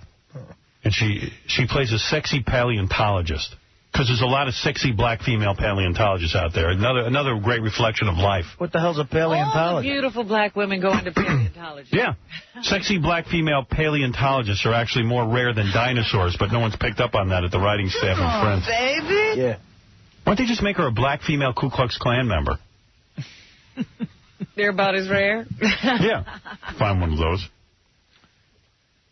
I would like to see it reversed, like one of the white chicks on Friends is getting banged, like, by a real black guy, like a rapper guy. Well, there would be the story. Rachel, who's now the mother of the baby. Rachel's doing Snoop Dogg or 50 Cent.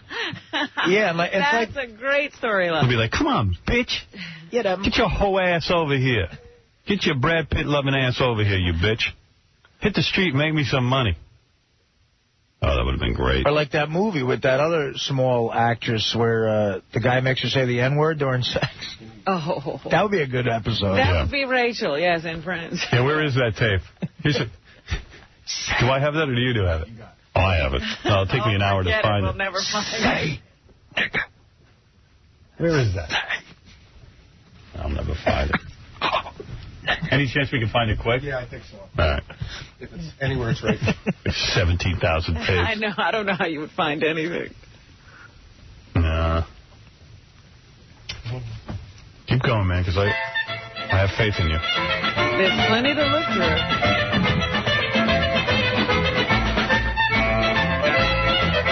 Oh, there he is. Baba Booey to the rescue. Tonight on Friends. How's that song go? Friends.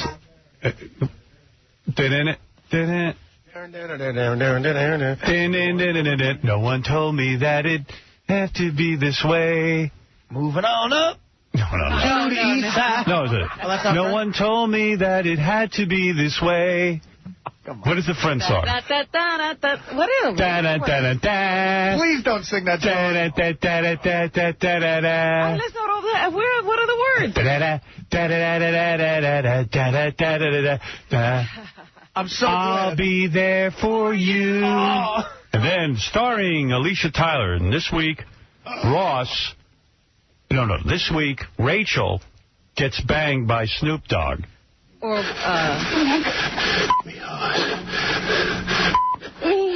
hard. Nigger. Nigger. Me hard. Again. Nigger. Me hard. Again. Nigger. Me hard. Nigger. I'll be there for you. It's DMX and Rachel. Nigger. Me hard. Nigger. Me hard. Nigger. Me hard. Wow. I love my niggas, but where's my picture? Love my niggas, but where's my picture? I love my niggas, but where's my picture? Phoebe, we're going to the rap show tonight. My boyfriend, DMX, is going to be singing Where's My Niggers? This is my song. He wrote this about me. When he says bitches, he's talking about me. I've done it all, from acting 2 hoes in a 3-way, Dominican hoes on B-way, country hoes in... I can't wait till I'm on satellite radio in a couple of years and I can play that song for real and not have to bleep it. Hey, you can play that clip. Yeah. I'm in the zone trying to do things. Let's turn this into a crew. Just pay your $9.95 a month and you get to hear that clip without the bleep. When I leave it, because I leave it, I'm leaving... Hi, it's the Howard Stern Show, uncensored. I'm 900 years old. Make it so rich, but rich. Thanks. So, I could see revamping Friends. Joey admits he's gay. Phoebe admits she's 45. Rachel dumps the black guy, marries a Puerto Rican guy, and shoots him one night when he tries to beat her up. Monica loses her job as a chef and goes to work at Scores. And Chandler goes back on drugs. Not on the show, but in real life. You know, he's just off the show doing drugs. They can't even hire him anymore. It's going to be good. All right, anyway, I got to take a break. When we come back, you'll find out what movies are opening this week, because that guy Brantley from Premiere Magazine. Oh, good, okay. Oh, Brantley. He can tell us what to go see. Yeah. Oh. Brantley, the gay dude from Premiere Magazine. Brantley, a movie critic. Hi, Howard. Hi, Howard. Brantley. I was at a party last night.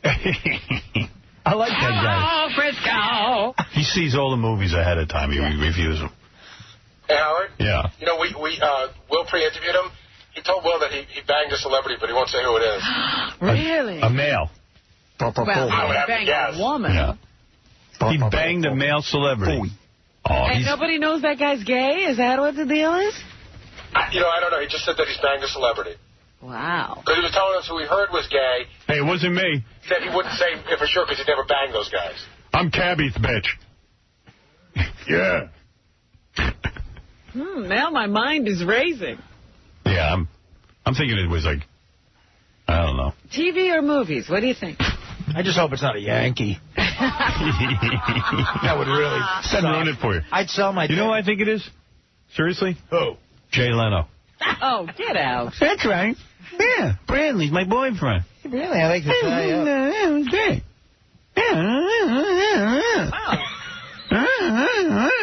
Hey, Jay, it sounds like your car is starting. We're going to take a break. We'll be back right after these words. Let's go. It's the Family Feud with the Osborne family versus Anna Nicole Smith. 100 people surveyed, top 5 answers on the board. Here's the question.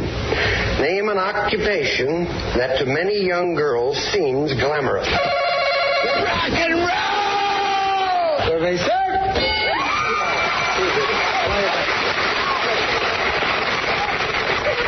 I'm a very simple man. You know, it's nothing personal. You've got more money than I have.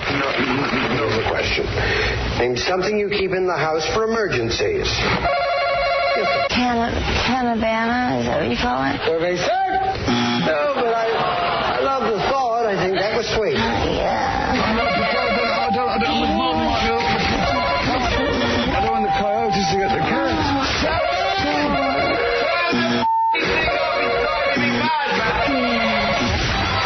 Howard Stern Show.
now. Good morning, everybody. What's happening? Hey, now. Yeah, hey, now. Hey, now. Hey, what's happening? Anything new? Hey, now. Okay.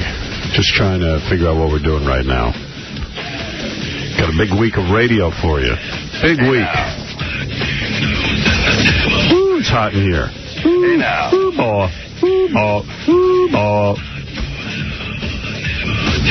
now. Hey, now. Hey, now. What'd you do this weekend, Robin? I went to see a show. Yeah, what show? A Day in the Death of Joe Egg. Yeah, I would never go to that. Already I know I don't like it. Oh, it's very well acted. Yeah, well. I can tell you didn't like it either. No, I really liked it. It was the second time I've seen that production. Not that particular production. I saw it in London first. I thought this was a much better production. Artie eats eggs. Yeah, I like eggs. Artie went out and did stand-up comedy this weekend, and John says Artie's eating was out of control. Artie's telling me it's the road. The road. It makes him eat? He's here all week. He's on the road one day. Why does he have to eat on the road? Because, you know, what else is there to do? You drink and you get kind of revved up from the big performance. And then you want to eat. Where were you guys? We were in Columbus, Ohio at the Funny Bone. So we go back to the hotel, and our room service is closed at 12 o'clock. So we have no place to get food. So we're starving. So we go and call a cab company to go and take us through the drive-thru at the Steak and Shake. Oh, boy. The what? It's called, it's one of the best places I've ever been to in my life. It's called Steak and Shake. And you can get steaks and shakes. What do you mean? Just, that's all they have? No, they have cheeseburgers. It's a drive-thru? It's a drive-thru. And you get drive-thru steak? Like a porterhouse steak you can get? Well, they have what they call a steak burger, which is what we got. But yeah, you could. It's a hamburger. No, but you could get a steak, too, if you wanted. Like steaks and eggs. This is in Columbus? This is in Columbus, yeah. Steak and Shake. I wonder why they don't have that here. But it's great. And it's like an all-night drive-thru, so for people like us, you can go there and eat. And we were loaded, so we had to order through the cab driver who barely spoke English, so we're yelling stuff. I want chili, too. They want chili. And we want a double toe. They kind of know what we were talking about. So what did you pack away? All right, I got to tell you Artie's menu. You ready? One double cheeseburger. One grilled cheese sandwich. This is, he ordered all this at once? Yeah, this is all for one sitting. One grilled cheese sandwich. Why does it always have to have cheese? I mean, I don't know. I like cheese. Yeah, I've never heard of a cheeseburger with a grilled cheese on the side. Yeah, grilled cheese on the side. No, Howard, he had a double cheeseburger, then a grilled cheese sandwich. Before he says this, I'm just going to say up front, I can't defend this behavior at all. No, because cheese is like the most fattening thing. I know. But you don't care. No. Well, I was very hungry. All right, so start again. Yeah, you got to hear this. Right, double cheeseburger. One double cheeseburger. Okay. Then a separate grilled cheese sandwich. Then a bowl of chili with saltines. Then an order of onion rings. The fried onion rings. Then an order of French fries. Oh, my God. Then, did you order it all at once or sepaately, like a little bit all at once. Yeah. Yeah, this is a drive-thru. It's a drive-thru. Staying there. And then a large chocolate shake with whipped cream and cherry on top. Wow. But I don't know how you're not fatter. You're amazing. Me neither. And then Howard, so we go back to the hotel, and I realize that my hamburger has cheese on it. I hate cheese, so I'm starving. So I'm eyeing Artie's chili, hoping he's not going to eat it. Artie takes the grilled cheese sandwich and dips it in the chili as like a dipping sauce. And cleans out the whole bowl of chili with the grilled cheese sandwich. And the next night... And then I got a good night's sleep. I'm laughing. Then the next night, the same menu, again at Steak and Shake. The next night, only 2 double cheeseburgers. Wow. And like, a double's double the meat, so he got 2 double cheeseburgers. I mean, one double cheeseburger would be somebody's dinner. Right. But he ordered, like, for 3 people. And they're big. You move your bowels afterwards? Like is it, like, insane? Well, forget it. So this is Friday night, Right. So we've been up for 20... And you were drinking all night. Yeah. Right, I got to show you the note. It's as unhealthy as... You are so gluttonous. I have no defense for what... Yes, and then I go upstairs... The funny thing is, I could eat the same meal you just described, Artie, because I am ravenous. I can eat and eat and eat, but I get like, oh, my God, I don't want to be like a huge... I don't want to be like, Reuben Studdard. I doubt if you could eat 3 sandwiches. Absolutely could. In one sitting. Absolutely could. And a bowl of chili. Absolutely could. I would like to see you do it. And you should see the amount of food I eat. I just eat healthy food. Well, I do think you're like a factory. Yeah. I always think of you. I mean, like, you're constantly feeding your machinery. Yeah. I'm hungry. I am hungry all the time. But Artie must have a baby when he goes to the bathroom. But I got to tell you something. Like I just ate my breakfast. Yeah. I mean, I'm starving. I had egg whites, and that's it. I eat the edge of a toast. And the thing is that... And Artie's got bread and bread and bread. And I'm so starving after that, but, like, the hunger will subside. I'll forget after a while. You know what I mean? Like, you gotta start somewhere. But this is after, like, 8 shots of tequila. Which is a lot of calories, too. Yeah, and not only that, that lowers his ability to say no to the food. But I went to Steak and Shake, and it was fun when you're drunk. I was pretending I was Jeff the Drunk when I ordered, and I said, I'd like a steak... and I'd like a shake. That's funny. Hey, Howard. Yeah. I once saw Artie sort of diet for about 1 minute and 11 seconds. It was the funniest thing. It was another one of these comedy shows. So they order all this food. So Artie got a bunch of hamburgers. So he's sitting there, and he pulls the burger off the bread. And he goes, yeah, I promised Dana that I would lay low on the breads and stuff. So he cuts up the hamburger with a knife, and he eats like 3 of them. And then he's sitting there, but it's a room full of food, so finally he can't take it anymore. He goes to the pizza, and that's like 8 slices of pizza. But he really did not eat the bread. I mean, if Dana's going to marry you, she's going to have to realize she is going to be living with a very fat guy. Well, the problem is... you're not changing. The problem is that then after this, it's 4 a.m. Yeah, I go upstairs and I call Dana. Yeah, this is a hold on, wait. And then it's like... Hold on. See, he's drunk. I mean, he had about 8 shots of tequila on stage. I mean, just totally inebriated. Right. So then he's like, I'm going to go call Dana. And I'm like, all right, don't call Dana. It's just not you don't do it. Like, God, I have a thing. I got to call her after every, night. She got to make sure I'm okay. I go, all right, just tell her the phones aren't working or something. You should not call. He's like, what? The phones aren't working. The phones aren't working. I go, I don't care. Don't do it. Sure enough, he does it. Tell her what you did. Well, that's the whole point is I call her and we talk for like an hour and she stays on the phone with me, and the next morning I wake up and I forget most of the conversation, and there's grease all over the phone from the meal. It's like a murder. And I got to go wash the phone, and then I'll call Dana the next day to recap what when I wake up at 2. Right. And she'll be all mad and she'll go, remember calling me last night? And I go, yeah, I remember. She goes, good conversation, right? I go, yeah. She goes, nice proposal.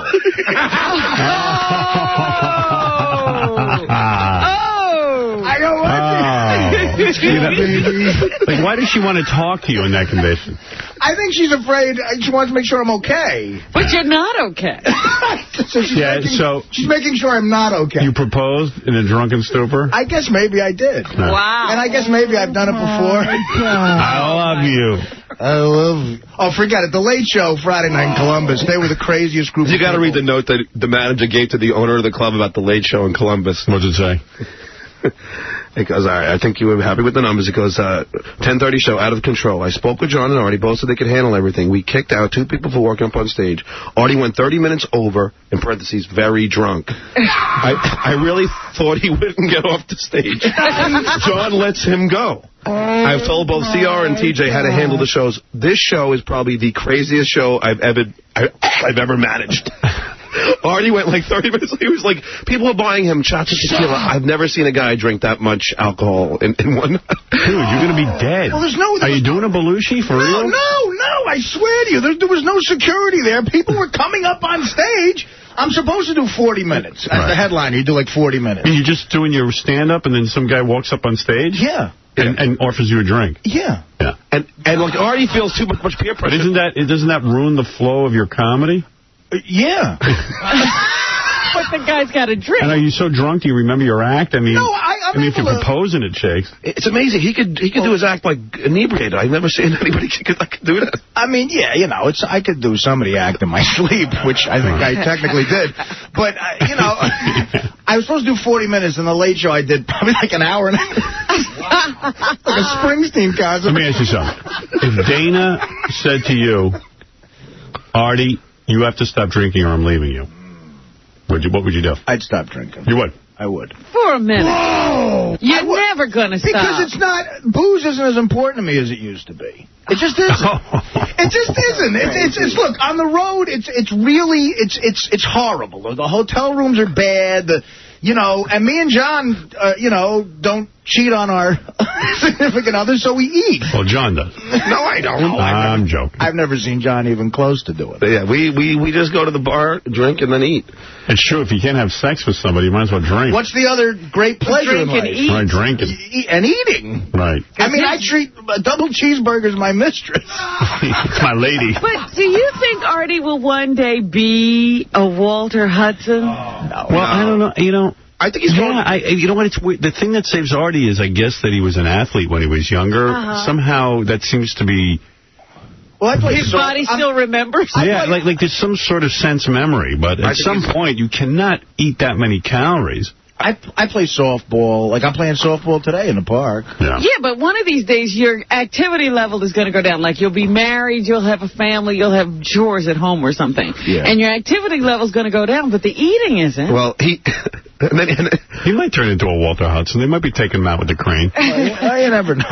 Artie flailing his arms up and down. I can't walk. I think he's going to do the Belushi thing. Like, no, I'm not. I think you're going to die young. Look, I'm 35. I already got a couple years on Belushi. Any history of heart problems in your family? No. Nothing crazy. And it never scares you when you hear about guys like Luther Vandross or Barry White. Those guys are black. Oh, if that's the difference? Yeah. They're not fat. It's not the fat. He's a fat white guy. It's the white. Yeah. Okay, that's going to save him. Yeah. I just wanted. It was a good show. Friday. Yeah, no. He's professional. Yeah, I mean, and nobody's critiquing the show. I mean, there's only one show that he got drunk. That show. The 5 shows. What? We had 5 shows, and only one of them was the one that he got drunk, the late show Friday night. Yeah, there's 2 shows, and then 3 shows Saturday night. It's a busy, crazy weekend. He retires after every weekend. He goes, that's it. No more. I told John on the way home, I said, that's it. This was my farewell. My swan song. I'm retiring. He's like show Cher. business. He just retired. Howard, for you. Yeah. You should hear these 2 argue in the office, or I should say John browbeat Artie, because the funny thing, John's on the road, and John just wants to crank it out, man. He's just going to say, let's make the money. So they wanted to add a 6th show. And Artie, I think, is on the road under protest. Mm-hmm. So I'm doing it for money. I got making money. And Artie's like, John, listen, I don't want to work that much. And they just, bicker all the time. They're like a married couple. Well, we're going to be out there. Might as well make it. What else are you going to do? Yeah, nothing else to do. You're bored. But you're going to say eating. The weight of the show falls on Artie. Right. Artie does an hour and a half. No, he does 40 minutes. I did 25. It's not quite that much. No, but he's the closer. So Can I make a suggestion on your shows? I mean, a critique, and I haven't even seen them. It's a little too long. No, they're only an hour and a half long. Yeah. No, all we have is one guy. I went to see Sarah Silverman on Saturday Night, but she was so funny. Yeah? Oh, my God. You got to go see her show. She was funny as hell. Yeah, she's really good. Oh, wonderful. Real good. Yeah, I really, really think she's the bomb. But she does I got there. The show was supposed to start at 7:30. It started 20 to 8, okay? I got there late, so thank God it started 20 to 8. So 20 to 8, and I was out. I was down in Noble by 9. I mean, in other words, she does a little under an hour. Yeah. And you're out. And it's enough. You're done. You're done. That's enough for comedy. It really is. Yeah. And I know you feel like, well, you're charging people money. You got to stand there all night. But give them a good show and get the hell out. And then Well, these shows are only an hour and a half long. But at a club, at a comedy club, it's usually an hour and a half. Yeah, I think those comedy clubs are boring sometimes. They're so goddamn long. Is it just you and John? There's got to be somebody else. It was me, Artie, and Russ Maneve. That was it. And then Artie had his buddy there. Right, but this really good comedian came with us. There's a MC, a middle, they call it, and the closer. That's what it's like at a comedy club. Who's the closer, you? Yeah. And you're drunk. Not all the time. Right. I'm only drunk Howard, if the people get me drunk. There's no You could say no. They come, yeah. But, Artie, the security is that you say no. Someone's going to stop. Someone's going to tackle someone. Artie acts like there was a gun to his head. He had to drink 8 tequila. Well, you haven't seen our crowds, Robin. There might have been a gun nearby. I mean, Rob, reminds me of that scene in like the Blues Brothers when guys are throwing stuff at the cage. You tell the head of the biker group in Columbus I'm not doing a shot with him. Michael, you're on the air. Good morning, Howard. Oh, my goodness. The guy who walks up, is he like a biker dude? A lot of them look like that. Yeah. Some bald. Yeah. Bald, like earrings. Earrings, nose rings. You're doing a shot, pussy. Artie never turns him out. I heard that, once he did a shot of tequila with Tabasco in it. By mistake. Yeah. One guy gave me a shot at tequila once on stage in Pittsburgh. It had his girlfriend's hair in it. Oh, did he do that on purpose? I don't know if he did it on purpose, but I got so mad. And then I drank the shit. Go ahead, Michael. Howard, I got to tell you, that Steak and Shake is the most greasiest food you can ever eat in your lifetime. Thank you. That is disgusting what he ate. Howard, it's so greasy. Yeah. Oh, greasy beyond belief. I'd like a steak, and I'd like a shake. It's unbelievable. And let me tell you something. His girlfriend will leave him in a drop of a hat if he loses your show. Once you go off the air, he's done. I don't think so. No, he'll be married by then. No. He'll be married with a kid. We'll divorce him then. She's only with him for the fame. Fame? What fame? Well, I don't have fame of your show, riding your coattail. All right. Nah, she loves him. Who knows? But so what if she's with him for the show? Let him have a good time. He's enjoying. Yeah, I guess. But he's banging a hot chick. What does he care? He's going to be 400 pounds in no time. He keeps going on the road. I don't know. He seems to manage this. Well, he jogged like, what did he do? Yeah, Saturday I woke up and I jogged 2.5 miles on the treadmill. And then probably went to McDonald's drive-thru for breakfast. I did. For lunch. You know what I had for lunch Saturday afternoon after I jogged was a steak. Did you really? Me and my buddy Jimmy was on the road. We said, let's go get a nice meal. And we sat down and I had a steak. Steak with what, though? You see, like a steak wouldn't even be bad. Yeah, let's hear what else. Yeah. It's not real steak either, Howard. It's not steak. This is not Steak and Shake for lunch. We went to a nice place. I had mashed potatoes and bread and a salad. All the accoutrements. And a salad with a couple of Coke. Yes, salad with Russian dressing. The Cokes are what kill me. If I could knock out Coke and Hawaiian Punch, I would be... Honestly, because a lot of my calories... I'm 35 years old. I have 2 Hawaiian Punches and like 7 Cokes in a day. Yeah. But do you see how it's lost on Artie to take him to a gourmet restaurant? Oh, please. You haven't actually... I took him to Picasso in Vegas. Why did you do that? Oh, it was just so stupid. And they bring out this tiny little lamb chop, and I'm like, this poor bastard's going to go out and eat. Yeah, he's going to go out and have a real meal. I'm thinking, good. At least they limit my portions because, I don't have to be so fat. They brought me a second one. What waist size are you, anyway? Very nice. You're not that bad.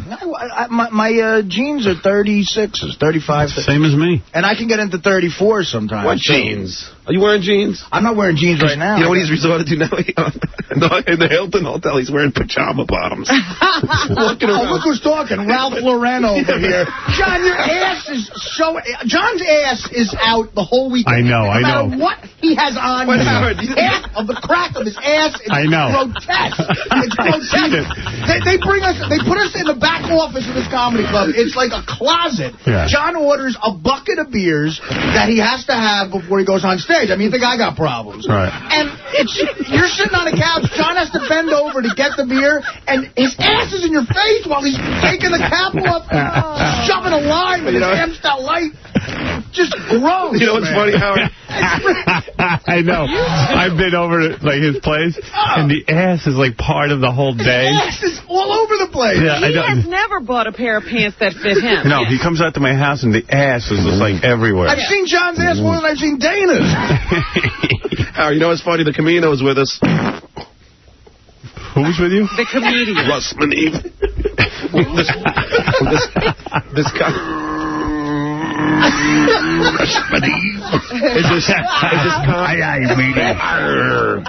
Is this comic that doesn't drink, doesn't smoke, doesn't do anything bad. Yeah, he must have been repulsed by me and Artie the whole time, just drinking. He's really funny, but he's a real healthy guy. Yeah. So, well, dude. Wow. Steak and Shake. But I don't know why do you need a grilled cheese sandwich? Oh, Robin, I wasn't thinking rationally.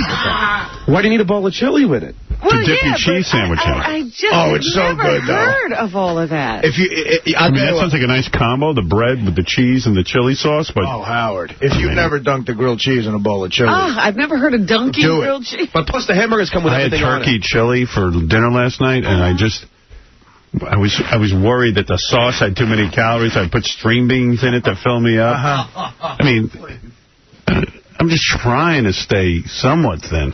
This guy, he just for what he eats, he's pretty thin if you think about it. Yeah, he's amazingly He should be Walter Hudson. You're the other end of the spectrum. You're the most disciplined guy I've ever seen. But in my dude, life. if I ate like you did, I would be so fat. I mean, there'd be no hope for me. And just think of all the booze he poured in on top of it. You know, he's all over the place. But plus, I forgot to mention those double cheeseburgers had everything on it. So it was loaded with mayonnaise and pickles. And it's in a bun. Yeah, it's in a bun. Bun. On the cigarettes. It's like the worst is when you wake up in the morning, you get a whiff of your fingers by mistake. It's like cheeseburger and cigarette and tequila. You relive the whole awful night. And then, it's like, that's just... like the phone is full of grease. Well, let me tell you this, looks like there was a murder in the room. Somebody murdered a steak. One time when I was like 20 years old, I was talking to my buddy on the phone, my friend Mike Saccone. I'll never forget this. We think there's a guy upstairs who executed a cow in his room. We're pretty sure housekeeping sees all the remnants of it.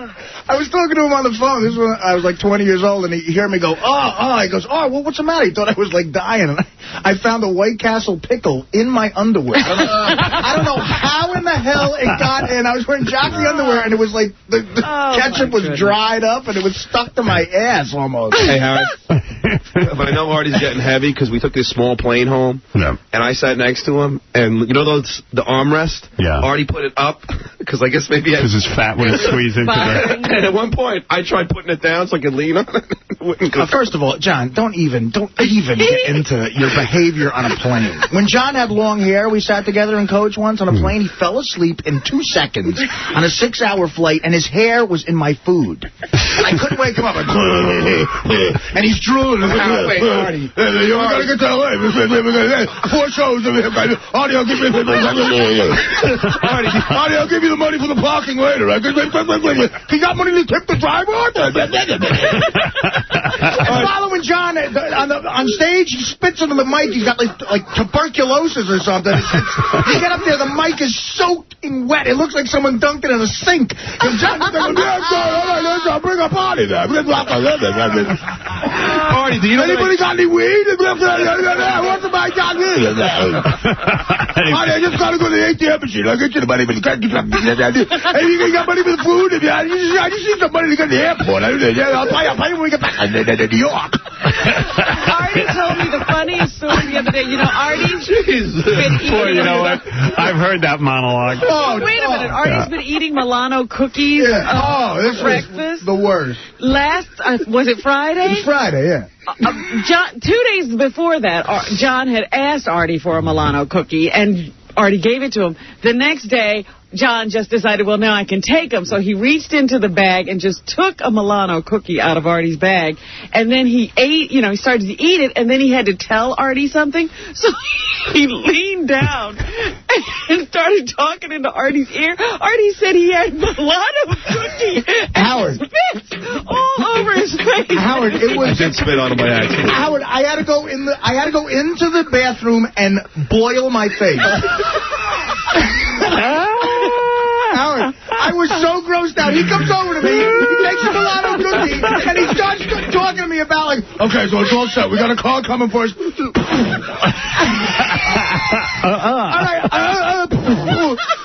Howard, he was an inch from my face. He spit. It was saliva and Milano cookie crumbs covered my face. Like, I look like a piece of modern art. You know, it's really weird because John, latches on to certain people. Like John and Jackie were, joined at the hip. And then when Jackie, did his swan song here, you're not that in touch with Jackie anymore. And now it's like, Artie just filled Jackie's shoes completely. I mean, he's a younger version. Yeah, he's like the same guy.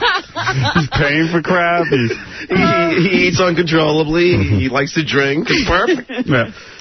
But no, Howard, I know Artie. The money situation on the road with John, it's getting embarrassing. Well, do you realize? Well, just because, you know, we get a town car, which I had to force him to get, right, to go from the hotel to the airport, and the town car guy is waiting to get paid. Supposedly this is Stuttering John and friends on tour, and of course I got to tip him because the guy's just waiting there. You know, and after I tip him, he goes, "Oh, sorry, I got to go to the ATM." And I usually tip him on the way back. You know, did he ever give you any of the money back? Well, what do you right now he owes me $500. I got the check. All right, let's see it. What did he owe you $500 for? Well, sometimes we split some of the expenses and. You know, why don't you do this before you leave on any given weekend? You and John put in the same amount of money into a fund. Right. And that's the money. You know what? Because why do you leave it up to anyone? What you're saying is makes complete sense, but it'll never. Like when you went to the Steak and Shake, who ends up buying everything? I did. Wait. I offered to pay. You said John, it's on there's me. no. Oh, God. You said it's on me. Fred, what happened at lunch? Remember lunch last week? We went. John goes. I go. I'll pay for lunch with John. I said the two of us will buy lunch, and John goes to open his wallet. There's nothing. It's the abyss. It's just nothing. It's the same move. Yeah. Oh, my God. Like he doesn't know it's empty. Because I have a credit card. Why would I, I could... Why would I pull it out? Does he pay with his credit card? Sometimes. Come John, on, Art. Every once in a while you do, but you really gotta... It's just, you know what, no one wants to always tip the limo driver. No, it was included in the car, the tip. No. No, it was. It never is. The guy always... I like to always give a little something. I always give the guy a 20 at least. Yeah. You know, it's No, I would have too, but I didn't have any money. It's cash, too. The guy's got some money on him. I had no cash coming home. But why don't you have cash? We got paid in because actually in cash. I spilled my wallet out. I had $10, and at the bar we went in the late Saturday night. I bought 3 cans of Ready Whip. Oh, to do whippets? Yeah, so I emptied my wallet. Howard, I'm telling you, I don't know if it's funny on stage, but it's retarded backstage. It's a documentary, what goes on. He's buying Ready Whip. He's buying Ready. He's 37. He's got children. He doesn't have any money. He spent money on Ready Whip. It's like unbelievable. To do whippets. I'm sitting there, I'm ossified in the back of a cab ordering everything on the menu at a Steak and Shake. He's trying to get whippets. The comic was with us, just can't wait to get home. Go to like a spin class.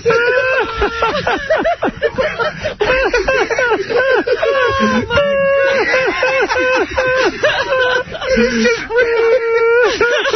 spinning all over the place. This comedian barely knows him. He's like, Russ, I'll get you back home and come real quick.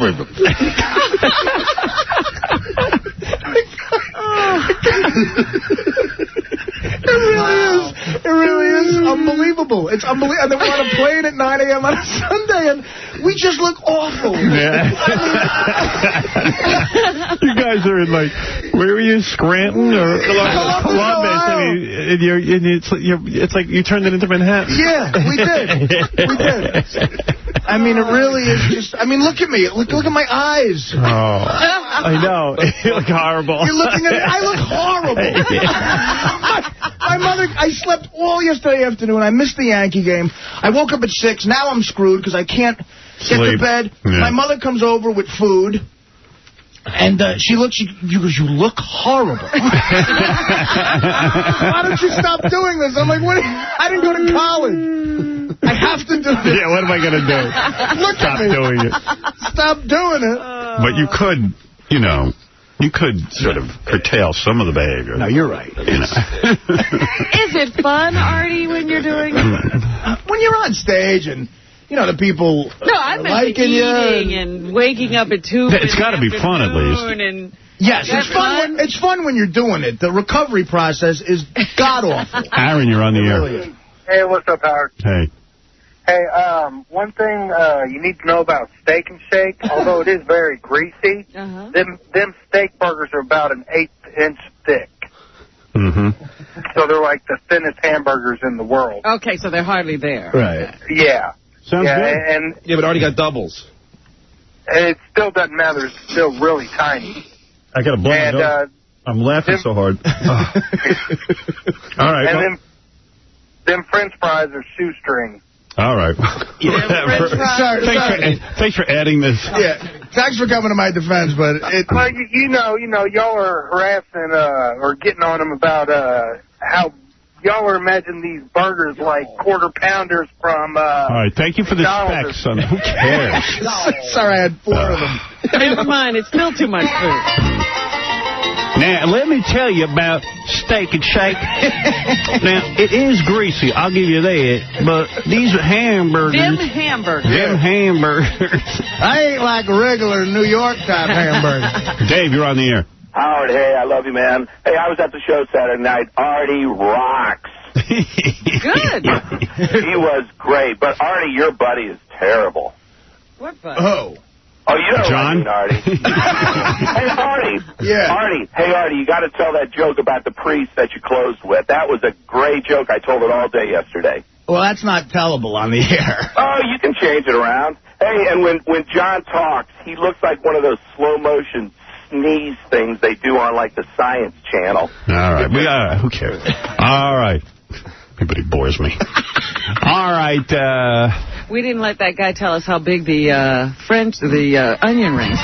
Yeah, we only got to the French fries and I hung up on them. Oh, they're regular size, Robin. Well, let's see here, they're regular onion rings.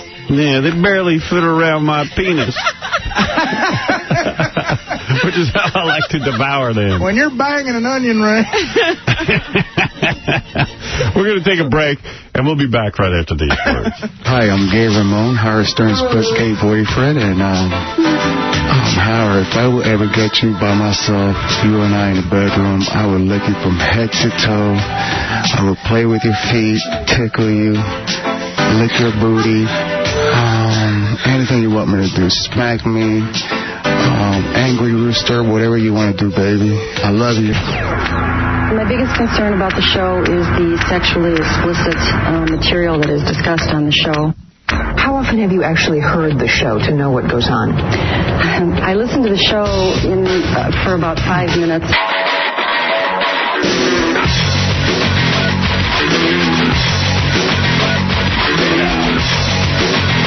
Oddly enough, that's my biggest concern, too. The sexually explicit stuff. I'm trying to get more of that on there. I couldn't agree more. I've been working on a song over the weekend. I was so inspired by that guy, Roger Allen Wade, that I wrote a song called A Woman's Place is on My Face. And I'd like to sing it for you later in the show. Oh. All right. A woman's place is on my face. Wait, you'll see. You'll love it. Yeah, thank you. Thank you. Thank you. Thank you. Oh, you were finishing up that story. Artie, if you're just tuning in, we've been talking for 40 minutes about Artie and John and their show they did this weekend. So after the whole thing, I get home. I just want to have one good meal, something, so I order some Chinese. And so I sit down to eat, and I ask my wife to pour me a glass of orange juice. She pours me a glass of orange juice. I drink like 3/4 of it. I start to pour more. As I'm pouring more, I notice there's a brown stuff in there. Oh, wait, what are you doing? Throw it up. When I think about it, I'm almost going to throw up. John, don't. So...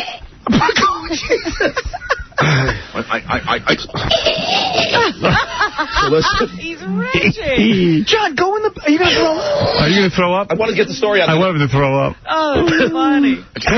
What was in there? So I go, Susanna, there's something brown in the orange juice. So she looks at it. There's maggots all in the OJ. I just drank. Like 3/4 of a glass of maggots. John's like gold dust. John, really disgusting. There were maggots? What kind of orange juice? How old was this orange juice? It was June 5th is the the ending date on it, whatever. Yeah. I don't want to make you sick, dude, but maggots are born in feces. Yeah. Yeah. You drank it was one of those the calcium-enriched OJ they make, Is that how they do it? And it's maggot-enriched. Oh, God, dude. Was it a big lump of maggots? They were all, when we looked at the bottom of the glass, and I just drank 3/4 of it, all in the bottom of the glass. Oh, my God. I know. Did the juice taste funny? No, it didn't taste right. It was good. Oh, my God. That's awful. Where'd you get this juice? Can I say the company? Why not? Yeah, it was Tropicana. Was it really? Yeah. Whoa. Yikes. I know. So, I wonder if I can sue him? Yeah. He looks Well, look at you. You're retching every time you think of orange juice. Well, it's my favorite drink. Everybody sues over everything. I don't see why you can't get a little settlement. You're traumatized, aren't you? But my wife saved it, and put it the top back. It's sitting in the fridge right now. With the maggots. Yeah. Great. But, oh, God. It's gross. John's little fake throw-up session here might get him an extra couple $100 grand. Now I get his... Oh, you're out of your mind. Yeah, I was thinking that, too. He's going like, Howard, it was... I'm not gonna sue, but I'm saying Howard, the thought of drinking maggots is totally disgusting. In fact, he never stuttered before he drank that orange juice. Why aren't you going to sue? You're so money hungry. I don't understand why you wouldn't. Yeah, you could relax and keep Artie off the road. What are the damages? I'm going to say, What are the damages? What are the damages? The fact that I'm about to throw up. I guess if I... Oh, Howard, you're there. Can I say the company? Can you testify? It'd be great. I don't know if I can sue.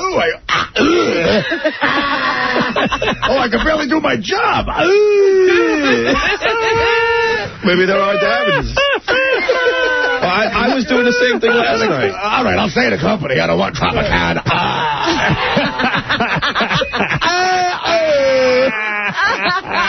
What mental anguish? He's working up into the big lawsuit. I don't know what my damage... I mean, I'm no lawyer, but... I did say the I can barely answer the phone.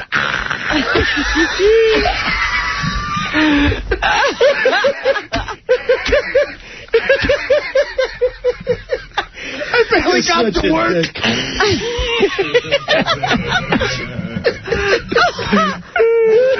I don't know how I'm going to have lunch today. And orange juice was your favorite drink. It is my favorite drink. And I swear to God. That's a gold dust. You know what, Artie, I swear to God, I'm not kidding around. I swear to God. I can barely... It was really disgusting. You probably have a lawsuit, right? I can show this tape. Yeah. You're almost vomiting. Yeah, please. Your Honor, when I think about it, Your Honor. Your Honor. Your Honor, I can't even... What are you doing, sir? I'm throwing up. No, that was really gross. I think John like this, Susanna. I'll pretend to throw up. You're out of your freaking mind. The channel will have it on tape. That's part of our evidence. It's really disgusting. That is gross. Yeah. How would you... It was like a big lump of maggots? A bunch of them in the bottom of the... Now it sounds Olivier over here won't quit. Yeah, it was maggots. Howard, off the air, I tried to tell you, sorry, wasn't I getting the same way? I'm not goofing around. This guy... Well, you understand you got to keep it up. This guy. No, that's gross. Dude, how would you feel? You know what? Whether you're sick or not afterwards, I see people sue over everything. Yeah, it seems wrong that it should be in there, right? And you should be able to sue. June 5th is the date on it. June 5th. What's today? Today's like May 20th. Oh, so they screwed up. You going to call Tropicana? Yeah, I told my wife at least call him. We'll get some free OJ out of it. Are you ever going to be able to drink OJ again? I don't think so. I don't think so. Free OJ. Yeah, that's a bad thing to say. Free Put that in OJ. context. Yeah, free OJ. Free OJ. It's a good bumper sticker. What were you guys telling me about the road? I don't know. During the commercial, I don't know. Something about we never finished the story. But, what about the cab? How I couldn't get the So, you know when I sat next to Artie on the plane, and Artie lifts the armrest? Right. When I tried putting it down, I couldn't get it down over his ass. His ass was on my side of the seat. And I'll tell you, that armrest hurt me. I think I got a lawsuit. Can I say to the airline? Continental. Ah, my back. Wait, is my camera on? Ah! Oh, my back. That armrest on Continental. He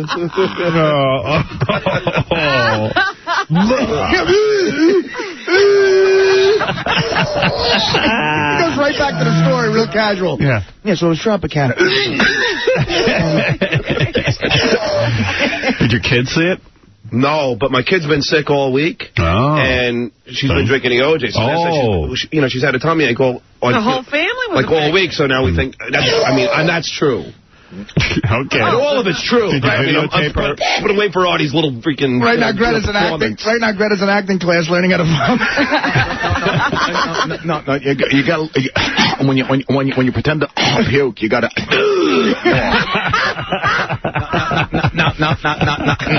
Now you try. Tim, you're on the air. Hey, how you doing, guys? Welcome.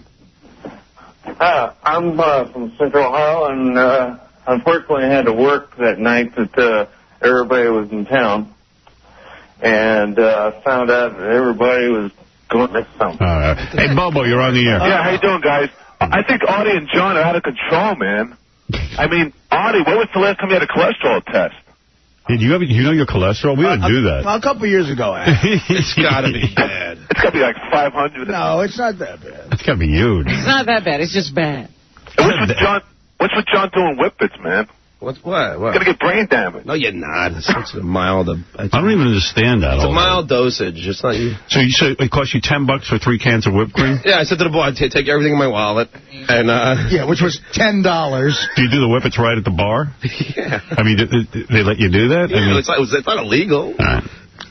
It's true. It's a whipped cream can. Yeah, it's his whipped cream. But you know what, Howard? It's getting bad because the dosage wasn't enough, so I had to do 2 at a time. I don't know. I think I got brain damage. Can I say the name of the company? Ready Whip. You're killing me! Ready Whip, you're killing me! Well, maybe, this whole retching and everything is Ready Whip and not maggots. Believe me, it was the brown maggots. Brown maggots. Yeah. You got to bring the jar in. What kind of maggots? Brown maggots. I'm trying to I'm disconnecting from the actual experience. You got to bring it in. Is it a big lump of maggots? I'll bring in the OJ. That's gross, man. I'll bring in the. I'm like I can't eat bugs or anything like that. It really. Well, no one can. Yeah, who does? I can't eat bugs. No, but I'm learning so much. Usual. I'm learning so much about John. You don't understand. No, but did you see Fear Factor? People that can't eat bugs. Did you see Fear Factor? They can eat. Artie eats bugs parmesan, so. Yeah, with a little mozzarella, not bad. Yeah, you don't understand. I can't eat bugs. I think I understand that. I'm repulsed by it. No. So are we. You're goofing on them. I'm not goofing on it, John. I just, doesn't really seem like you're throwing up. I could probably throw up in 2 seconds thinking about it. What? I could probably throw up in 2 seconds thinking about it. Let's see you do it. That'll be good for your lawsuit. Come on, Brenda. No, I don't want to throw up, Howard. Talk about the maggots. Let's see if you puke. If you puke, you'll have a lawsuit. Yeah. I swear to God. Stop. It's true. Talk about it. No, they will. I'm telling you. You can't fake that, Artie. You look like Ralph Cramden. Talk about it. Seriously. If you throw up, you'll have a lawsuit. Yeah. I'm not kidding. I don't want to. Talk about the maggots in the orange juice. No. You drank a big gulp of it? I drank about 3 quarters of it. 3 quarters of the glass. I'm telling you, this is what I was doing all last night. You're right. I think about 2 quarters. Out of control, Howard. Okay. Oh. Oh, my goodness. People should be able to see this. Give me another. Jessica Hahn, you're on the air. Oh, lovely. I just got sick. I just literally got sick. I never drink a juice again. Listening to John's story. I just threw You could sue John, and John can sue Tropicana. She could join the class lawsuit. action. Yeah, you could join the lawsuit. got sick. I'm not even kidding. Oh, me too. Wait. I'm in on the lawsuit too. Wait. You guys. You know, I throw up if my back didn't hurt so much from that continental seat.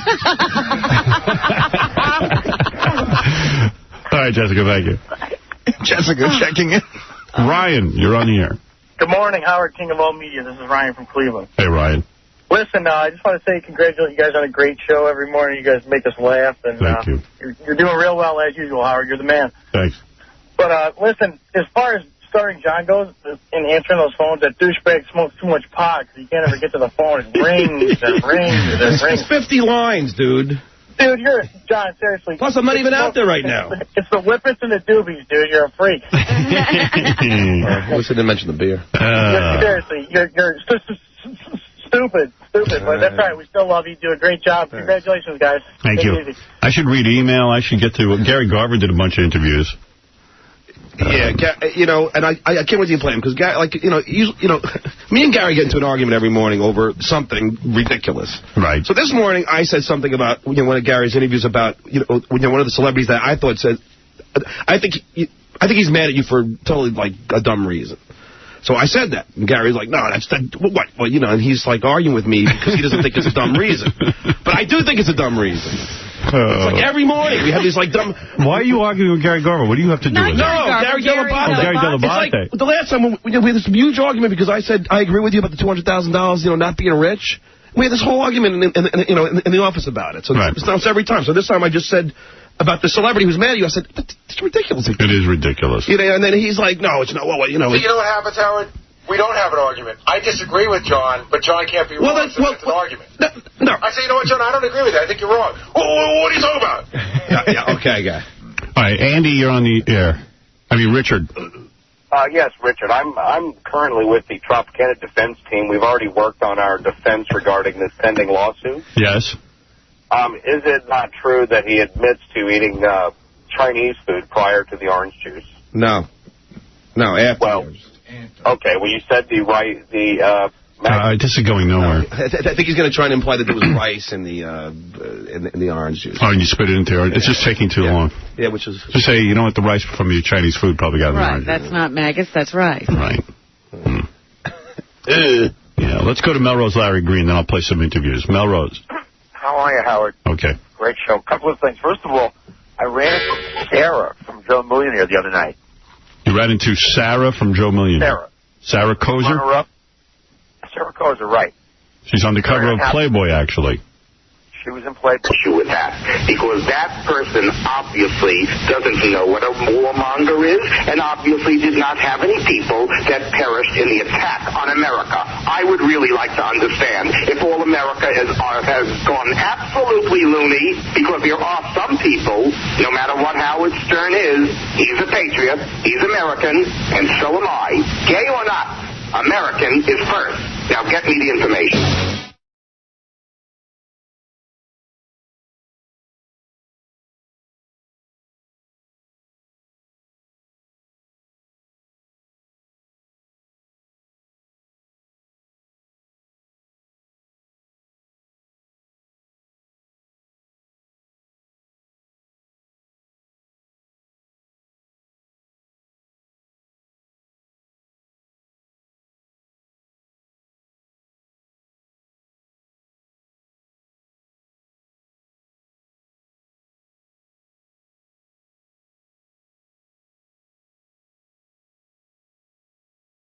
Talk about what this fight means to you.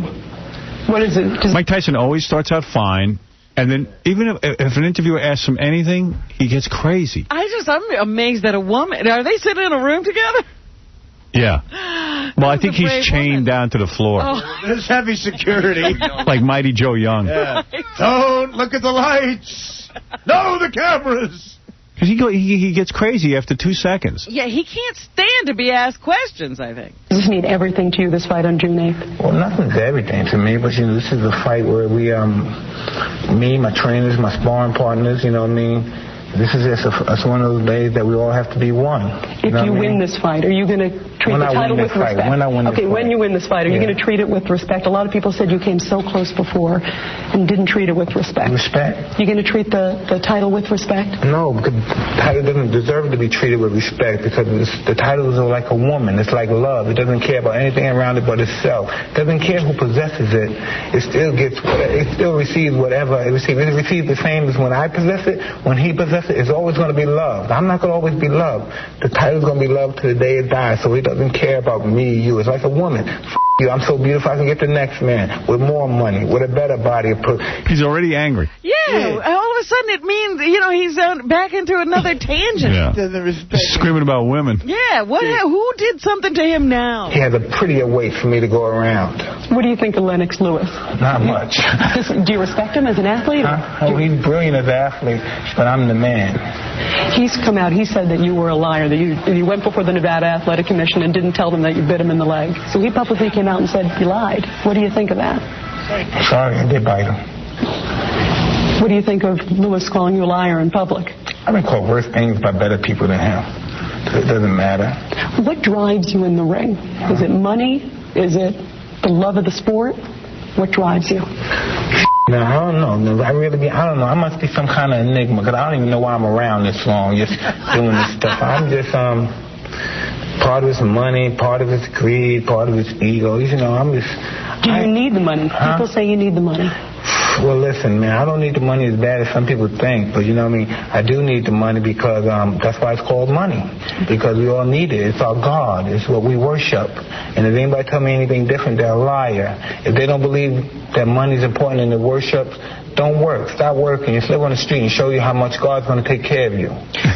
Isn't he entertaining? Yeah. I tell you, I could listen to him all day. By the way, they aired this unedited with curse words. So they know. Yeah. There's a lot of curse words on TV now. The S word, I'm talking about in prime time. Not on the regular network channel. Yeah. This was regular. He's effing, S-ing, everything. This was the sports channel. This is cable. So what? If somebody gave the finger on this show, on the E! Show, would they cover it? Yes. They don't do on the Osbournes. The kid gives the finger at the end, and you see it. It's on MTV. I don't know, man. He thinks he wants to be like CBS or NBC. Except they're showing Wild on, Bikini Girl shows. It's only with our show are they this careful. And by the way, I got a press release from me that they finally canceled Talk Soup. It's over. Remember how popular that was? That was their show. What happened was all the good shows wouldn't give them clips anymore. Yeah, I know. Yeah. Where did these statements, these things that you said, like I'm going to eat your children, and the things at the press conference, where did they come from? Where does that rage come from? Oh, what's this? You're so white. Where did that rage come from? Sounded good, huh? No, but where, some of these statements, people go, he sounds like an animal. Are you an animal? Am I an animal? If necessary, it depends on what situation am I in. What situation am I in to be an animal? Tell me. You tell me. If I'm fighting constantly from being assailed against your cohorts or people in the street because assailed by your cohorts, TV people. Okay. They feel that they have the right to assail me because of what people write in the paper. Because of course, what your guys write and what your guys say, people feel that you're correct and you're right, and they feel they have the right to even say what you said because I'm right because she said so. That's right. You are a rapist. You are a tree jumper. You are an animal. You are that. And then know what's so funny because did you rape her? No. Did you rape her? Huh? Did I rape who? Did you rape Desiree Washington? No, Desiree Washington raped me. Okay, but the fact is, as I was saying before, do not skip the subject. If everybody continues to assail me, what am I to do? How am I to fight? You've said you're angelic, but you're scum. What do you mean? I say that in the sense when I say, when you're at the bottom of the barrel of life and say, I'm as low as any man could ever go. You know what I mean? But how could you be low? You're making millions of dollars. But that makes me low because how can anybody love you being as rich as I am? Be having as much money. I'm not the richest man in the world by far, but in my society, having as much money as I've been fortunate to make a lot of money. He's upset because he has a lot of money. Because no one could love him. Give it away. Give it to me, Mike. I'll take it off your hands. I love him. I must be some kind of enigma. When your cohorts say that you rape somebody, nobody rapes anybody. People rape me. You like a woman. You ask them and then they're prettier than somebody else, they're with somebody else. You like the belt, the title belt. I must be some kind of enigma. The logic in that guy's head. He must be some kind of enigma. That's the best sometimes failed by your cohort. He starts out normal for about 10 seconds, and then he goes into the titles like a woman, and she don't care about you. She'll leave you for the better man. You're so white. You're so white. Where you get that rage from? You're so white. You're cute. You white. Boy, he's not on enough medication. There isn't enough. He's nutty, man. Unconsciously of it, you know what I mean, what it's really worth. But how could somebody truly love a guy like me that has all this money? No, really. How could you ever get to know me in spite of everything I possess? How could you really, who would care who I am because of what I possess? Some people would tolerate, how could you truly love me? How can you really get to the essence of me? How can you really get to the essence of a man with millions? Who'd want to get to the essence of you? Yeah, it's not your money, Mike. It's the vibe you send out, really? dude. Nobody wants to get to know you. Somebody like Billy, how can you get to his essence when his essence is only money? How can your purpose is only to give him children. He may say he loves them, but a man worships money and loves money. He don't love no woman. But do you let people get to know you? I've talked to some of your friends who say you kind of shum out. Do you let people get to know you? Why? Once they get to know me, what they do now, what the familiarity breeds? Contempt. Once you get to know me well, he says, well, Mike ain't really all that. He can't handle this bitch situation. I can handle this nigga. He's stupid. I better get some. What did you say? My goodness. I can't handle this nigga. He can't handle this bitch situation. Nigga, bitch. He managed to say every offensive word in the English language. He's just an angry dude. Yeah. He's completely insane. What familiarity breed? Contempt. Yeah, that's right. You get your essence of me, I give it the bitch situation with some nigga. I'll give it. How many hoes to get paid off? You know, it'd be a great one-man show for you, Artie. You go up on stage and you do Mike Tyson, the one-man show. Just take this interview and do it. You don't know how to handle it. People feel like they want to spend your own money. They want to be you. You know what I mean? So why should I let someone get close to me when they get familiar with me and then they go say, God damn, look at his float. I thought he was this. You know what I mean? He's letting this girl hurt his heart. He's letting somebody piss him off over some pigeons. He's mad because he hit a cat and he's f***ed up in the head now because he hit a cat or something. So what people look at that as weakness. So what people respect, that's showing. People respect force. People respect being assertive, and that's what I am. Because they won't respect me for what I truly am. You can't respect me. See, when he shows his soft side by being with pigeons, people don't respect him. Oh, he's okay. Is that what that meant? Yeah, remember he had pigeons when he had Customato? He had a bunch of pigeons and somebody killed the pigeons or something? Right. I think he might have killed the pigeons. Who knows? And then he got upset because he killed a cat or something. Yeah, the pigeons. You like pigeons in the house? Yeah, I show them soft side being pigeons. they come back and they get you. They got... He said,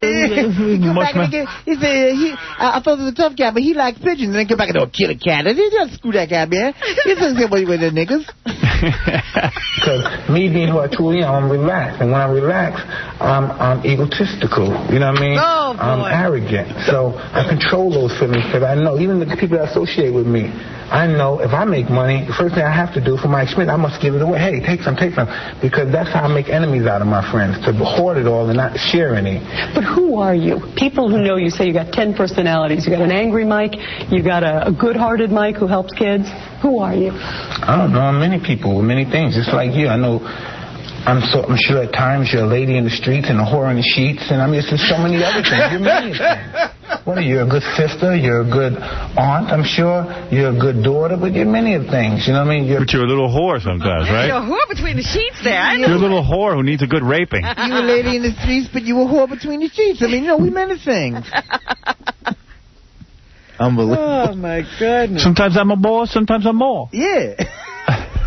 Sometimes I'm an idiot, sometimes I'm a genius. You know, that's what it is. You know, sometimes I'm Einstein, sometimes I'm, elephant boy. Right, sometimes I'm a plumber, sometimes I'm a chemist. You know, sometimes I feel like a nut, sometimes I don't.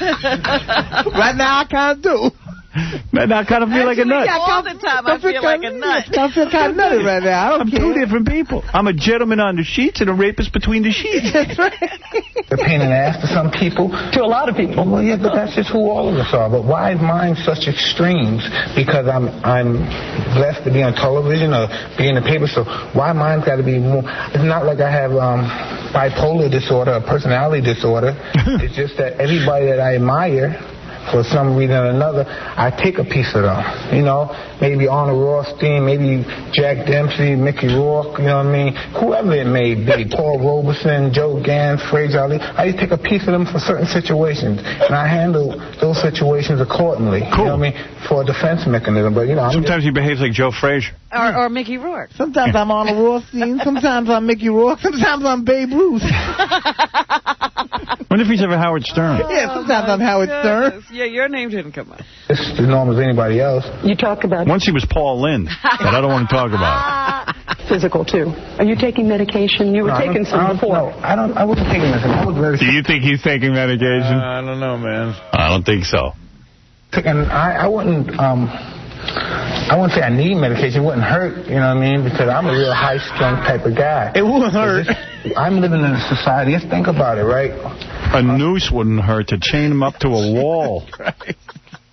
Gamma rays. Gamma rays. He got hit by gamma rays. No, but he never turns back. He's always the Hulk. Yeah. 50 or 60 years ago, Hemingway didn't have whatever that they use, ecstasy or whatever I was taking, Prozac or whatever the situation. It wasn't actually ecstasy. Prozac, whatever the drug was. Prozac. You didn't even know what he was taking. What is it too? He didn't have it. So I thought he was a psycho, a racist, a maniac, but he was a mentally sick man. You know? You mentally sick? I don't know if I'm mentally sick, but I have sometimes episodes. Sometimes I'm a depressed individual. I have episodes, and I'm human, but no one cares about my health as a human. You know what I mean? No one cares. Well, is that our job? Always. We're supposed to care. I have episodes. Well, he's a little boy who wants a mommy and daddy. He needs everybody. He needs a whole family, yes. He needs a team.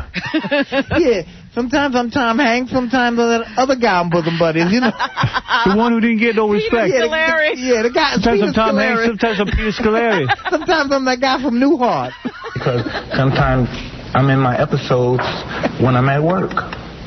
Why are you so depressed? People look at you and say, you're Mike Tyson, you got it all. You talk about the cars, the money, all that stuff. Sometimes I'm Mo, but sometimes I'm Curly. Yeah. I'm never Shemp, though. Never, ever. That's weird. I'm never Shemp. Never Curly Joe Besser.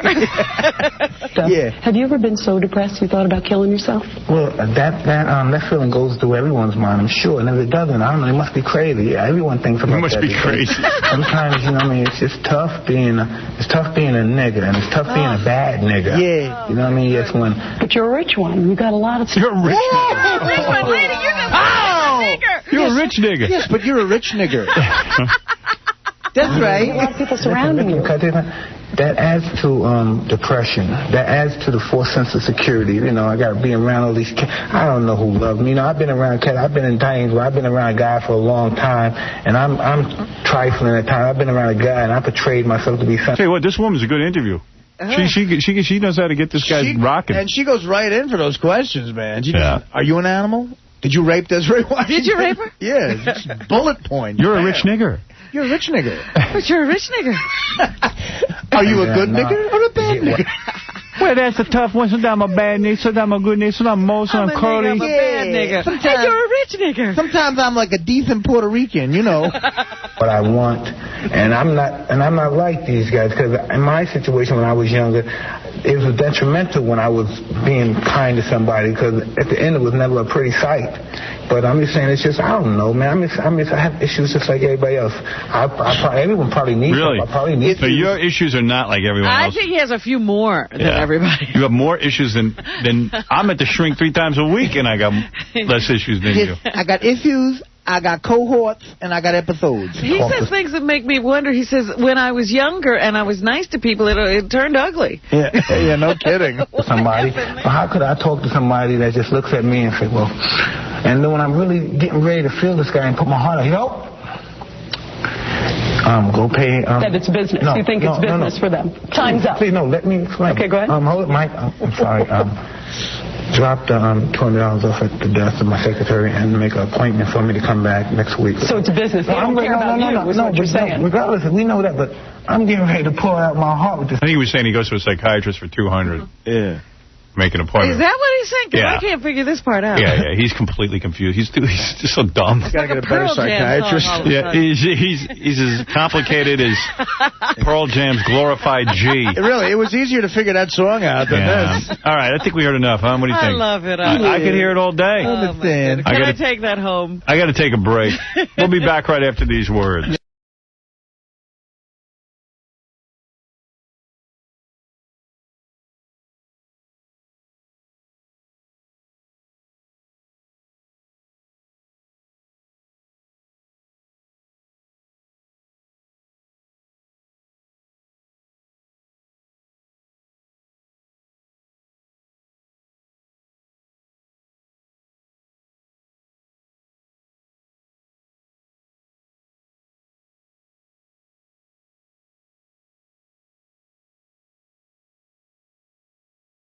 Terry, what's up? Hey, guys. This has been the last 2 days. You guys have been so funny. It's been the greatest. Thank you. I got a question that wasn't on the survey, and I'm dying to ask it. Howard, who makes you laugh the most on the show? It's between Artie and Fred. I think it's Artie. Artie kills me. I mean, Artie makes me laugh. When Fred does like John or... I don't know. Artie's been making me cry lately. Yeah, I've noticed it. Artie can make me cry because I laugh so hard. Can I ask you, is that part of the reason Artie won the job? Well, of course. Yeah, that's what I thought. I mean... Oh, is that a bad thing? I mean, of course, I added Artie to the show because he's funny. He makes you laugh, and he makes you better. Fred does a lot of funny stuff, though, off the air, though. He writes a lot of stuff, and he's a funny guy. Oh, So. I love Artie. I'm one of the few people that think he was great in Dirty Work, so... There are a few people. No, I didn't find Artie funny in that. Let's not get carried away. You know, You Howard, saw the diamond in the rough. they're airing Artie's movie on Fox tonight at 8 o'clock. Dirty Work? No, Lost and Found with him and David Spade. Oh, that. And here's what... And he's huge. Well, here's what everyone's been talking about. I think one of the guys came to me.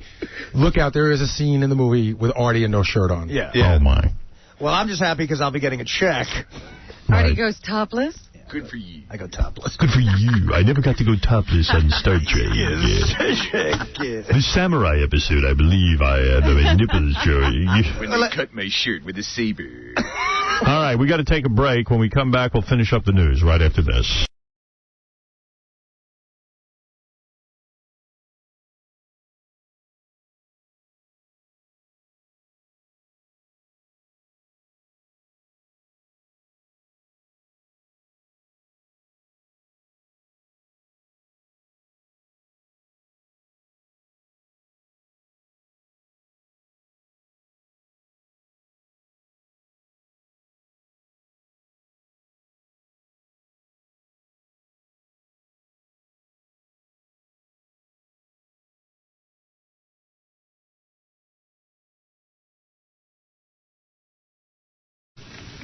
What happened to me?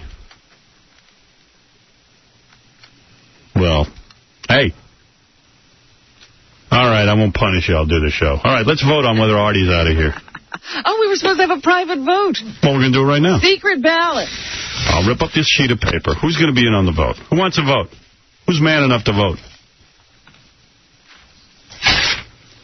I'm tired of these calls about Artie. How many people are we opening up to? I wish Artie was here to see the vote. Well, I'm sure he's listening. Yeah.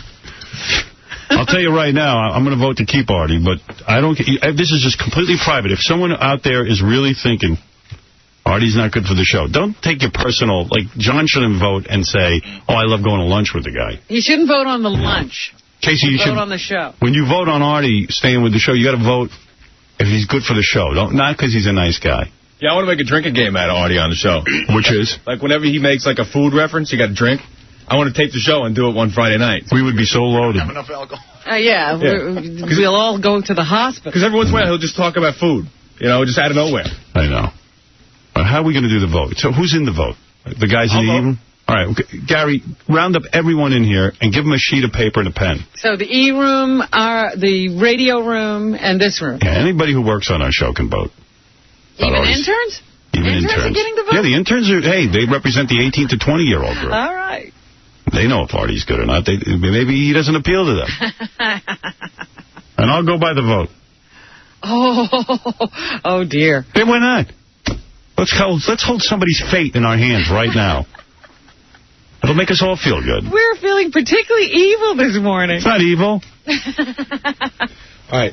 Some of the E people can come in, but some have to obviously do the E Well, they can vote at their desk. They vote at the desk. The interns are all set Give me a list of whoever is voting. I want to know exactly who's in on the vote. All right. Robin Radzinski obviously is in on the vote. She is here. Hello, Robin. Hello. She is my executive producer, and she dresses appropriately. Thank you. Like an I'm executive. representing Scott DePace, Brian Phelan, and Art Fry, who are in the E-room and can't leave. And you asked their opinions? Yes. Okay, we've got the pace. Are people voting because Artie's a nice guy, or are they They're voting? voting whether or not he's good for the show. Okay. Wow. Because I've got enough calls from people saying, Richie, you're voting? Who do you have? I have votes from Art Fry, Scott DePace, Ronnie the limo driver, myself, and Brian Phelan. But Robin has Art Fry's vote. Art Fry is twice represented. We know what the vote is. All right. Do you want to include Jason and Will? Yes. And Casey? Yes. And even John, even though I don't like John right now. All right. What about there's 4 interns out there right now? Who are the interns? Lindsay the Virgin. Lindsay can vote. And 3 guys whose name I can never remember. Yeah. Who are nice guys. What about our new intern, the Virgin? Oh, and Jamie. Jamie can vote. JD. JD. And is Scott's intern there? Oh, should Scott the engineer be allowed to vote? Scott the engineer? No, he doesn't get a vote. Right. Okay, he can vote. Does he can his vote. intern get a vote? Yeah, his intern gets a vote. Why don't we let the intern vote and not him? You're talking about Erica? Right. All right. Erica, you mean Erica, JD's girlfriend? Yes. That's one. Okay. And that's it. Ralph, you want to vote? Definitely. Yeah, but it's a closed vote. You got to tell someone to write it down for you off the air. I think it should be an open vote. No. Because I think people are going to lie in that open vote. All right. Do you want to open vote, Ralph? Yeah. But I don't think it should be open. This is John. This is you. All right, you open vote, Ralph. I'll write it down. Definitely yes. Okay, that's a yes for you. So this is... Thank you. Thank you. He gets a vote. People who work on the show get a vote. All right. Richie, whose vote you got there? This is the vote from Scott's intern. I bring it over here. That's from Erica? It's a guy. Scott's intern's a guy? No. Scott, Erica is the vote we... Oh, she's not in? All right, he can vote. Okay, he's in. See, because it's good to just have interns vote. not here today. Thomas. Thomas is voting. What about Scott the engineer? Is he voting? I'll get him. How about Ronnie? Is Ronnie voting? Ronnie, are you voting? Ronnie voted. Ronnie voted. We have Ronnie. Oh, you got Ronnie's vote. Slip here. Okay, Rip up his vote. What is that?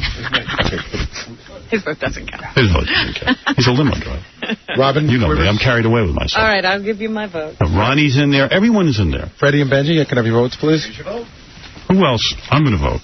Here's my vote. Do I have to write my name on the vote? No. No, it's a secret ballot. A secret ballot.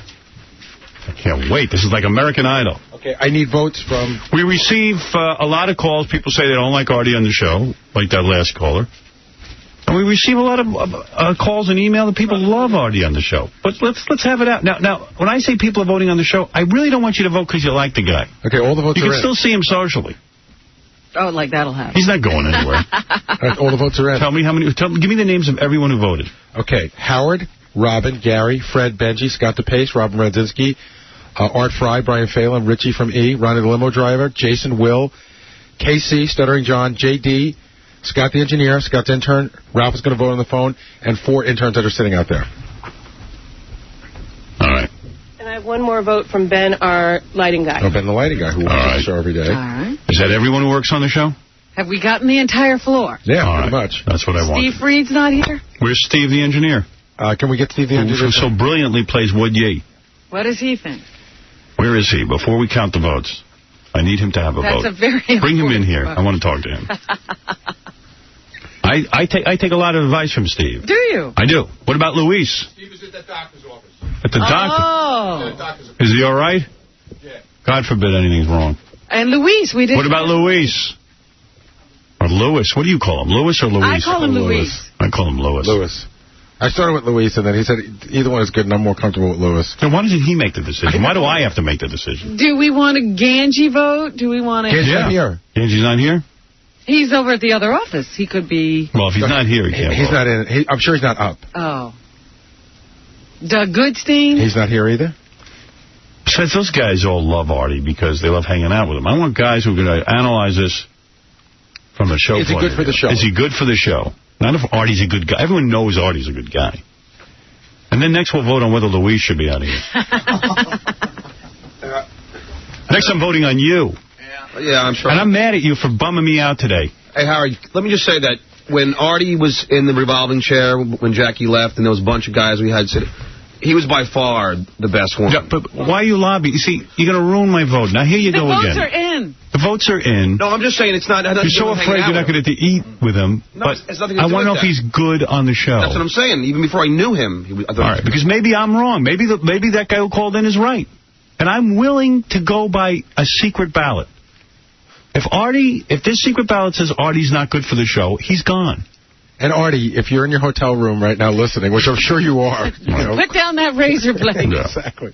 All right, I believe in Artie. I voted yes for him. I think he's great on the show. But maybe I'm insane. But don't you do that. See, now, it's secret ballot. The vote is already gone. Ballot, but I don't want him now. If there are no votes in there, now he's going to be wondering who the... I know Howard's a yes. Who are the no's?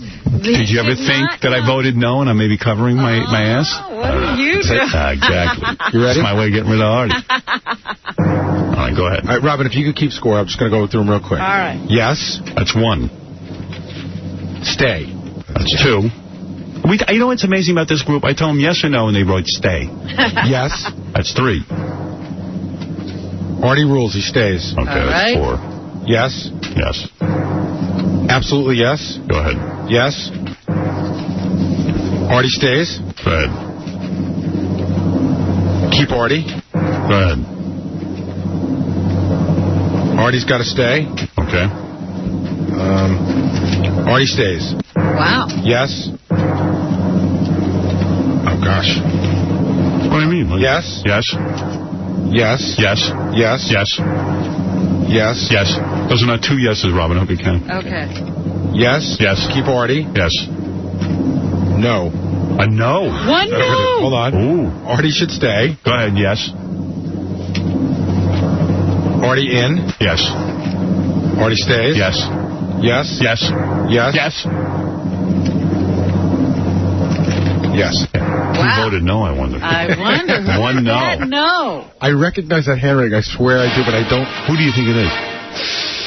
Now we have to know the 1 no vote. That's great. Okay, let's go through the list of who voted. Howard, Robin, Gary, Fred, Benji. Benji voted no. He had to. It was Benji. Is that a Benji no? Artie is one of my favorite comedians. I think Artie stays. Okay, all right. Did you write stays or yes? I wrote stays. Oh, what is it? You did not make that clear. All right, go ahead. Scott DePace, Robin Radzinski, Art. It's got to be one of the interns. It's good. I don't think you think? Isn't that a female's handwriting? Would the person who voted no come forward? Yeah, do they want to stand up? Would they mind coming forward? I understand if you want to remain anonymous, but I think you should come forward because I'm dying to know what you think. Let's have all the yeses come forward. Well, they will know that. But that person might just lie. I want them to really come forward, if they would. It would really help the show. If anybody recognizes the handwriting. Richie, you said no. You know what? He's a great guy, but I'll admit in the 2 years he's been here, I haven't laughed once at anything he said. So I was being honest. All right, that's good. I admire you. You know? I want you to have a prize. No, Am I allowed to give you guys a prize? No, I just wanted to be honest. I mean, he's you a great guy. are a good guy. He's a good guy. He's a great guy. Don't you feel guilty? I don't. Don't you let Artie guilt you into anything. Of course not.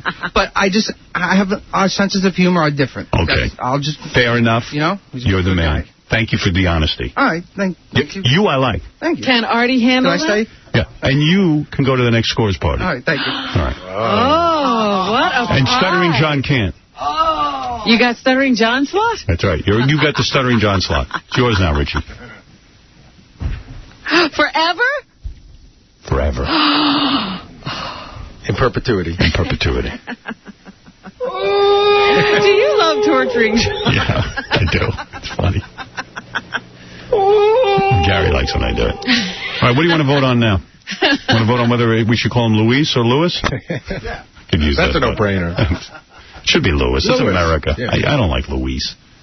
Well, at this point, Luis is an American name. Not to me, it isn't. Do you think Artie will start speaking Spanish? Do you think Artie will come back and say, wow, overwhelmingly people wanted me, or do you think he'll focus on the one guy that He'll focus on the one Yeah, guy. I can imagine there's going to be some tenseness between Richie and Artie. He won 22-1, and he's going to focus on the one. Focus on that. Everybody loves Artie, and one guy didn't. I tell you what, Richie's a good man then. I know whose opinion to get. Oh, our opinions don't count because we honestly like Artie? I focus on the no. I think Artie would be celebrating. Yet he's hanging himself. No, it's now a bad day. His day has gotten off to the wrong start. Yeah. Jerry, go ahead. Yeah, Howard, you know Artie's sitting in that motel room with a speedball in one hand and the gun in the other, waiting for that vote.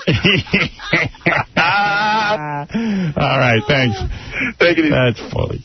Yeah.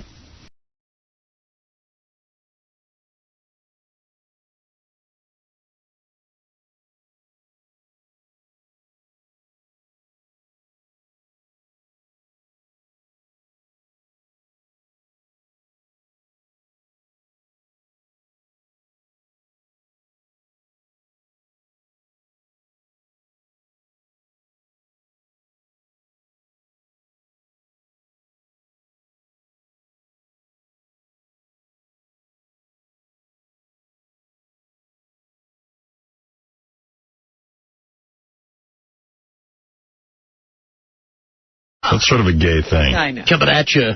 Yeah. Hey, after the show yesterday, I'm looking at Artie, and he's eating something that looked real good. And oh, my God. Artie described to me what it was. Tell everyone what you were eating. I was eating McDonald's newest sandwich, the McGriddle.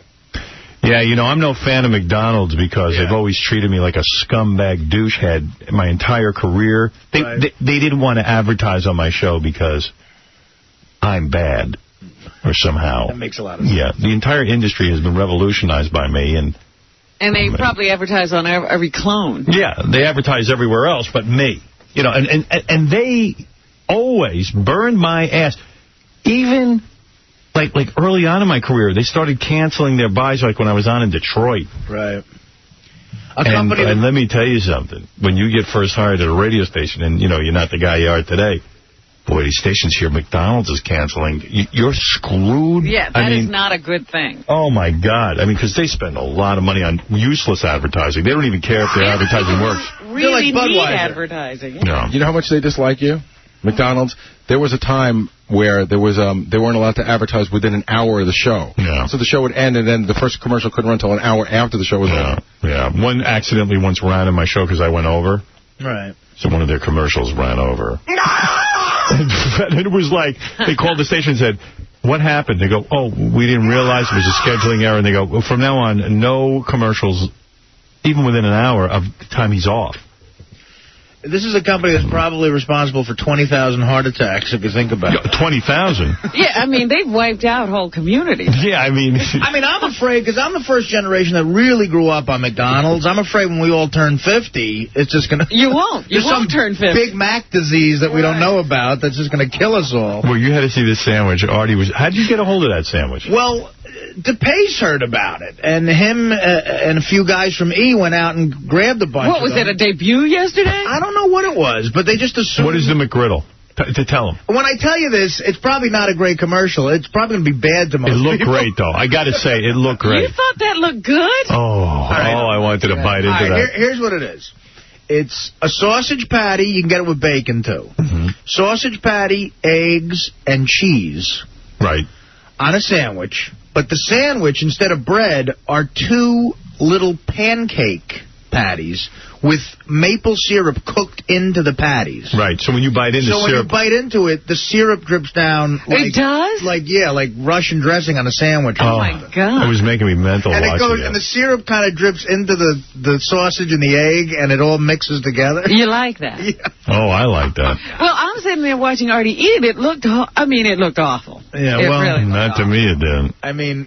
First of all, it looked hard, it looked cold, it looked a whole bunch of things. Didn't they build like a chocolate shake right into the sandwich? I mean, it's like they're building stuff in. Pretty soon, you'll just bite into everything and it'll ooze. I like the comment. I was a guy, you know White Castle hamburgers? Yeah. I would go there and get... I love those. I would get double cheeseburgers, and I would put French fries on it. Like, I'd take the bun off and put the fries on the cheeseburger. Let me ask you something. And then would you order a new side of fries to go with your fry sandwich? Yeah, because I can only get about 5 or 6 French fries on the burger, so while you're eating the burger with fries, you have fries to wash it down. So, essentially, essentially what you're saying is you'd like every meal to be between the bread. Everything. Artie doesn't want to work real hard while he's eating and have to lift separate fries into his mouth. Or drinks or syrup. Yeah, I don't like complicated food. I mean, a sandwich, the whole concept of a sandwich is an amazing idea. Getting everything built into one. Right. Wrapped. So this, I must say that DePace had one, too. I don't know if Brian Phelan had one, but... What do you give the sandwich on a scale of 1 to 10? Is there anything wrong with it?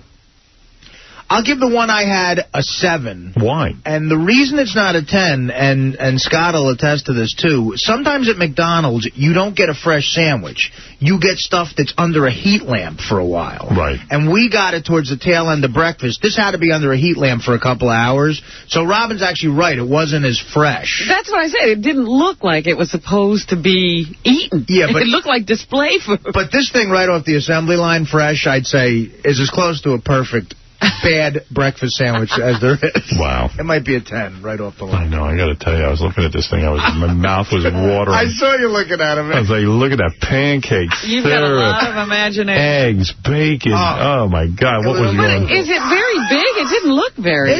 You could eat it. Wait, by the time you saw it, it was small. Oh, okay. He had eaten it for a while. That's what I had for breakfast. I had that and a Coke. Oh, wow. The Coke thing I don't get. Why not coffee? I just love Coca-Cola. What about coffee with a breakfast like that? That'd be nice. I have coffee sometimes. Yeah, huh? Well, you're addicted to Coke. I do. I love Coca-Cola. How many Cokes you drink in a day now? 8? It varies from anywhere from 6 to 8. Not the Diet Coke, real Coke. No, regular Coke. Wow. I tried Diet Coke. That's probably 3,500 calories right there. I tried Diet Coke. I tried weaning myself off regular Coke by mixing Diet with regular. Yeah. I just hate it. Right. You would never drink water or something like that. Well, water. I mean, after a sandwich like that, after a sandwich like that, I drank water all day. Did you? Because it's salty. Yeah. You know? All right, so there you go. So I'm getting my good stuff in there. The thing I really love about it is that McDonald's has stamped its logo in the top of the griddle stand. McDonald's logo. Yeah, that's pretty cool. The McDonald's logo is in the pancake. McGriddle. On both pancakes or just one? Just the one on top. Wow. How do they do that? I don't know. Like, how do they not confuse that? It's some sort of technology they've perfected. I'm surprised both griddle cakes. Like, every griddle cake would just have the McDonald's logo in it, and then you just slap the two together. How do you get the foreigners to know how to assemble that? Right, that must be an extra day of training. Yeah, and Hamburglar you. I must say, though, I'd love to go to a real, like, I don't know, IHOP never figured out baking the syrup into the pancake. That's sort of a unique... Because they've become complacent. What an innovation. Yeah. Yeah, IHOP just makes money no matter what. They don't need it. Yeah, they're resting on their laurels. See, I like IHOP because they give you a nice big pancake. Oh, IHOP is great, too. Yeah, I like that. You could get, like, a real breakfast there. You can't beat a great breakfast. You know, if you're away somewhere, like at some hotel, and they got that, you know, that breakfast in the morning, you just go down and just a buffet. Pancake. Will you ever eat, like, pancakes and bread? Yes. You will. So you'll hit the Danish as well as the pancake. Me and Dana were at this hotel in Phoenix last weekend, as a matter of fact, and they had a huge Sunday buffet. So I got up, I got the paper. I could read any sports section, you know, just the Phoenix Sun, whatever the hell it was. And I got pancakes with sausage, bacon, Rice Krispies, toast, and eggs. Wow. Well, you know, you're supposed to start your morning off with a big breakfast. Oh, God, it was so good. Is Dana repulsed when you eat? She gets like a grapefruit, and there's no room on the table for her grapefruit. And because I got the paper spread out, and she's just like, I'm just trying to have a grapefruit. What are you doing? A grapefruit. You got to sit at another table. Like, go sit over there. You have toast with pancakes? Yeah, I have, but not on purpose. So my parents used to yell at me when I was a kid, and I would do that. They'd say, it's two breads. It is too much. And my parents would be like, you don't get bread with pancakes. And I go, well, why not? Yeah. Artie's acting like it's an accident. That's no accident. You know what I've actually done is I've actually sopped up the syrup from the pancakes with bread. Oh, there you go. It almost turns itself into a pancake in that circumstance. I just love a big breakfast like that. And on a Sunday, you could cheat a little bit. Sure. Absolutely. When you're in a hotel and you've worked hard, you've been drinking all night. How do you tell it's Sunday with you? There's constantly something going into that mouth. You ever see the movie Fatso with Dom DeLuise? Yeah. Somebody sent me a copy of it the other day. Said, remake that with Artie. I said, he'd be good for it. Oh, my goodness. How many, you saw that sandwich I was eating yesterday. Yeah. How many calories in a McGriddle, would you think? 1,800? It's got to be. The syrup. You might be right. The pancakes, the eggs. The bacon. The sausage. Gotta be. Cheese. Gotta be at least 1,000. Yeah. That's a lot. I guess they don't tell you for a reason. Because the syrup is all sugar, right? Yeah. Oh, yeah. Yeah. That's good, though. Yeah, it was good. Casey, you're on the air. Hey, Howard, how you doing? I do marketing for IHOP, and, Artie was talking about how they can't get the syrup inside the pancake, but they did come out with something that he would love, which is something called stuffed French toast, where they put cream cheese in the middle of their French toast. Oh, my God. Ooh. Is it warm cream cheese? Good. Is it warm? Good. I go on these marketing trips where I talk about advertising with these guys, and they bring us to their, to the different restaurants in a different market, and they tell us, okay, order something because we want to see the presentation of it. So we're just ordering something for one bite, and they come out with like steak omelets and things like that, and they did an analysis on the steak omelets, like 75,000 calories, 2,400 grams of fat. How many calories? Love it. How many calories is French toast with cream cheese in the middle? I don't know. That's got to be a lot, though. But nothing for an Artie diet, right? Yeah, he doesn't care. What about the cream cheese? Is it warm in the center, or is it just like... Oh, yeah. They make the French toast, and they put the cream cheese, right in the middle while it's on the grill. They put the other piece on top. Oh. And it's nice and melting. It's no joke. Is that how they do it? They make it like a sandwich with the 2 pieces of French toast. Yep. Oh, that's how I was saying maybe they inject the cream cheese. Right, inside the French toast. I guess it's a little simpler than I thought.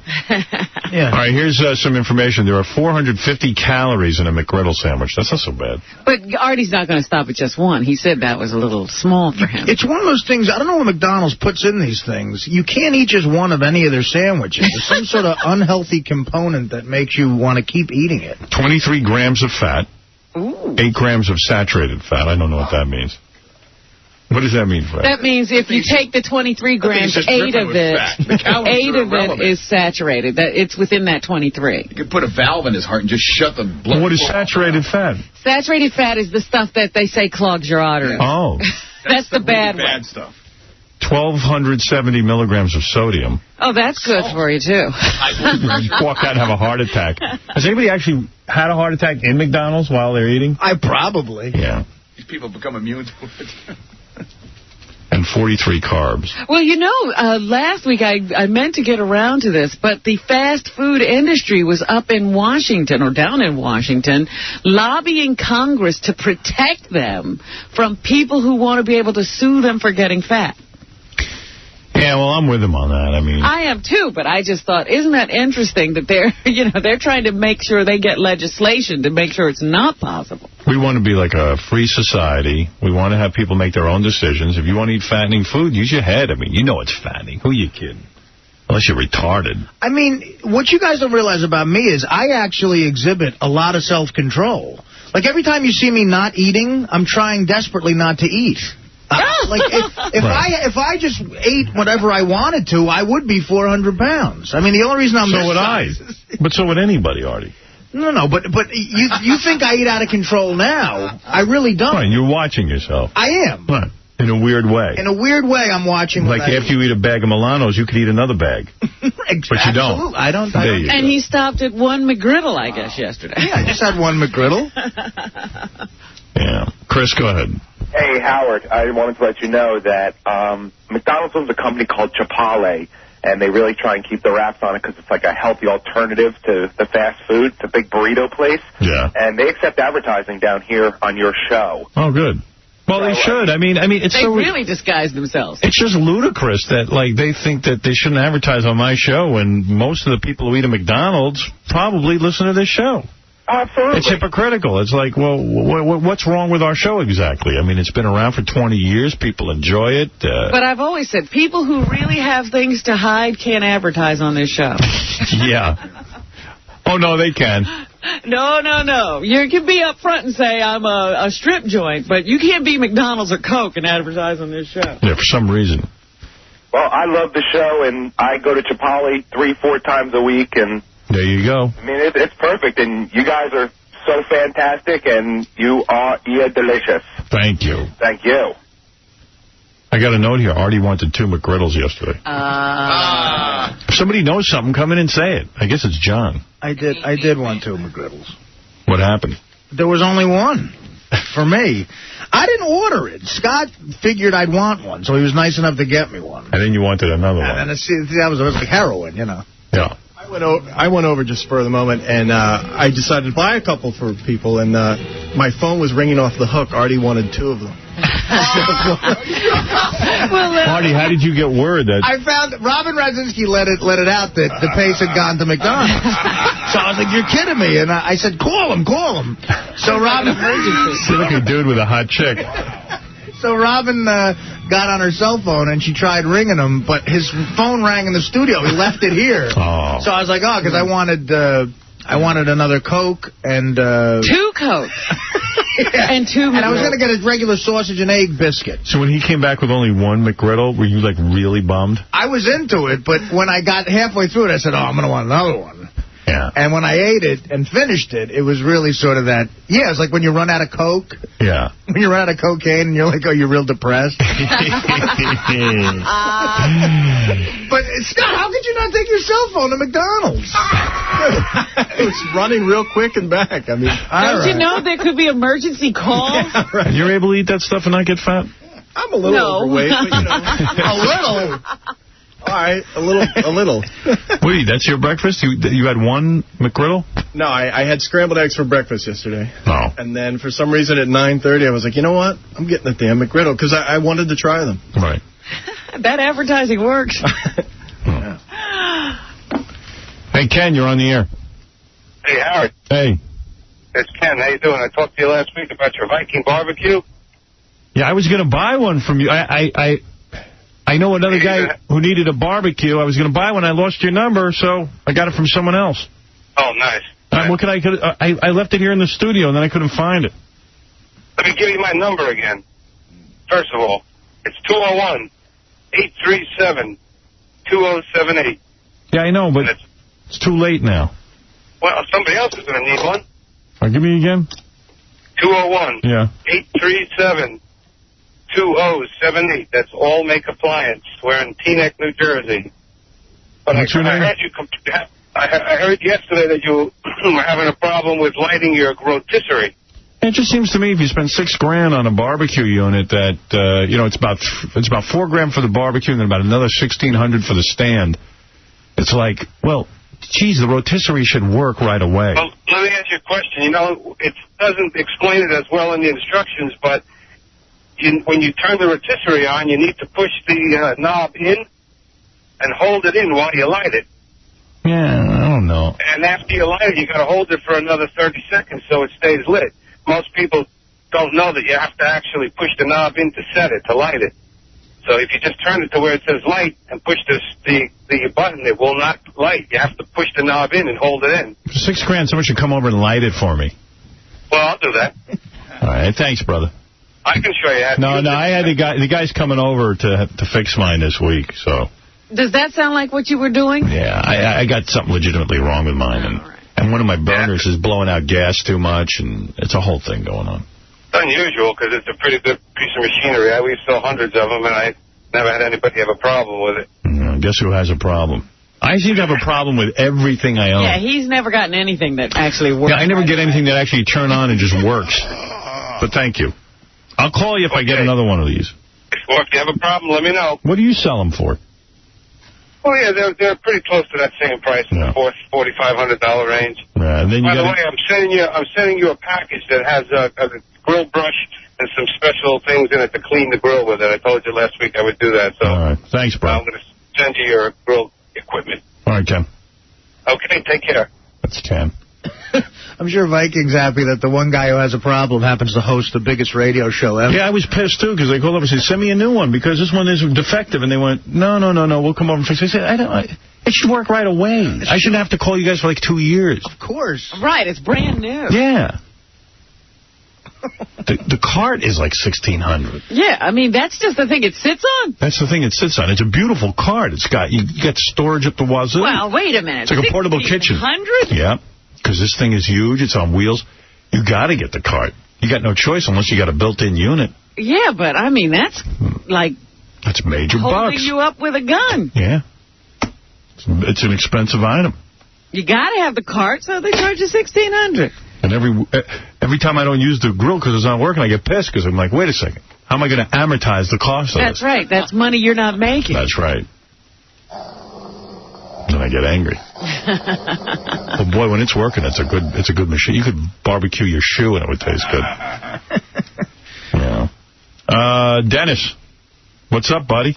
Yeah, hey, Howard. Hey. I got a question. Sure. Do you pleasure yourself anymore? I am happy to say I haven't had to spank my monkey for, like, I don't know, the last time I did it. I don't even can think of one. Probably when Beth was away. Yeah, I'm telling you, that's the only time I do it. No, me and you have nothing in common anymore. No, hey, don't worry about it, dude. I stop listening then. I spanked many, many years. Be happy for me I'm not spanking. I am happy for you, Howard. Thanks. The show's been great. Thanks. And, you know, Howard, you know how you got praise for staying on the air during 9/11? Yeah, I don't even understand that. No, you know what? You should have got praise for being on the day after. I thought you were going to take a month off like Letterman and Leno. It was an amazing broadcast. He got me through it. Thank you. Well, thank you. I was just doing my job. Thank you. Yeah, but he makes a point because Letterman got such big articles when he finally did come back and he taught us how to laugh again. Yeah. I don't know. I assume we needed to laugh the next day. Right away. Yeah, right. Man, I couldn't believe me. I couldn't believe the articles about how brave these guys were coming back on the air and knowing the right time to come back. And I'm like, the right time to be on the air was through the whole thing. Yeah. Where were you when we needed you? Yeah, like, why not be there and talk to people? What a great opportunity to communicate with people. You got this big medium. You got a television audience. Get on and talk about your feelings. Oh, please, don't even get me started. And then the newspapers, what a great guy. He came back. I came back. I've been here. What about me? That's why radio never gets any credit. Yeah. When that happened, I was still working part-time here, and I was scheduled for September 12th, and I figured you'd definitely take off. But then when you were on, I said, oh, God, I don't want them to think I'm a slacker. Well, I'm going to tell you something. Everyone who worked in New York got their ass out of Manhattan, went to their summer homes. I'm sure Letterman was in Connecticut right after the second 9/11 happened. He was nowhere near New York. Yeah, they beat a hasty retreat. I live here. I'm not abandoning my city. I really, and plus I had no other place to go. No recourse. Yeah, but I mean, I wasn't going to abandon my job then. That's when people actually need you to be on the air and say, hey, calm down. But and then when the newspapers came, he's back. Jay Leno's back. I mean, it's a big deal. Who cares if Jay Leno's back? Jay Leno lives in California. He never should have been gone. Yeah, what was he doing? What is he doing taking off? Where'd he go? Mexico? 9/11. I don't know. I think a lot of people in this country handled 9/11 wrong. People in the media. They can't broadcast. They can't broadcast because they're afraid to come into Manhattan. Let's be honest. And then when they thought everything was cool, they came back. Okay, let's go to Bill. Good morning, Howard. Hey, brother. What's up with your buddy John Stamos doing these Alf commercials? The phone commercial, I saw it. Is he's not with Alf, is he? He's doing Alf. the same thing, 10-10 commercials. Right? Right. He's doing a 10-10 commercial. What's wrong with doing a commercial? I don't know. It just seems like his career went downhill. Well, you know something? I'm sure his career is not at the same level it was when he was on Full House, but the guy wants to do a commercial. I tell you, I see a lot of these celebrities, A-list celebrities. They will not do a commercial here, but they'll do it in Japan and in Europe. Unless it's just a voice, because they do tons of voiceover work. And for some reason, it's some sort of, like, negative thing if somebody who has a career in show business does a commercial. And I'm like, why is that? Why are they willing to do it in Japan and Europe, but they don't want to be seen in America doing a commercial? Like, why are they such hypocrites? Why is it also it's okay to use my voice here, but not my face? Yeah, it's weird. And it's like, I want to say, I would do a commercial. Nobody's asking me, but I would do one. The only person doing it is Catherine Zeta-Jones. Yeah, she's smart. Why not? They pay a fortune. One more thing, Howard. I mean, who cares if you do a commercial? I don't know. I guess they think it reduces their value. Yeah, they're worried about their face being overexposed in, like, North America, so people won't go see their movies. You also wonder, but why do they need the money? Oh, there's never enough money. You're getting $20 million a film. Yeah, but it doesn't matter. Even Brad Pitt and Tom Cruise do commercials. Yeah, because it's like, oh, my God, you mean all I got to do is read this piece of paper and they're going to pay me another $1 million? I mean, come on. Who wouldn't do it? And Michael Douglas goes into a studio and reads car commercials. Yeah. Yeah. Hey, Howard. I could read a car commercial. I'm the one guy willing. I'd be happy, proud. I'll be on. You didn't even put your face up. I'd go on Letterman and promote my commercial. I would love to be the McGriddle spokesperson. Imagine a juicy, delicious pancake filled with syrup. And then the good down-home flavor of sausage and eggs. Oh. Let's add a little cheese to the mix. McDonald's, bringing it home to you. Wow, that was great. 75,000 of the best calories you'll ever taste. These calories go down easy. You don't even have to chew. Early in the morning on the farm, Grandpa wakes up and actually goes and gets the chickens and gets the eggs. Grandma makes the bacon, while Aunt Sissy makes the pancakes on the griddle. Those days may be gone. But at McDonald's, we have it all in one sandwich. McGriddle. That was fantastic. Come on. Pay me my $1 million, goddammit. That was impressive. What, I'm so controversial? That was a fantastic commercial. What is it, brother?